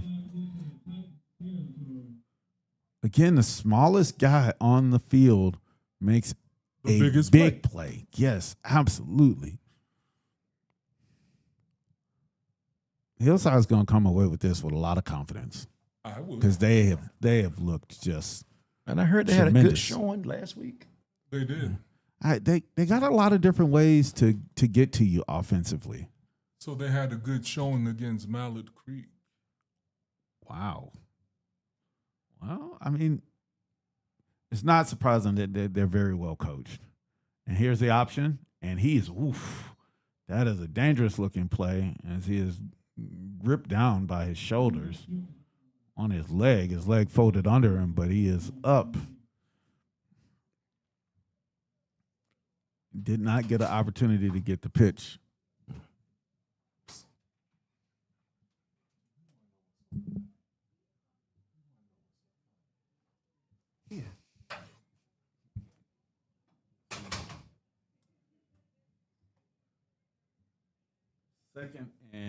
Second and 10 or 2nd and 12 at the 15, and again They're coming. the clock is running, and they are coming, and that is oof. Oh man, that is a nice coverage.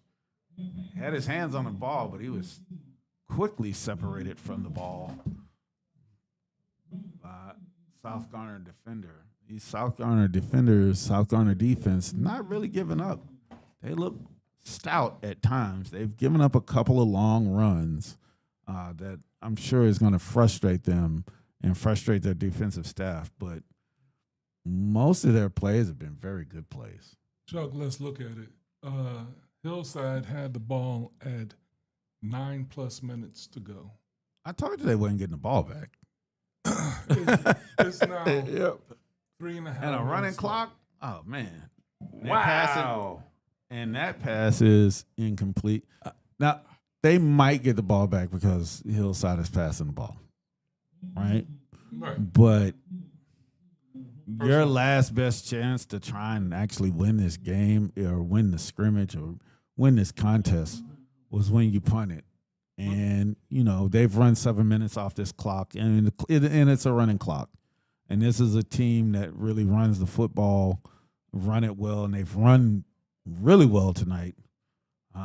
You look at the body language of some of the South Garner guys, they look a little bit frustrated. I don't want to say dejected, but They're tired. yeah, that too. They're It's tired. it's The still defense it's is still a tired. hot day. The defense is tired. They've been on the field for over 6 minutes. Yes, grinding it out. And so this is a spread formation for Hillside, and they're going to Wow, they throw brought against Garner the brought some blitz, heat. and that is going to find nobody, Wow. and there's going to be a penalty. Well, defensive pass interference, holding maybe. I don't what intentional grounding Yeah, because he there was getting hit. nobody out there. I mean, it landed in the sand pit. He wasn't outside the tackle box, that's for sure. So, yeah, He maybe threw that out of the back of the end zone.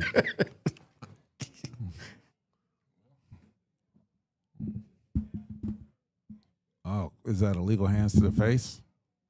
Or I think it was face mask. Right? It Hands was- to the hands to the face mask. But it's not an automatic first down. No, that is one of the peculiarities of North Carolina high school rules, that you can mug a receiver and it not be an automatic first down. I think the NFL should do that. Honestly, they should take defensive holding and make it just 5 yards. I wouldn't be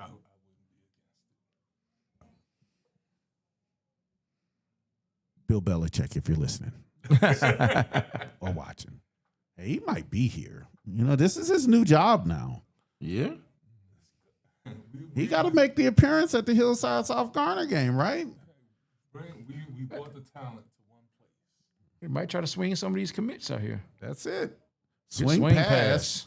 And Oh, the he's in littlest there. man on the field scores again. And this is going to be a decisive victory for Yes. Hillside. So I'm impressed with Hillside's team speed. Man, Exactly. They are quick. He got around to the outside corner and the guy had the angle, but he still could not catch him. I am very impressed with Hillside's team speed on defense and on offense.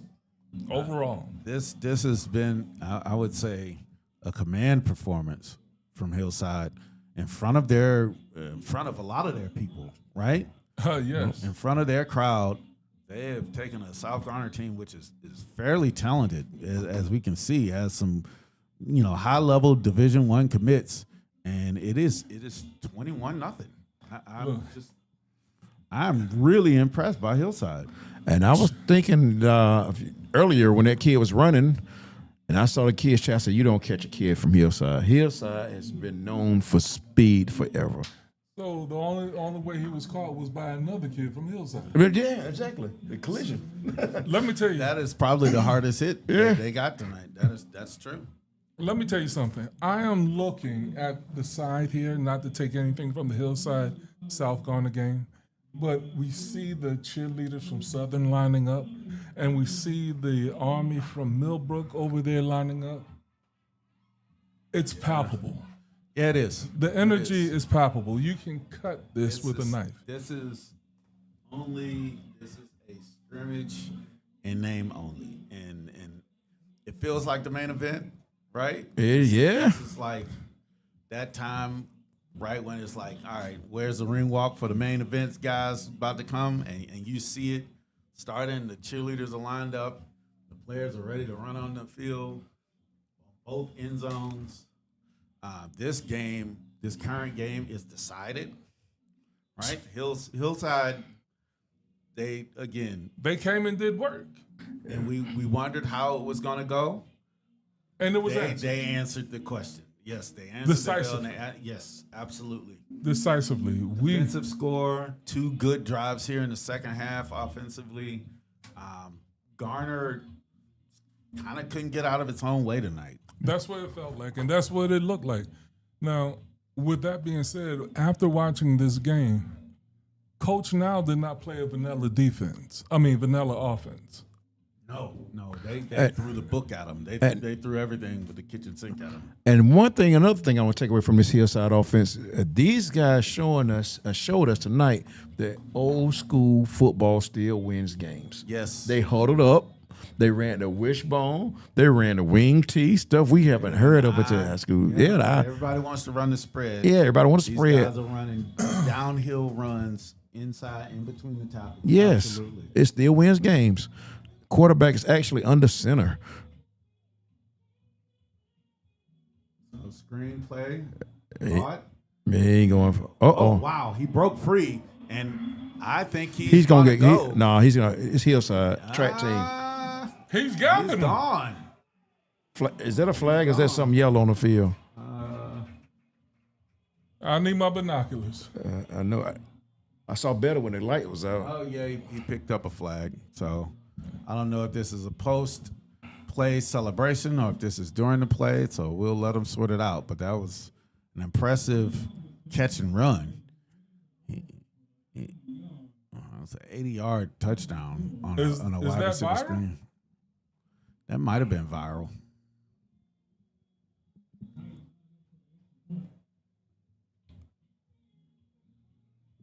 So yeah, I mean, it wouldn't matter if the penalty was on a kickoff because there's Exactly. no kickoff. But also, because this is a scrimmage and it's a dead ball kickoff, there is no onside kick. Onside kick. Exactly. So Hillside is just going to get the ball at the 20-yard line, take a couple knees, and this is going to be over. But at least South Garner. I mean, but that is what we've been saying the entire night. That South Garner has several players that look like they could take it the distance that anytime they get that at any given time. Yeah. And that's got to be frustrating as a coach to know that your team has that type of potential and has that capability, but they did not play up to their capability. And the biggest detriment to South Garner tonight, other than a really excellent Hillside team, but offensively, the biggest detriment to South Garner was South Garner. South Garner. So let me ask you, it wasn't anything that Hillside did defensively, was it? I feel like pick that six. that pick six. Yeah, that's what got Hillside going. That definitely changed the momentum. But it was a couple of runs number 4 had that he could have broke it, but he got tackled. Yeah. I will say this: Hillside is a pretty good tackling football team. Yeah. There were not a lot of missed tackles. Granted, on this last one, they missed like 4 tackles. But for the most part, they have tackled very well tonight. And really, all of those big play potential plays for South Garner were neutralized by Hillside. But I feel like all of the mistakes that South Garner made really took them out of any sort of rhythm. I was thinking the same thing. I was just tweeting that South Garner actually a better team. I mean, I say a better team than Hillside. They're better than what they played tonight. Yes. It's just like tonight. I would agree with that. It looked like they just couldn't get out their own way. Yeah. It just but it is the week before it starts. It's a scrimmage. You're not going to have a good result, but it's still just part of the process of building your team. And so you're going to go back and look at that film. And again, I wouldn't want to be in the film room with South Garner. Or in practice Monday. Right. I wouldn't want to be a part of that. So Especially if I was on the defensive end, like in their secondary. as a coach, do you hurry up and forget about this I and think move there's forward? I think there are some lessons that you want to take forward as you move into the season. My thing would be Like it looks like they missed a few assignments, particularly on the quarterback. When he pulled and kept that ball, there was nobody. nobody. My thing is forget it, no. But remember, when I was coach, I would tell you, remember how you feel now. Remember that taste in your mouth. We don't like this taste. Still throwing the Oh, ball, and God, it's that's- wide open. Oh, And he my catches it, God. and he is gone. Well, no. Yeah, he is. Yeah, he's They just rub their nose Well, in it. that is and look at their defense walk off the field. Look at South Garner's defense. Walk They're off. tired. Well, actually, Hillside lined up like this and take a knee.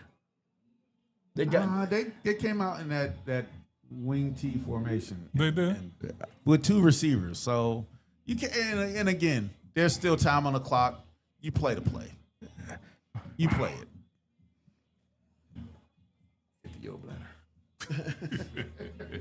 So that was a good play by Hillside.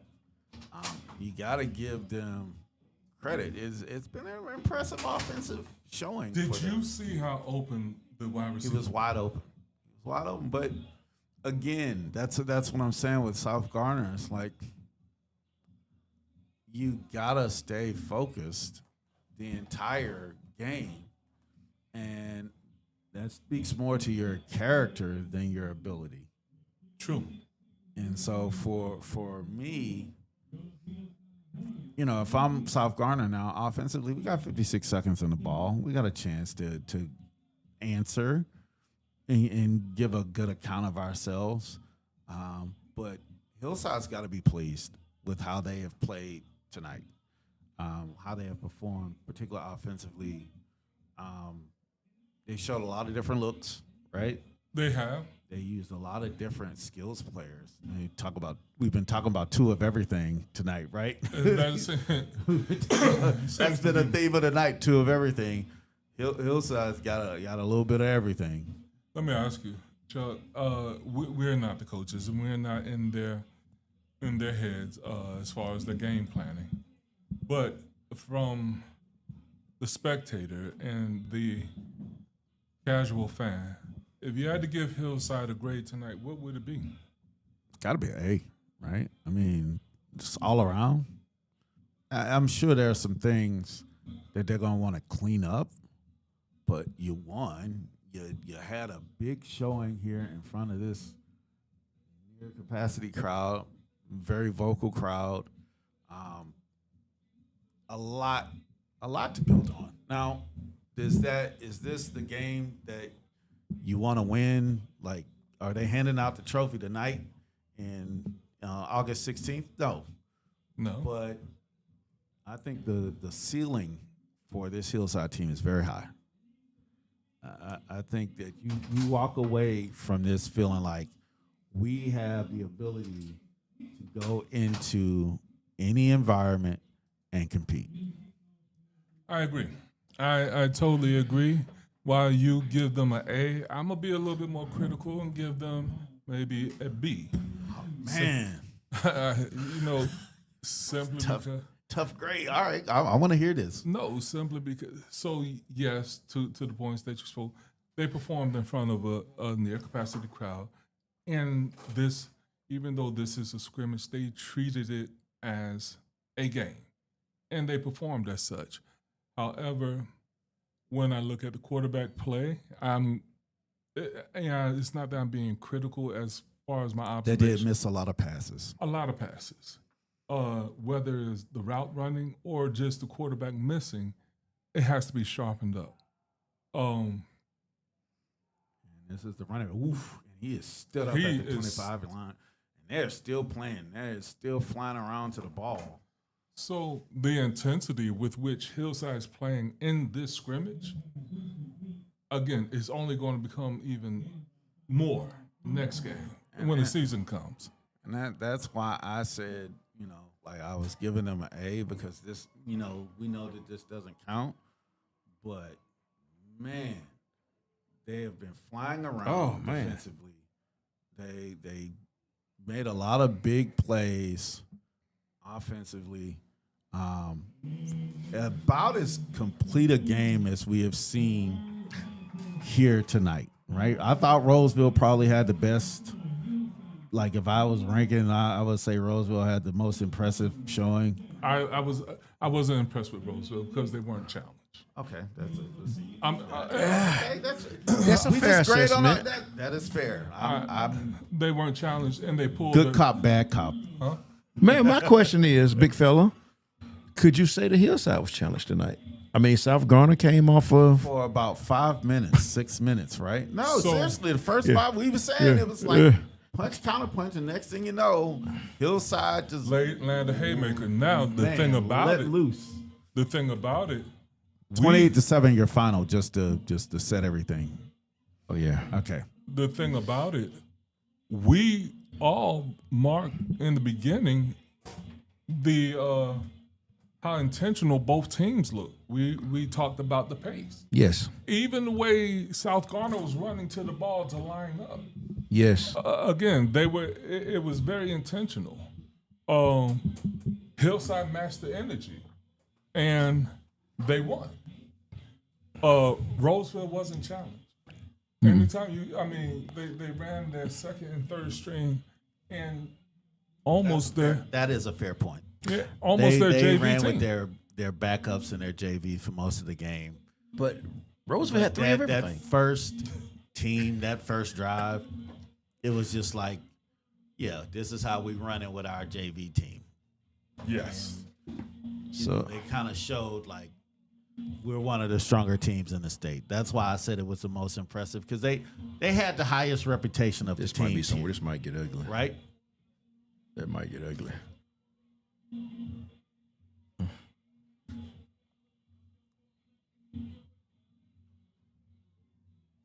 And I see up downs from South Garner. But, I think I also see a lot of handshakes and hugs from the opposing coaches. And Hillside and Southern Durham are about 5 yards apart. Yeah, that's what I'm thinking. This might get a little chippy. And you know what? Save it, because you see each other at the end of the season. You see each other during the season. This is a big rivalry. It is, and it should be. I love it. Should be.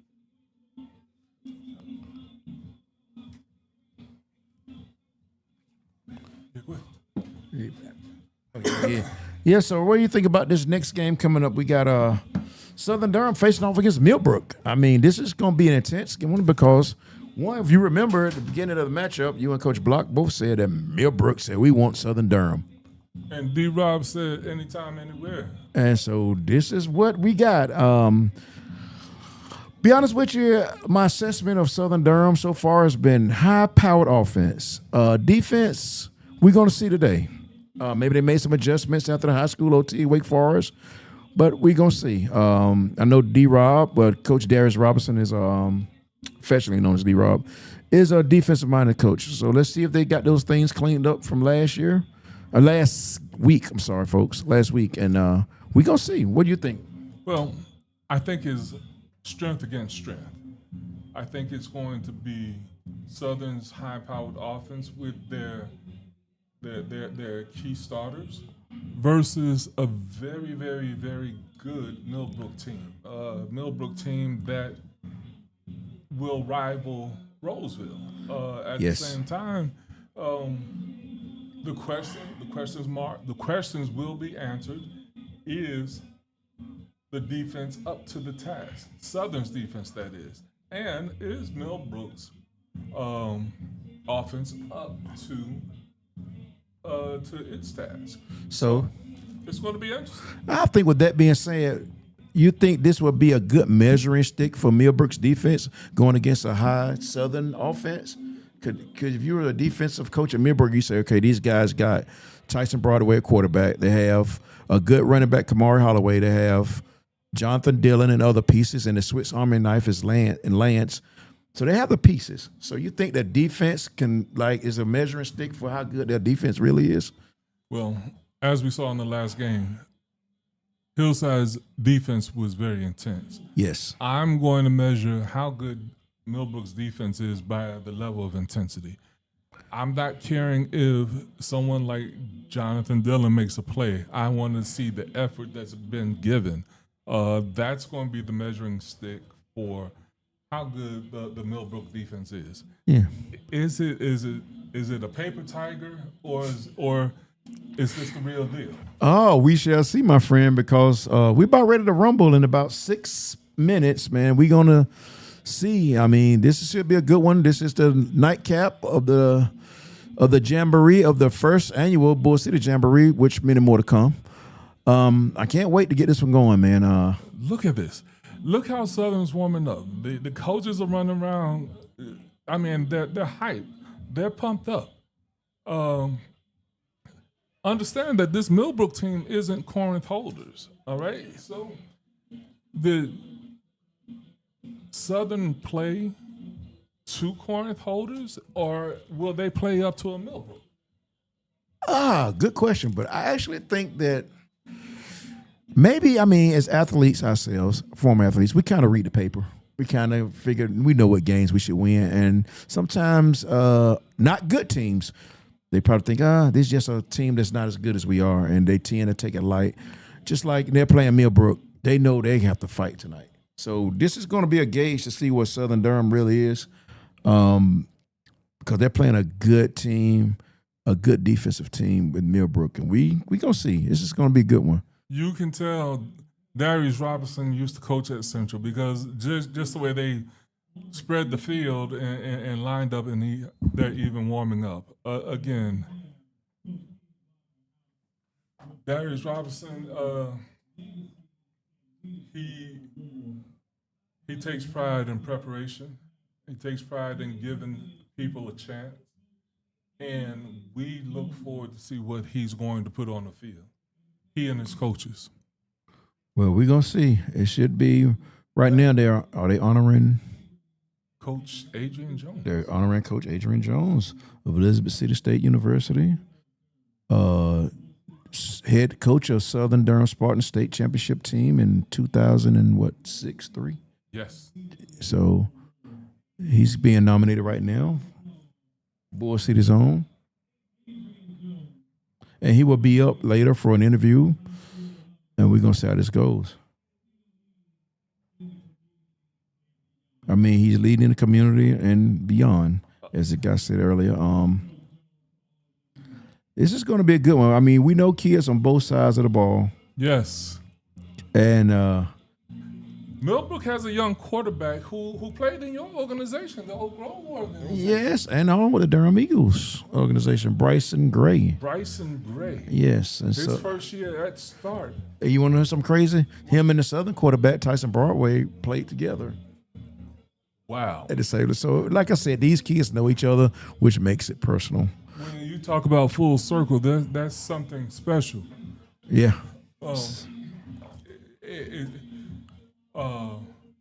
Millbrook has a running back, and Brilson McCullers, who's been a 1,000-yard rusher ever since he was a freshman. That's no small feat. None. As a freshman to come in and run 1,000 yards, that's really, really big. And That means you're just leaving 8th grade and you're going up against varsity players, grown men, rushing for 1,000 yards. And I know the Southern lost a lot on defense last year with the class of 2025 graduating. Well, anytime you lose somebody like a Isaiah Campbell, Yeah. who's now at Tennessee, Yeah, there are big holes to fill. big host to fill. And so we got to get this going. And what is it? Getting a little chippy on the field. So we're gonna see. It's gonna be a test for that defense. And also on the other side of the ball, Southern has a nice running back in Kamari Holloway too. So he's only junior? A junior. He's a junior. The kid he runs hard. He runs with purpose. And I think any team will be tired of tackling him by the second or third quarter. If you get a chance to look at Kamari in person, it's like he stood in line twice to get extra muscles. All right? And it's like, man, who did this to you? Yes. But you couldn't meet a more humble person. Fun to talk to. Yes, sir. No, sir. Looks you dead in the eye. Firm handshake. Again, he's somebody he's easy to pull for. So exactly. So that's why I said this is going to be a test, because also Millbrook has 2 defensive linemen. Am I correct? Who are ranked in the state at their position. Am I correct? Yes, you are. So So let me take that back. The linebacker is ranked in the state, highly recruited. I don't think he's playing tonight. Then they also have Shaw Streets, who is like number 1 at his position. So it's going to be very good, and he's the class of 2027. yes. 27 and 26. I'm not for certain. However, it's going to be very good. But keep your eye on the wide receiver. He's a senior. He's speedy. He has decent hands. He finds a way to get open. He finds a way to make a play. With a young quarterback such as Bryson Gray, that's going to be very crucial, because you want the young quarterback to feel comfortable. And I think he has the weapons to take that pressure off him. You know, we're going to see. Yeah. Millbrook has been the beneficiary of a lot of transfers. They have a young man from IMG on the old line who's come in and should make an impact. We're anxious to see. Coach Lamar Marshall, you also have to realize, is a state champion coach.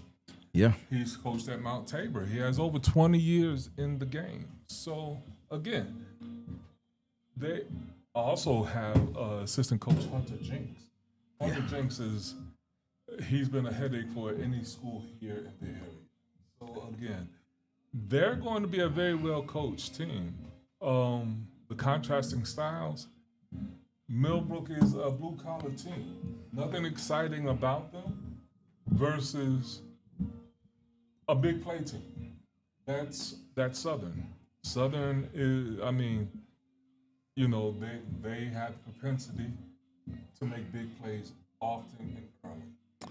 Yes, I agree. And like I said, this should be good. This also should be, I don't know if I mentioned earlier, should be a good test for Southern's offensive line because they're young on the O and the D line. So they lost a lot of pieces on the offensive line and the defensive line.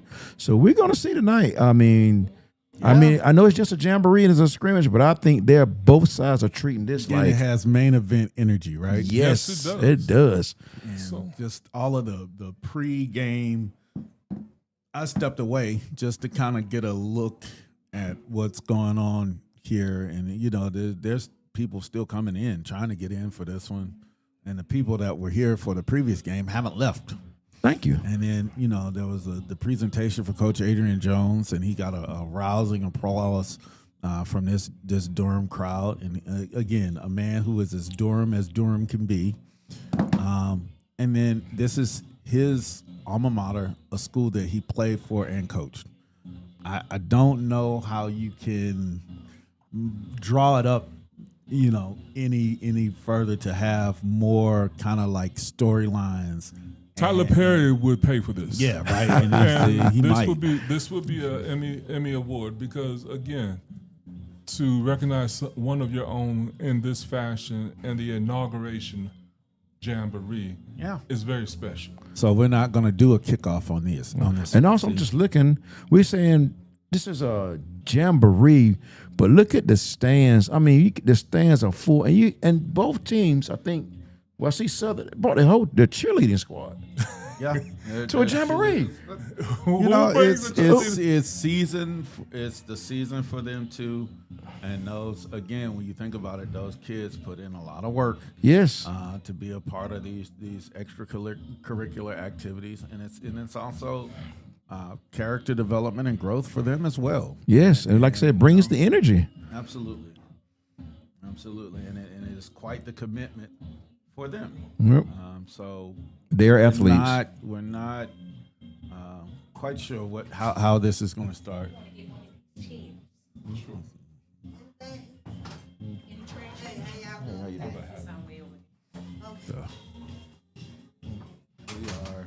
Okay. So Well, I guess we are going to do the kickoff. Yeah, I think somebody dropped the ball in layman's terms. I mean, Southern has a young quarterback in Tyson Broadway. Tyson Broadway, his father used to coach at A&T. Okay. granddad. His granddad. His granddad Yes. used to coach at A&T, Central, and where else? Florida Gators, So University of Florida. Tyson Broadway has a pedigree that's Yeah. And I Really think, unique. Third or fourth generation. yeah, and I think his dad was like a All-American tight end, maybe at Central. wow. Okay. Yeah. So they is So he got the bloodline. yeah, he got the bloodline. And so we're gonna get a kickoff, and this is, you know, one of the last kickoffs like of the night. And this time next week, this is the last opening kickoff. That's gonna be a dead opening kickoff. Next week it's for real, right? Yes. It's live. And so that kickoff will travel to the 10 and be fielded on about the 10-yard line. And I don't know. What do you think, guys? Nice kickoff coverage there. Everybody got down there. Everybody right? got down there. Looked like they stayed in their Nobody lane. dogged it. That's right. Everybody stayed in their lane, which is the purpose of that drill. And so we will start Millbrook, 1st and 10 at the 20-yard line. And you guys, Yeah, but yeah, let's see what they got. Yep. so we will see what Southern Durham and Millbrook have to offer here. So shotgun formation, Okay, we got Bryson. jet motion, and already Okay. pre-snap penalty. So Then we nerves. they've been sitting all day. Yeah. You know, I mean, it is 9:30 here Eastern, as we. So it's a little late start than what you're normally used to, and I'm sure that in pregame we saw a lot of jumping around and a lot of energy, and then you get in the game and you jump off sides.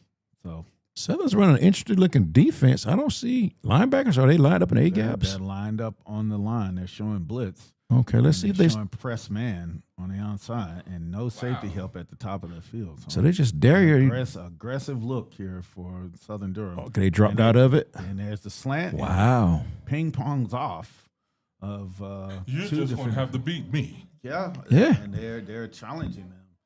Like I said earlier, they had the line of scrimmage with the fist ball, though. Yeah, they are. And that pass was intended for Tatum Martin, and Martin could not come up with it. So I noticed Southern's offensive tackle, Javon Harger, the ECU commit, is on the trainer's table. So I'm trying to. And they try to run the counter, and they get nothing. wow. Ninth thing in was Lance Henderson. That's the Swiss Army knife. That's your Swiss Army. That's the Swiss Army knife. Listed as a DB, but he was that at that time. He was lined up at the linebacker spot and just knifed right in there Yeah, Lance does everything except cook hot dogs at halftime. like that. So, Kind of guy. yep. Third and very long for Millbrook. Joining us is the man of the hour. Yeah, just walked in. Illuminated the room. There's hardware on this earth. Okay, get over there, boy. And that pass is going to go nowhere. So we're going to bring in the honoree of tonight. Take the picture off.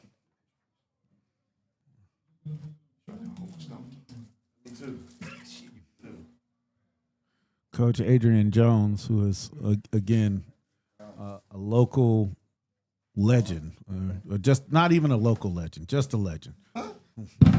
Welcome, Mr. Thanks. Jones. It's an honor and a privilege to meet you. So you received the award tonight, and this is your alma mater, Southern Durham, place we played and coached, and you won a championship here. How does it feel to be back? It feels good to be back home, man. This has been home since God knows when. I'm just happy to be here, and just want to thank Coach Block for this award, man. I didn't realize how big this was until I actually saw the plaque, man. So I'm ecstatic about it, and just wish all the high school football players the best of luck this year, and hopefully. The state of Durham, the city of Durham. You said the state of Durham. Now you can say you can say it. I'm learning that more Right. as I interact with the people here. It's kind of like a Durham versus everybody. It is. It is, It's man. like everybody does the Bull City. And Bull City is where we're from. Okay. And so coming from Durham, you coached at Shaw for the last several years. Yes. And you won a couple conference championships.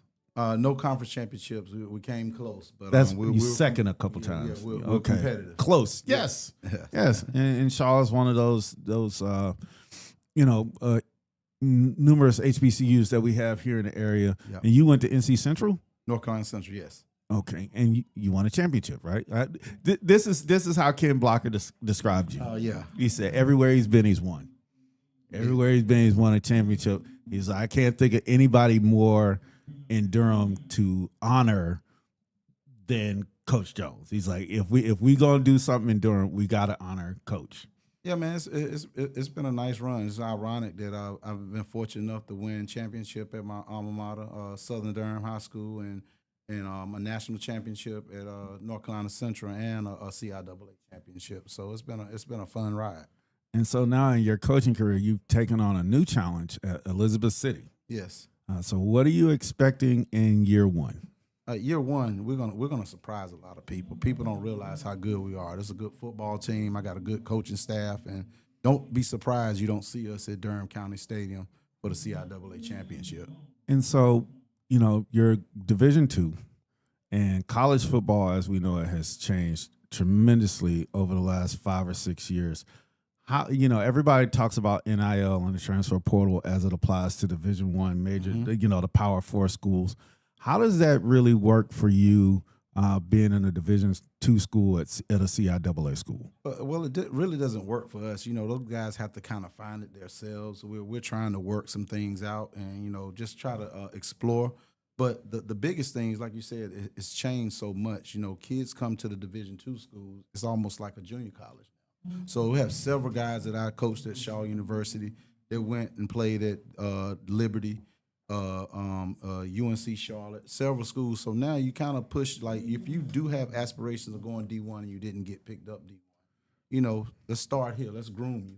So, Okay. and And so that becomes challenge. part of the recruiting pitch when you're talking to high school guys who maybe don't go where they think they're going to go. Absolutely. I just communicate with me. What do you want to do? So now, if I know that you're trying to go to that next level, we have our ducks in a row and be able to recruit somebody if you do leave. Does it make it more difficult to recruit the guys that are already on your roster if you know that they're going to be looking to move? I mean, everybody has that dream, right? Coaches have that dream, and that's really kind of like the transfer portal to me kind of like leveled the playing field because you're dealing with situations where coaches will leave during the season, and now the players also have that freedom. Absolutely. But football is still the ultimate team game. Yes. And you're dependent upon your teammate, the guy that's on the field next to you. How do you build that trust in an era where guys can just kind of pick up and leave? Well, like I said, it's all about the communication piece. What do you want? What do you want to do? And I just ask my guys if they have aspirations going to the next level. Just let me know that. So if you are getting looked at by other schools, I'm able to protect our football team and bring in somebody to replace you. And so do you get contacted by coaches at higher level, like say, hey, I'm looking at a couple of the guys on your roster? Is that kind of professional courtesy, or is it just like the word is that it's like the Wild Wild West and guys are just kind of poaching guys right and left?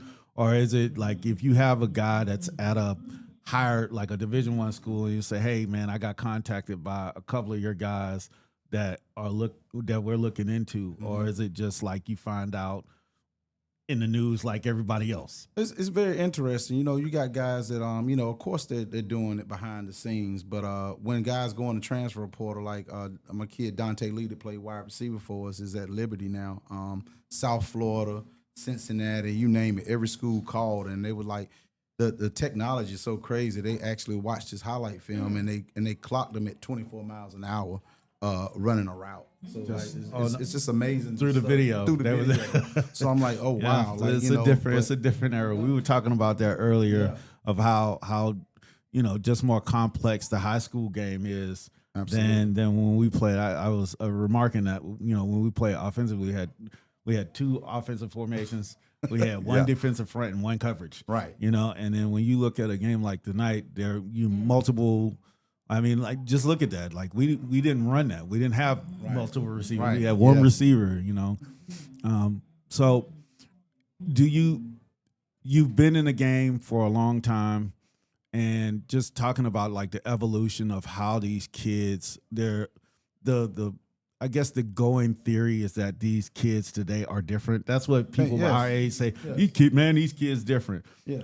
But you're still a viable part of college football, and you still are in the game. Yes. So what is it that you have found about these young guys that makes you still want to coach? They're great kids. Like I said, they're different than what our generation, but you gotta be able to adjust.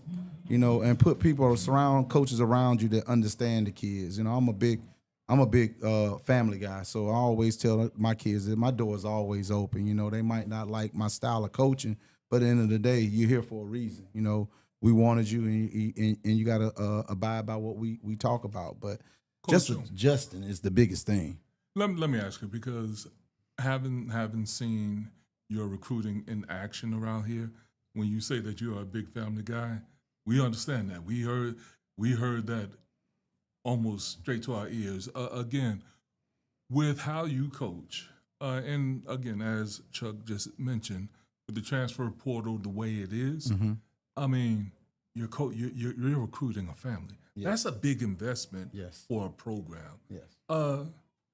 It has to take something. If one of the kids leave, it has to take a part of you from. I mean, it hurts, doesn't it? It does hurt, but who in the business, you can't be in your feelings all the time now, Right. because like it's a lucrative business now, and so kids are going for the money. And at the end of the day, I'm not mad at them going for the money. You hate to lose a kid, but what I don't like is that there's great coaches in the CIAA and Division II football. Give us a chance to be at those next levels and coach there. Like, we're grooming these kids for you to be successful on that level. So I just say that, if we had all the bells and whistles these coaches have at the D1 level, we'll be just as good as some of those guys. But it's going to take one coach to make that jump to help out all our brothers that are coaching at the smaller level. Do you feel like you get kind of pigeonholed as a Division II coach? Because I look at football in totality. It's like football is football. Yeah. The only real difference is the types of guys you're coaching, and but you have had to develop relationships with guys. Absolutely, yes. And that is a strength that isn't often valued. Yes. When it comes to coaching, like when people think about coaches, they think X's and O's. You hear guys being, this guy's an offensive genius. He's a guru. He's a guru this. He's a quarterback whisperer. He's a this, that. But you never hear guys saying, man, his players really trust him and really believe in him. Yeah. And are willing to stick with this guy even in tough circumstances. Right. Does that bother you as a coach, as a Division II coach? It absolutely does, because like at my level, we truly love the kids. It's not just the athletic ability that we care about. We really care about how we're going to groom that young man. I always say that if a big-time D1 coach came down our level, they wouldn't survive because the things that we have to deal with. If a D2 coach goes up to that level, they're probably one of the best coaches in the doing country. more with less. Right. I mean, you're not just the coach. All right. I line you do the fields, laundry. I you line fields. fields. Yeah, I do the laundry, and I don't mind doing it because those kids see me doing it. They'll run through a brick and wall you're for it. invested in kids. So Right. when does your season start? On the 30th? On the 30th, yes. We got Chawan first game in Murfreesboro, North Carolina. Wow, that was a nice run there. Great run. Absolutely. It's starting to pick up on the field out here. It's like there's intensity.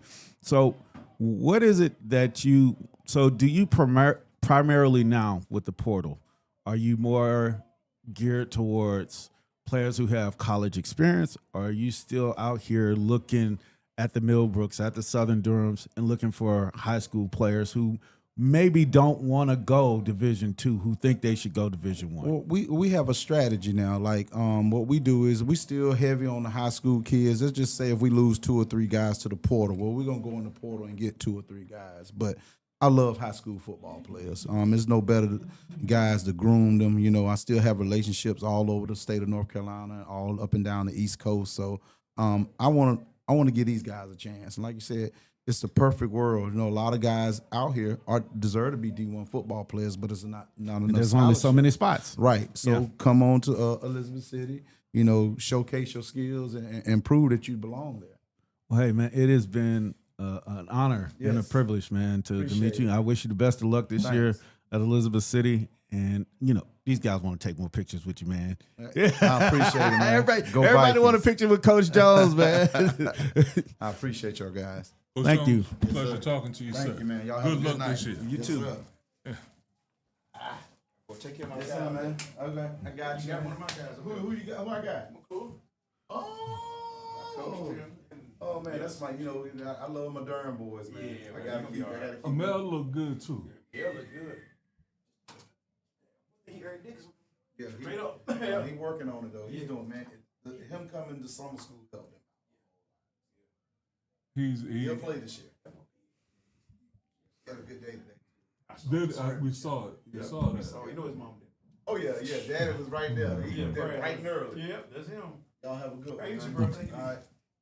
So Coach Adrian Jones leaves our booth, and he's just, man, that Durham love is just strong, ain't it? I mean, you got I feel like a stranger in a strange land, man. It's cool. It's cool, man. There you go. He's throwing his horns up. Man, I'm You're an adopted honorary now. Durhamite. There you go. Okay. Millbrook breaks the ice here and makes it 7-0, just to kind of get you back. I'm sure you could see the plays, but that was a very interesting conversation with Coach Jones, a man who is very accomplished and has had success at every school that he's gone to. So Southern Durham on offense, end around, and Wow. side to side against Millbrook does not work, right? Have you noticed that they are very fast? In between my questions to Coach Jones as he was talking, I was looking at Milk, and they got 3 or 4 guys they just explode to the football. That running back from Millbrook, oh my God, on that score. That's the young man I was speaking of. Yes, man. He was, man, starting and stopping, changing directions. He was like water. He never broke speed. He was real fluid. Man, I'm glad I ain't got to tackle him. Man, I'm up here where it's safe. I'm with you guys. Exactly. Oh, they creeping down in the box. Yeah, it looks like it could be pressure. Taking a long time to get the snap off. And here it is. And he slips. And that is the second time that he has slipped. He is really having trouble with his foot. Is that Broadway? Yes. Yes. And he is just, that is the second time that his feet have gone from under him. And it's turf, and it hasn't rained today, and the turf is not wet, but it's just maybe he's just trying to move a little bit faster than his feet will allow him. And that, I think, a lot of ways, is a product of nerves. Especially when you got two big guys coming towards you. You want the feet don't fail me now, I guess. Here they come. Throw it. Good. That is a nice catch. Jonathan Dillon. Yes. Incomplete. Is it completed? No, it's okay. complete. Okay. I thought I heard it. Announcers. Pass is complete. Listen to him. And that was junior Jonathan Dillon on that catch. Yeah, 6'2", 180. He used all 6'2" there. Yeah, he did. He's D1 recruit. Georgia Tech offered him for I us. could see why. Yep. It's an excellent route, and he went up and got that ball at the highest point. Millbrook kind of showing an amoeba defense. And so Holding. there's a hold. I saw that. The sweep is stacked up after a gain of about 4 yards. So this is coming back. These penalties will aid you. Yeah. These penalties will aid you. As a coach, because but that's why these scrimmages are important. You can't really simulate this stuff in practice. You cannot. You cannot. Especially you need with these the live reps. with the intensity that Millbrook's bringing. They're because getting after it. yeah, absolutely. And you really don't know what kind of a team you have until you put them. I think under fire is a word that's overused, but this is like trial by fire. You're learning right away, and these guys are not your friends. They're not going to take it easy on you, and they're coming after you. And once again, Millbrook is also a ranked team, number 8 in the state, right? Yeah. High snap, and that pass is complete. That is the Swiss Army knife, Lance Henderson, I think. It is the Swiss Army knife. And the Swiss Army knife is about 9 yards. But it's still second and long. So about 5 minutes to go here in Millbrook. But, it was really interesting to hear Coach Jones talk about the impact that NIL and the transfer portal is having at the lower levels of college. So that has really changed them. And this quarterback, he's looking, and he's just going to dump that away. It's actually a smart play. I was very interested in his answers when you was asking some very good questions about how do you recruit with the transfer portal being what it is now. At a lower level school, Yes. where players generally tend to think, like, I'm a D1 no player. offense, nobody's dream school is Elizabeth City or Shawan or Shaw. Like, I worked on the Nike camp circuit for a few years, and they used to have kids fill out Yes. flyers like, what's your favorite school? And it was never everybody wanted to play at Alabama, everyone would play at Oregon. High snap, Need to run with that. yeah, he does, but he's gonna instead throw it deep and overshoot everybody. Yeah, you're absolutely right. And I thought Coach Jones made a great point when he said, I would love to see the D2 coaches coach at a D1 level and the D1 guys come back to a D2. He said those guys probably wouldn't make it because we're constantly doing more with less. Well, number one, the size of the average staff at a Division I school that has millions of dollars. Yes. And it's the same in high school. I mean, I've done laundry with high school coaches.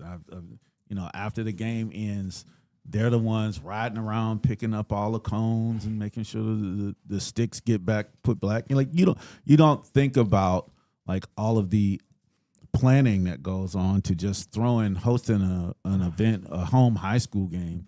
And some of these schools just don't have the resources to do it. You see that disparity at the high school level, but particularly in college, where everybody thinks about the millions and millions that is being generated through NIL. To have a coach whose players probably aspire to leave for some of that, just to hear his perspective on it, because I still believe football is football. Yes. So Millbrook will take over after having scored their last drive. That was a nice, impressive drive, but the clock is running here. It's 2 minutes and 30 seconds in the first half. Millbrook leads 7-0. Right now, if you're Southern Durham, the clock is your friend, because maybe you just want to get out of here. Yeah, just want to get out of here and get a chance to regroup, and because this running game from Millbrook look like they're looking unstoppable right now. So and now they're going to throw it deep, and that's excellent coverage. That was an excellent play. So we're going to get be offensive pass interference. There she go. That's the transfer student on the coverage. Thomas. Yeah. The pass was to Malachi Thomas, and Malachi was more of the DB there, and he may have interfered. Yeah, because it's anybody's ball and it's in the air. We had good coverage on for number 6, I think, for Southern Durham.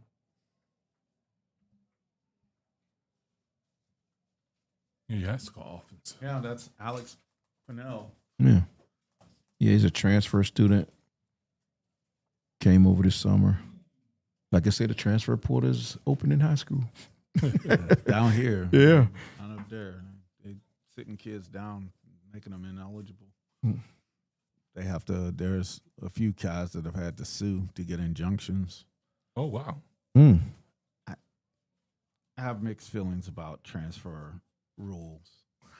I do the same. Same for me, because, I mean, we come from an era where you just stayed at your school.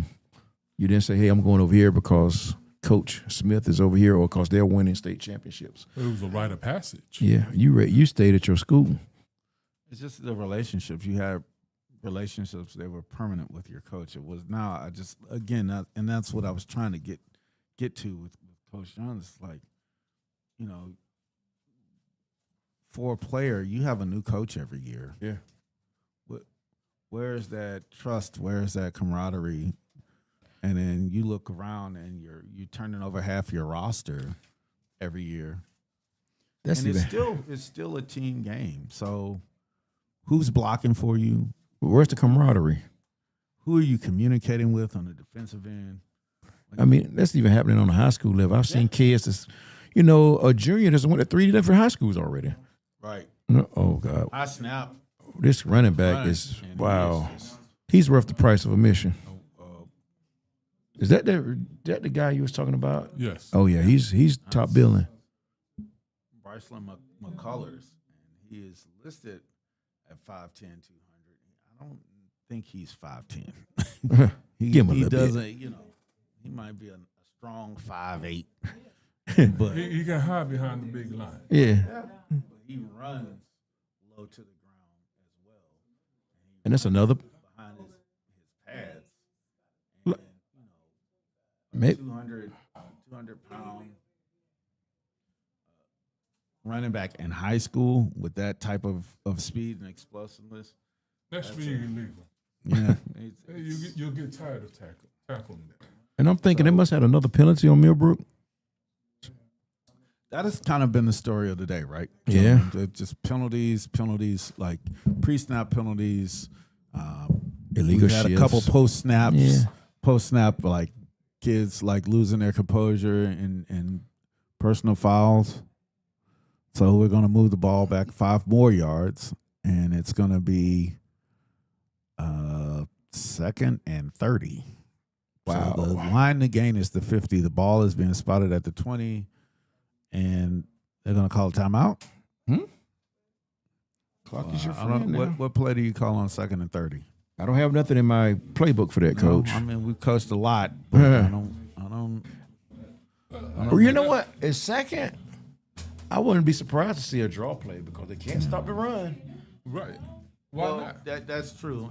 And we could get positive. McCullers, man. Yeah. Anytime they get the ball to McCullers, Good things he happen. seems to be just, right now, man among boys, and he is really doing an excellent job. So I would be very surprised if it wasn't a play to McCullers, and I'm looking at the bottom of the field here, and I is that the Hillside team that's checking out Southern Durham? Well, that's the Titans. The South Garner look like the That's purple. South Garner. Oh, well, Do South Garner play Millbrook? No. No. I'm pretty sure Hillside's still around. you wouldn't be surprised. You wouldn't be surprised. These teams want to get a look. These teams are close. So Southern Durham does not play. They do play Hillside. Yes. They do not play Millbrook. Yeah, and they don't play Southern Durham. Not Southern. They don't play South Garner. Excuse me. Starting to get my teams mixed up. It's been a long day. It has been. It's been a very long day. But we still got football left to play. Yes, sir. A minute and 8 in the first quarter, first half. I see Southern is prepared for the pass. Yeah. You know what? I noticed after that second drive where They have Millbrook just went down the field. Both of those safeties have been back. Yeah. Yep. You notice when they first came out, they were playing press, and everybody was in everybody's face. And like you said, they were at the line of scrimmage with their fist balled up. Yeah, they big on the back They up. unballed the fist, right? Yeah. Their fist might still be balled up, but they backed up. They gave them a little room. But Southern hasn't shown that they can stop the run. That's what I said. Draw play would be ideal now. Because they got a 3-man front playing the pass. A draw play would probably get them in third and respectable. Yeah. Third and short. As a coach, I really would draw them right now. He got a 3-man front. Yeah, and I mean next week they're going to be playing. Southern Durham's going to be playing at Wake Forest. I mean, Wow. Wake Forest played in the in Bulldog these match. new They lost to conferences. Yes. That's not a. So that's not a given. And No. these new conferences, every game is going to be a game, a good game. Yeah, and Wake Forest has a very good running back that's going to make a lot of noise. Well, this guy from Millbrook should definitely get them prepared. yeah, I would say so. Draw play. Yep, counter, and he. Oh wow, RPO, and everybody was thinking draw play, and they That's fooled us.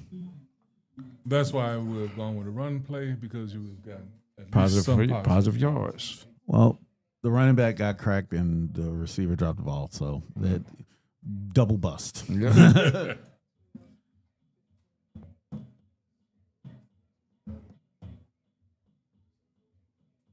I think right now Southern is fortunate the score is only 7-0. The way that Millbrook's been moving the ball. I would agree with you. I feel like Millbrook has controlled the action, but again, that is kind of been the theme of the night, right? There's one team kind of asserts dominance, but because of their own mistakes, they don't fully take advantage. Yeah, because We saw that with South Garner, and it came back to bite them. Yes. In the first game we saw that with Riverside, right? And then Wakefield was able to win that one. that's the part that you're learning. You're still learning these guys. Coaches are still learning their teams. And 3-man front. Wow. Yeah. It is a 3-man front on 3rd and 30. Might be a wide receiver screen. Yeah. No, they're just going to check it deep. And good coverage. Closest player was actually we have laundry on the field. Come on. Let them play. I didn't see anything, but yet again, we're not on the field. The closest player was Kobe Wimper. If anything, that would have been offensive pass interference, and that's what I think is the call, actually. Y'all see Coach Robinson in motion, back him up.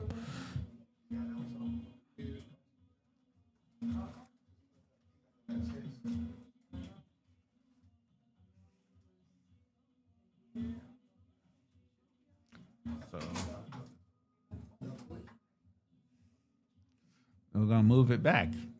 So instead of 3rd and 30, it's going to be third and a lot. 3rd and Raleigh. So no, they're going to decline. And so it's going to be 4th and 30. There we go.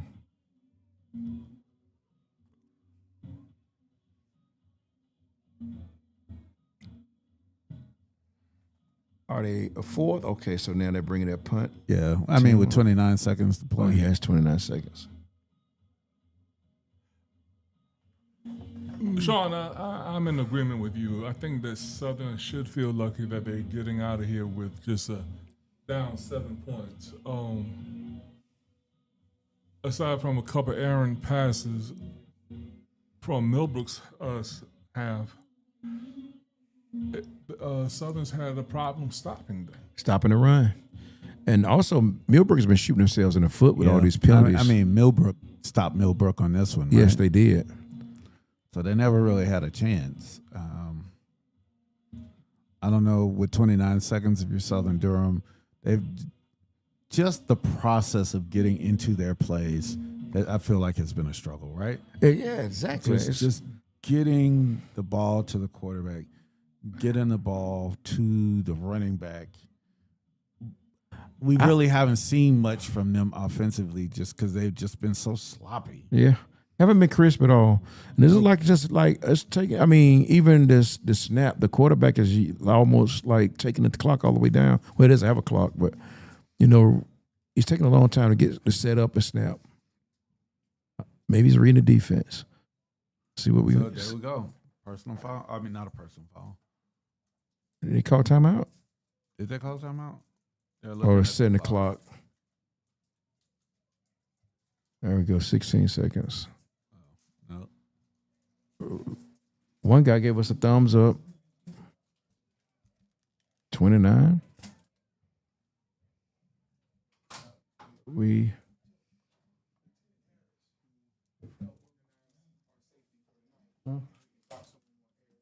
Okay. Here come the man with a bunch of guns. Ziegler, I told you they'd find you. And so tonight, we're going to bring in another person. I'm joined by Lieutenant Harris. Wow. What is the turf? I mean, this guy can't get his foot in. Is the pass rush getting to him? So we're joined by Lieutenant Harris of Durham County Sheriff's Yep. Durham County Sheriff's Office, who provided the security here tonight for us here at Durham Stadium. Oh, he dropped his gun, didn't he? Okay, man. Boy, we all jumped. So he is on duty. He's dressed. So, Lieutenant, last night, let's just cut right to it. Last night there was an incident here in the area at Southeast Raleigh where there was a shooting. And so coming into, thankfully no one was killed or hurt. Right. Let's just say that first. But coming into an event like tonight, where people were kind of like on edge, does that give you and your officers like a sense of urgency? And how do you prepare for an event like this? So number one, we communicate.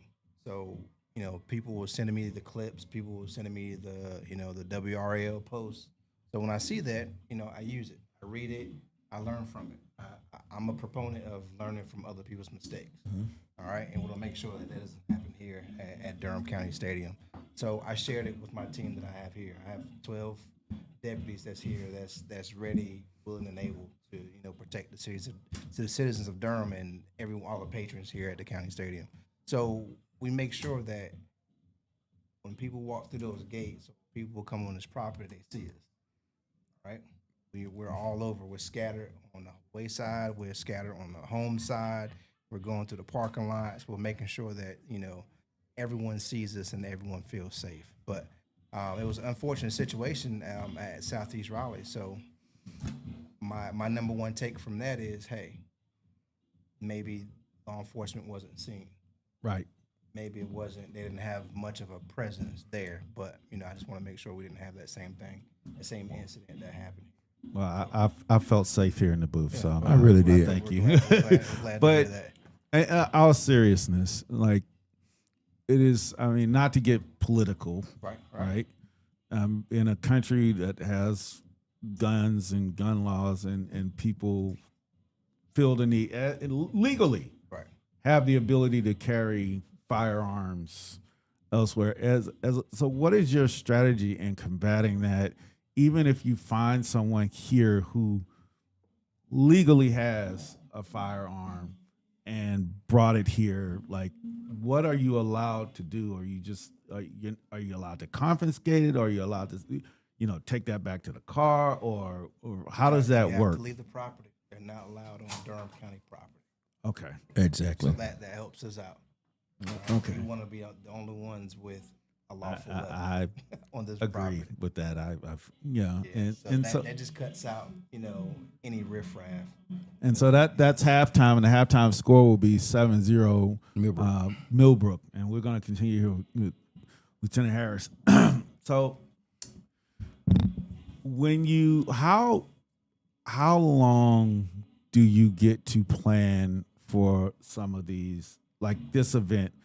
I'm sure you didn't just wake up this morning and be like, I'm going to do security. Like, what goes into the planning of a detail like this? So Kim Blocker reached out to me months ago, like 3 months ago, let me know that this was coming. So the earlier the better, because a lot of our folks plan out a month in ahead with their off duty.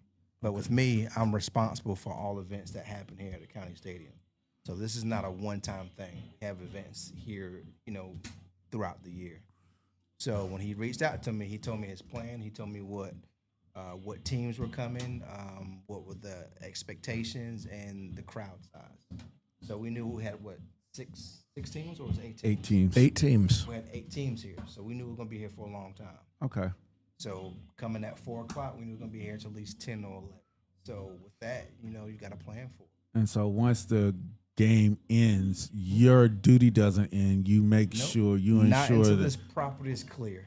Okay, that works. Yeah. Thank so you. we're here before everyone gets here, and we're the last one. Okay. So And we have then an obligation to make sure that property is destroyed and no one's hurt or any type of assistance or anything. So, given the age of a lot of the patrons here, being this being a high school game, do you guys have opportunity to outreach within the community to talk to some of these kids ahead of time? Yep. If it's a lot of these cases, particularly in these high school games, these jamborees, the offender is youthful. It's kids, right? Typically under the age of 18. Yeah. So with that is with my team, I typically use the same team with all the events that I have here. Some of the deputies that are here, they're actually school resource officers, so they're familiar with. So they built a relationship with the people in the community prior to coming here. So if they start to act out, then we can have those people go and have a conversation with them. And they know them. The deputies know the student, and the student knows the deputy. So it's not an unfamiliar face. So I like to have a mixed crowd with me wherever I go, so you cater to anyone and everyone's needs. Well, we thank you for being here and keeping us safe. Yeah. Thank you for It's a having pleasure me. meeting you. Appreciate you. And you know, we're gonna be letting out soon, so I don't want to distract you from your Hey, y'all duty. take It's y'all been time. Y'all take it's y'all been time. it's been a great night. And it's been You heard that, good Chuck? night. So if you see me at the pizza stand and they say, "Yeah, come on," I said, "No." Harris said, "I can take my time." I'm a name drop. He's like, don't do that. He's like, I'm gonna arrest you for impersonating an officer. No, I appreciate y'all having me. Thank you so much, man. Hey man, we appreciate you on the real, bro. Officer Harris, I do have to say, you being here and your show of force, again, we always preface this is going to be for the community. Correct. And the history that Durham has, or the perceived history, to be able to put it in their face and be like, look at us now. Right. I mean, that's been... We're hoping to make this an annual thing. Absolutely. We call it the first annual. There you go. So Make this an annual thing. To see, we're up here in the booth looking down, and people were really enjoying themselves. Yeah. And how can we not feel good about ourselves as a community when we see the results of we came together and had a great time? We're here to enjoy the youth, right? See our Yes. future. To Absolutely. celebrate, right? absolutely. Yeah, that's people forget that. That's what we're here for. Right. To celebrate these young We're people. not here to hang out in the concession stands and run up and down the, Yeah. the parking lot. No, we're here to enjoy good football. I commend the gentlemen officers downstairs. I'm speaking to Officer DeLoach, and again, zero tolerance. But guess what? We can be zero tolerance and still have a good time. You're right. Absolutely. You're right. Just gotta have rules. Gotta have Yes, rules. sir. And we got to follow the rules. Yep. Thank you again. Yep, And yep. It's a pleasure meeting you and talking to you, man. Anytime. I'm sure I'll see y'all again. All right, man. All right. All right. Take bro. care, sir. Yes, sir. All right.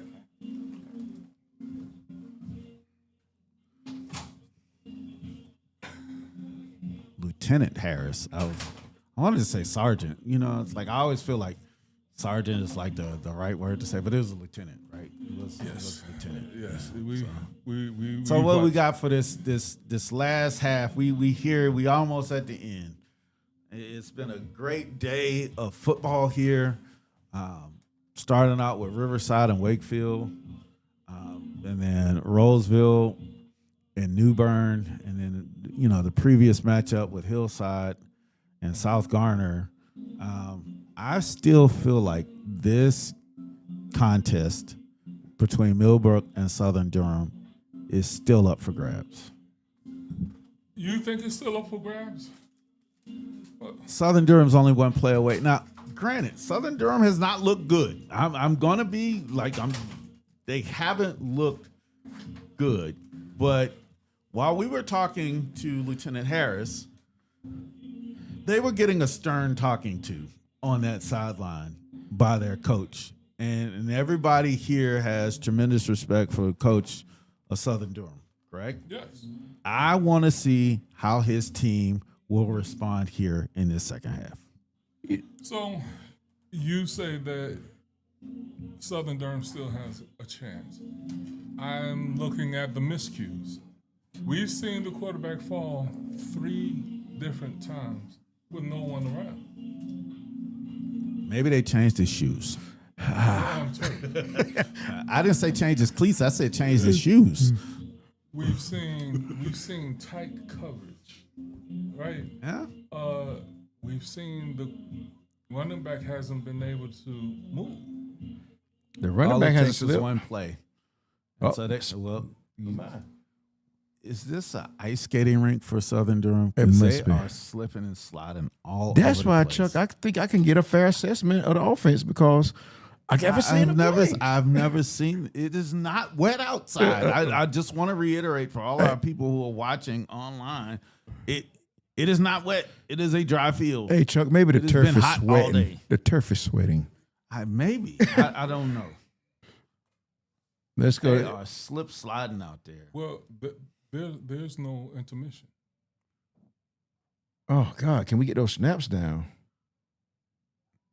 In fact, I would love to see a one clean series. From some but that is my point, that I think they have a chance. Will they take advantage of it? They're not so far, right? It is Yeah. 3rd and 8, and the 2 plays that they have run have really been Yeah, I mean, mistake field. the quarterback's jumping up on every snap. So he finally got a clean snap. And there's clean catch, Ooh. and he is knocked around, man. But he hangs on to the ball. That's good for a first down. That was Caden Van. Actually, it goes good because that Caden Van is actually one of Coach Jones' recruits. I think he is. Yeah, so He hey, is. good showing for your future coach, maybe. Someone's tying their shoe. Maybe that's why he was slipping. Who knows? Oh no, personal foul. What did he call? Unnecessary tackling? I mean, Post play. frustration sits in. Yeah. So much for that. Oh, wow. You going back 15? All the way back. So much for the First down. First down. And they're actually going to be marked back to inside the 20. So it's going to be 3rd and 12. I'm looking at this tackle on this side. This kid is that a guard? This kid looks really tall. Here's a guard. Your guard is actually taller than your tackle. Yeah, that's rare. Yeah.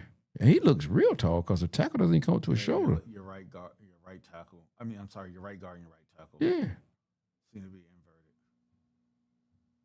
inverted. He dropped out. That kid got to be about 6'7", 6'8". I mean, Newburn is just showing a lot of. oh, God, can this kid? Quarterback slips and falls again. I think the turf is wet, maybe. I don't know. I can't tell you. Block, you bring us something? Yeah, you bring us something. Oh, I thought that. Zeke? Mm-hmm.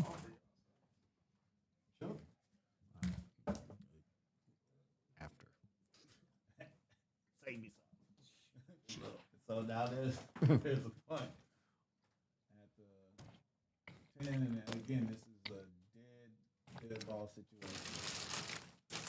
Chuck, did we get a clean offensive series? No, on we this? did not. Man. Speaking of dead ball, that would describe Southern Durham's offense right now. Dead ball, because it just dead ball penalties.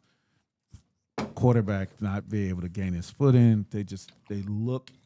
It's not clean. I'm gonna use a word that I don't use very well. I use a lot. Haphazard. Oh. Right. They just look very haphazard on offense. It's just like kind of like whatever happens.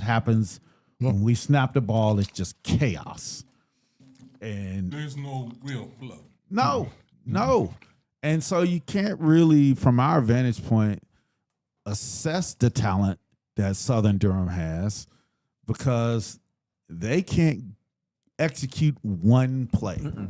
And if I'm a coach, just give me one clean play.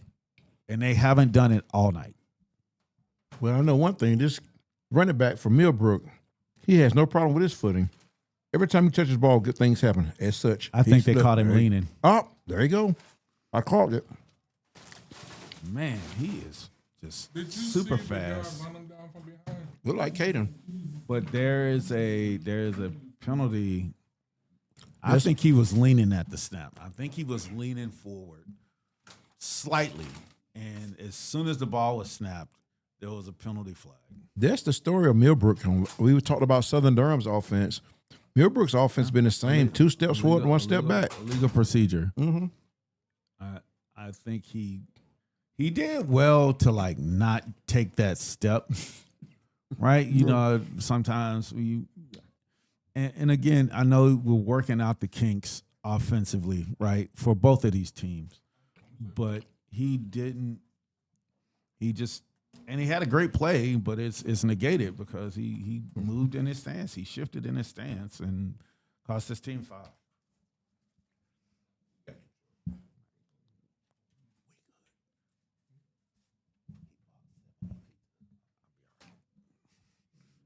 The ball is snapped, and this is a new running back. Oh, man, and he is met. That is an excellent play. That was What's that? Santonis Wright. On the run, 5'6", 160. He was belted out of bounds, so it's now. We'll just call it 2nd and 10. So we're starting to see some substitutions from Millbrook. And now the quarterback's rolling. Is that a flag? His left, and the pass is complete. And that pass is complete to number 5, and that's Tatum Martin. Flag on the play, right?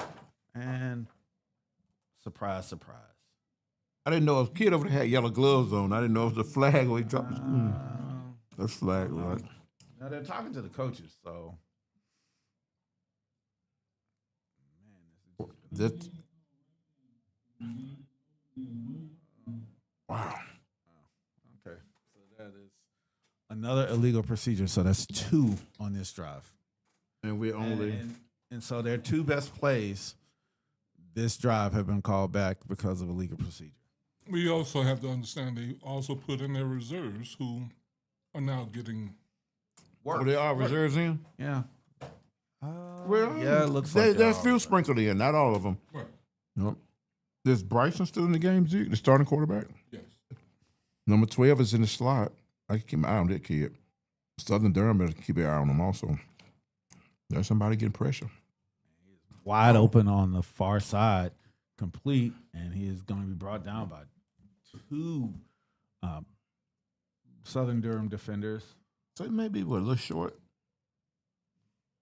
for the first. And that's our guy Martin again.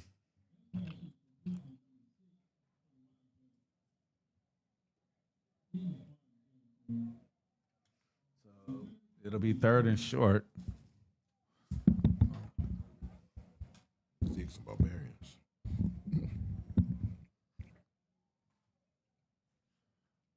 Millbrook is going to line up in the wishbone. This is the 2nd team that we've seen around the wishbone. Wow, so, Southern Durham made a stop. I think they did make the stop.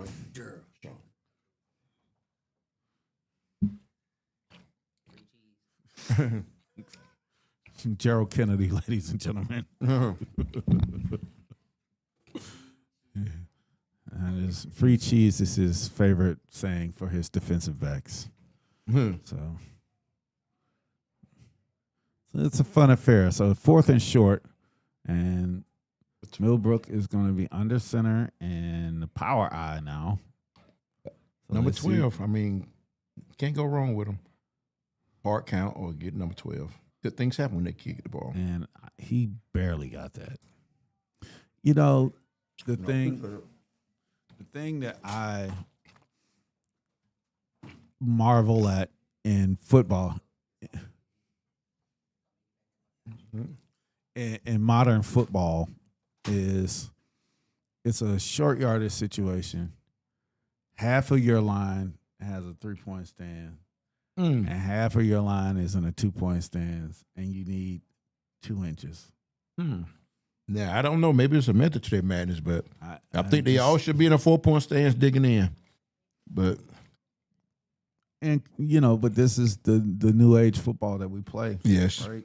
Mm-hmm. So you have some offensive linemen who have never been taught to be in a 3-point stance. They played their whole life in a 2-point stance. When they call it a first down. Oh, wow. Pass and Wow. wide open, but incomplete. That pass was intended for Anthony Evans. Gray just couldn't get it to him, and Gray has played pretty much the entire game for Millbrook. He's shown some flashes, but again, just what we're missing from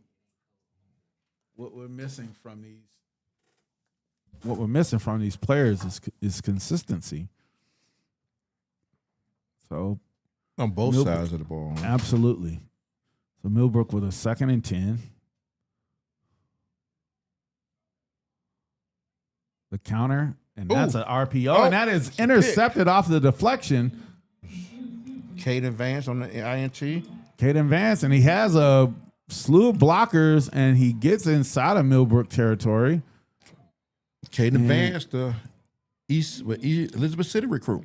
Elizabeth City recruit. They're going to get themselves a pretty fine DB. The return is back inside Millbrook territory when I'm checking for flags and the officials are talking.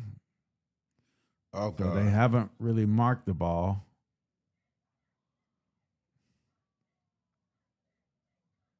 Maybe this is a spark Southern Durham needed.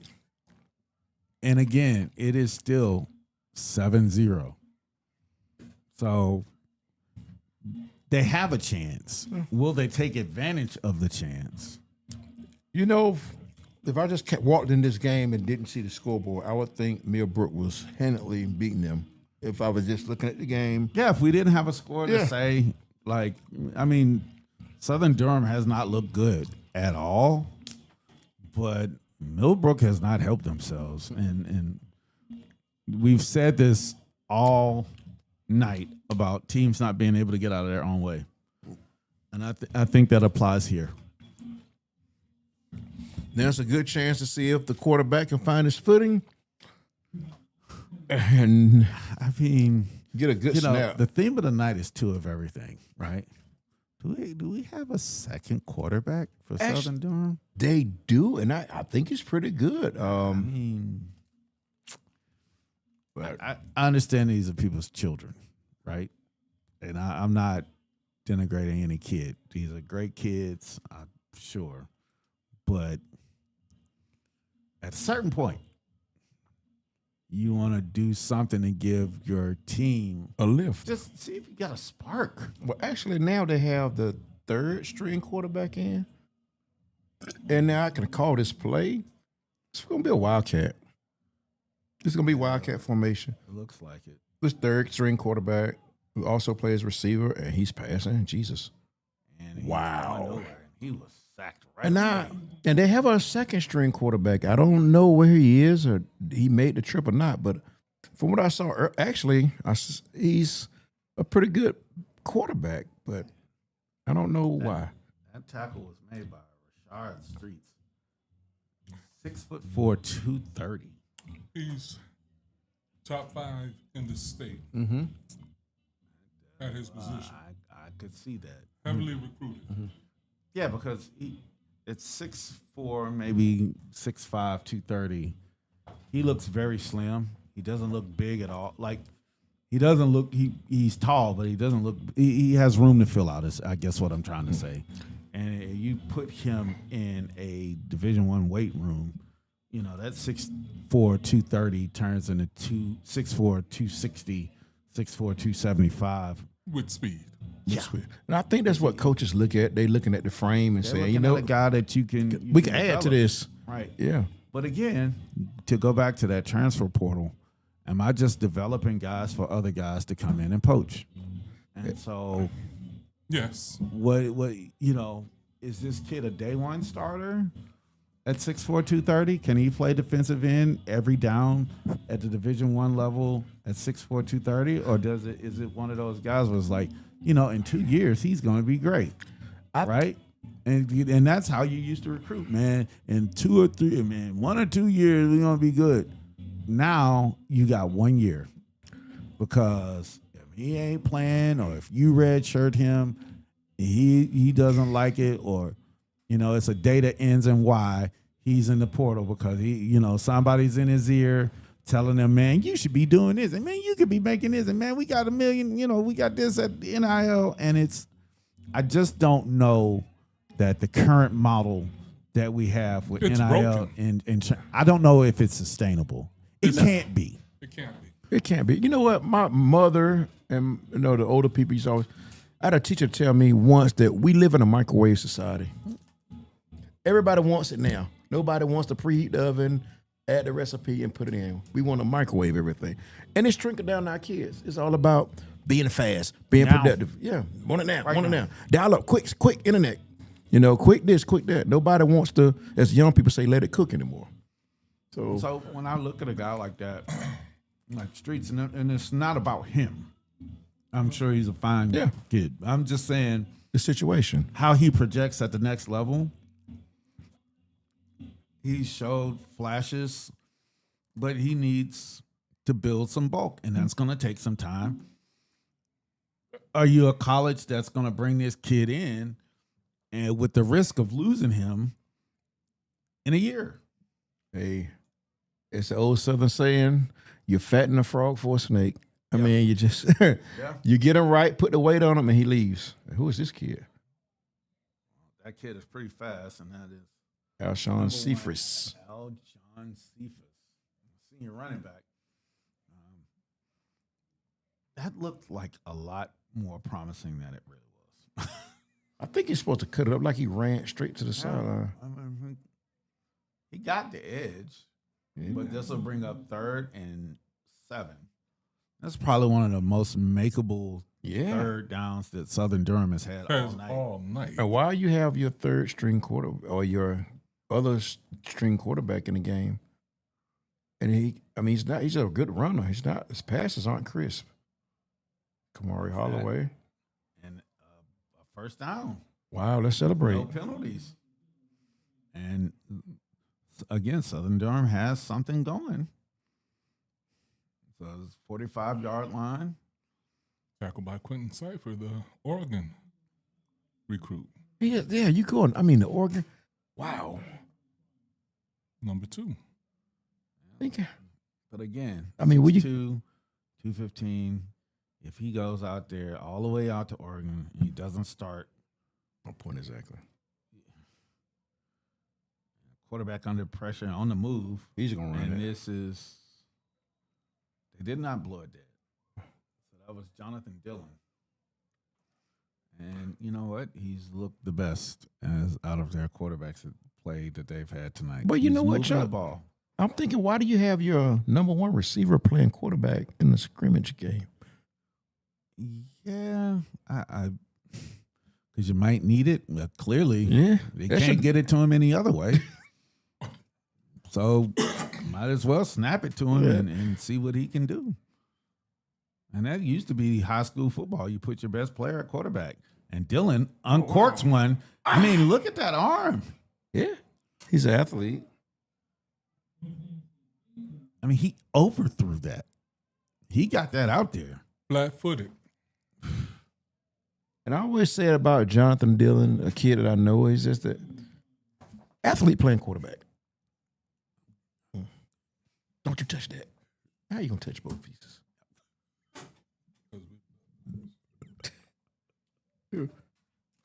Play nice, fellas.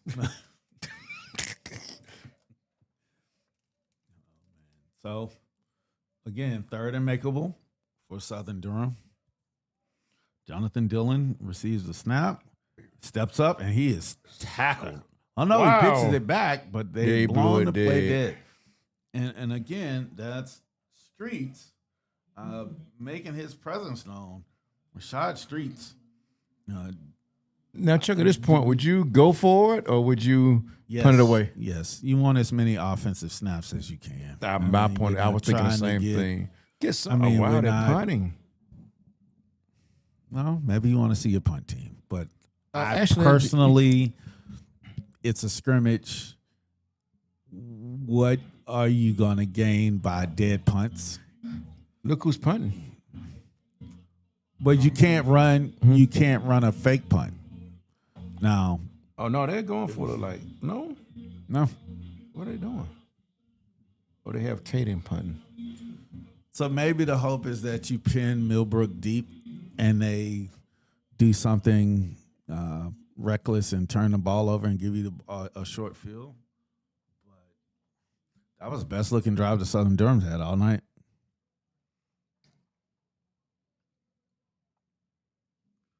Good snap. Good kick. And that ball is going to bounce out of bounds at about the 5-yard line. So I understand the strategy was successful. So 4 minutes, 30 seconds left. Guys, overall, how do you feel about tonight? I think this is a good night for high school football. I think it was a good night for Durham County. And really the 8 teams that we have seen tonight, we critique the play, but it has really been nothing but fantastic tonight. Very, man. I mean, I've been pleased. I mean, I'm really impressed with the energy and the intensity of these games. I mean, like you said, these don't seem like scrimmages or jamboree. These are like real football games. Yeah, these are very competitive. Yes. I can't wait to see how these 8 teams that have participated in this jamboree turn out this year. And so Millbrook with a handoff, and he is brought down inside the 5-yard line, but there's a penalty. Late flag. Yeah. Late flag. And that has really been the story tonight for a lot of teams. And that was Michael Watkins on the run. But let's see, this would be half the distance. They're moving the ball. Oh, not the hold. So you're looking at the ball being placed on what, 2.5? I mean, real quick. I'm gonna look at that. I'm gonna look at that matchup. So inside the 2. They get back on offense. So this is, great opportunity for Southern Durham's defense to make a stand. make a play. Let's go right there. Oh man, Ball. and that ball is on the ground. Who came away with it? Southern It Durham. is Southern Durham. Wow, the scrappy So bunch. The punt deep in the territory strategy works out for Southern Durham. It's an excellent play. Let's see how Rashard Streets does on this series here. Yeah, he's going up against ECU commit Javon Hargett. Am I correct? Yes. So far, Yeah, the left tackle. Streets has had very good success opposite of Javon Hargett. Hargett has shown a lot tonight. I'm telling you this. I'm putting the ball in Jonathan Dillon's hands, and I'm just, don't even throw it, just run it. Just run it. And they have him in there. Now let's look at this matchup that Ziegler was talking about with Hargett and Streets. He'd be your left tackle. And he's faring up pretty well. Jonathan Dillon.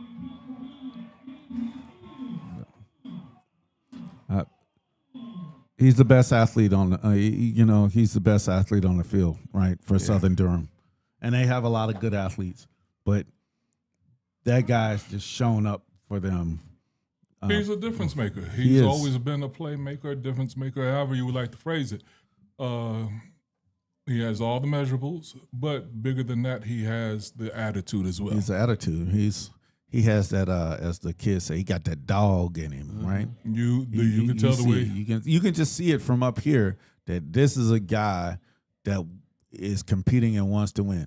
Oh, by the way, I told you Durham had a chance, right? I told you Durham had a chance. Well, they got to make this. I'd see, and he's gonna miss it because I said they got a chance. Oh, it looks he good. made it. All right. you Good. have a crystal ball, Thank Chuck. you. Obviously, that last touchdown play, Jonathan ran with bad intentions. Yeah. He played with gusto, man. And he who was wants not going get to in be front of denied. him. That's right. I mean, there were 2 Millbrook defenders in the end zone that could have come up and attempted to tackle him, but he was running full speed downhill, and he split those 2 guys and scored. I mean, it is some guys just thrive on competition, and some guys think this is just a scrimmage. But there are just certain guys amongst athletes that whether it's a practice, it's weightlifting, or it's any sort of competition, Yes. they want to win. And that is what I recognize in Jonathan Dillon. That guy, I don't know about everybody else, but Jonathan Dillon wants to win tonight. Yeah. He's been that way his whole life. Fortunate enough to coach him early in his career. Man, he's always been that kid. But I mean, those are the kind of kids that lead teams. Man, I mean, he run to get water. I mean, whatever. He's that guy. Yeah. And so you put the ball in his hands and you let him do his thing. And so this is a kickoff, and it's going to be fielded at the 20. It was going to come out to the 20 anyway. So, wow, we have a nice scenario here where Southern Durham and Millbrook tied at 7. I don't think there's going to be any overtime. I just Why not? Why not? We cannot finish the night I'm on time. going to tell you this, that Lieutenant Harris is a very expensive guy. and he charges about a half hour. Okay? So I'm just saying. And I noticed he said he stays until the premises are stays cleared. until it's gone. So that those guys are great at what they do. They don't come cheap. Oh, wow. Here we go in the end around Wow. for Millbrook. Okay. Number 12 on the carry. And that's Anthony Evans. And Evans will gain 4 yards to the 24. And clock is rolling. Millbrook is getting lined up. I got to say, Bryson Gray has been the only quarterback for Millbrook tonight. Well, this is the dress rehearsal for the season. Yeah. Obviously, Coach Marshall wants to make his young man prove it. Well, this is the prove it moment. And so Southern Durham shows blitz. Whoa. They give the ball to McCullers. McCullers weaves his way to the 35. That'll be good enough for a first down. Clock is running. I think with those two running backs, I think me and Ziegler could go down there and play quarterback because he takes a lot of pressure. That running game takes a lot of pressure off Bryson Gray. He doesn't have to do a lot of things. Just turn around and hand it to number 12 and what other kid, number 1. Yeah. Let's see what type of protection he gets. Well, speaking of Blitz. He got it out, and the pass is complete, and we're under a minute to play. That was a quick read.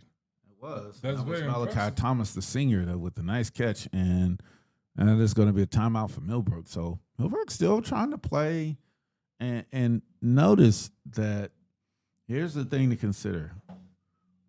In this format, there is no rush on the field goal. So if you get in field goal position, you're going to be basically like a practice situation where you're practicing, And you have a against air. chance to win the game. Yeah. You have a chance to walk off. But conversely, Southern Durham, and one of these guys can make a strip sack or, Anything can happen. make a strip. They just forced a turnover to give themselves the opportunity to tie the game. Another opportunity to make a play, high snap on a shallow cross. good tackle. Tatum Martin is complete, but it's good enough for a first down. So Millbrook moving the ball here Need to with see a under sense of 45 urgency. seconds. We're on 30 seconds. The clock is running, and Millbrook cannot get lined up. I think Southern Durham is they're refusing to go away tonight. Tried to hit him on the comeback, and that pass skips out of bounds. The clock's And still the rolling. clock is still running. It should be about 15 seconds. Okay, yes, under 2 minutes. The defense has been, but it hasn't broken yet. Yeah, the offense was pretty much broken. I mean, God. I don't know what the range is for these kickers. I don't see the kicker over there warming up.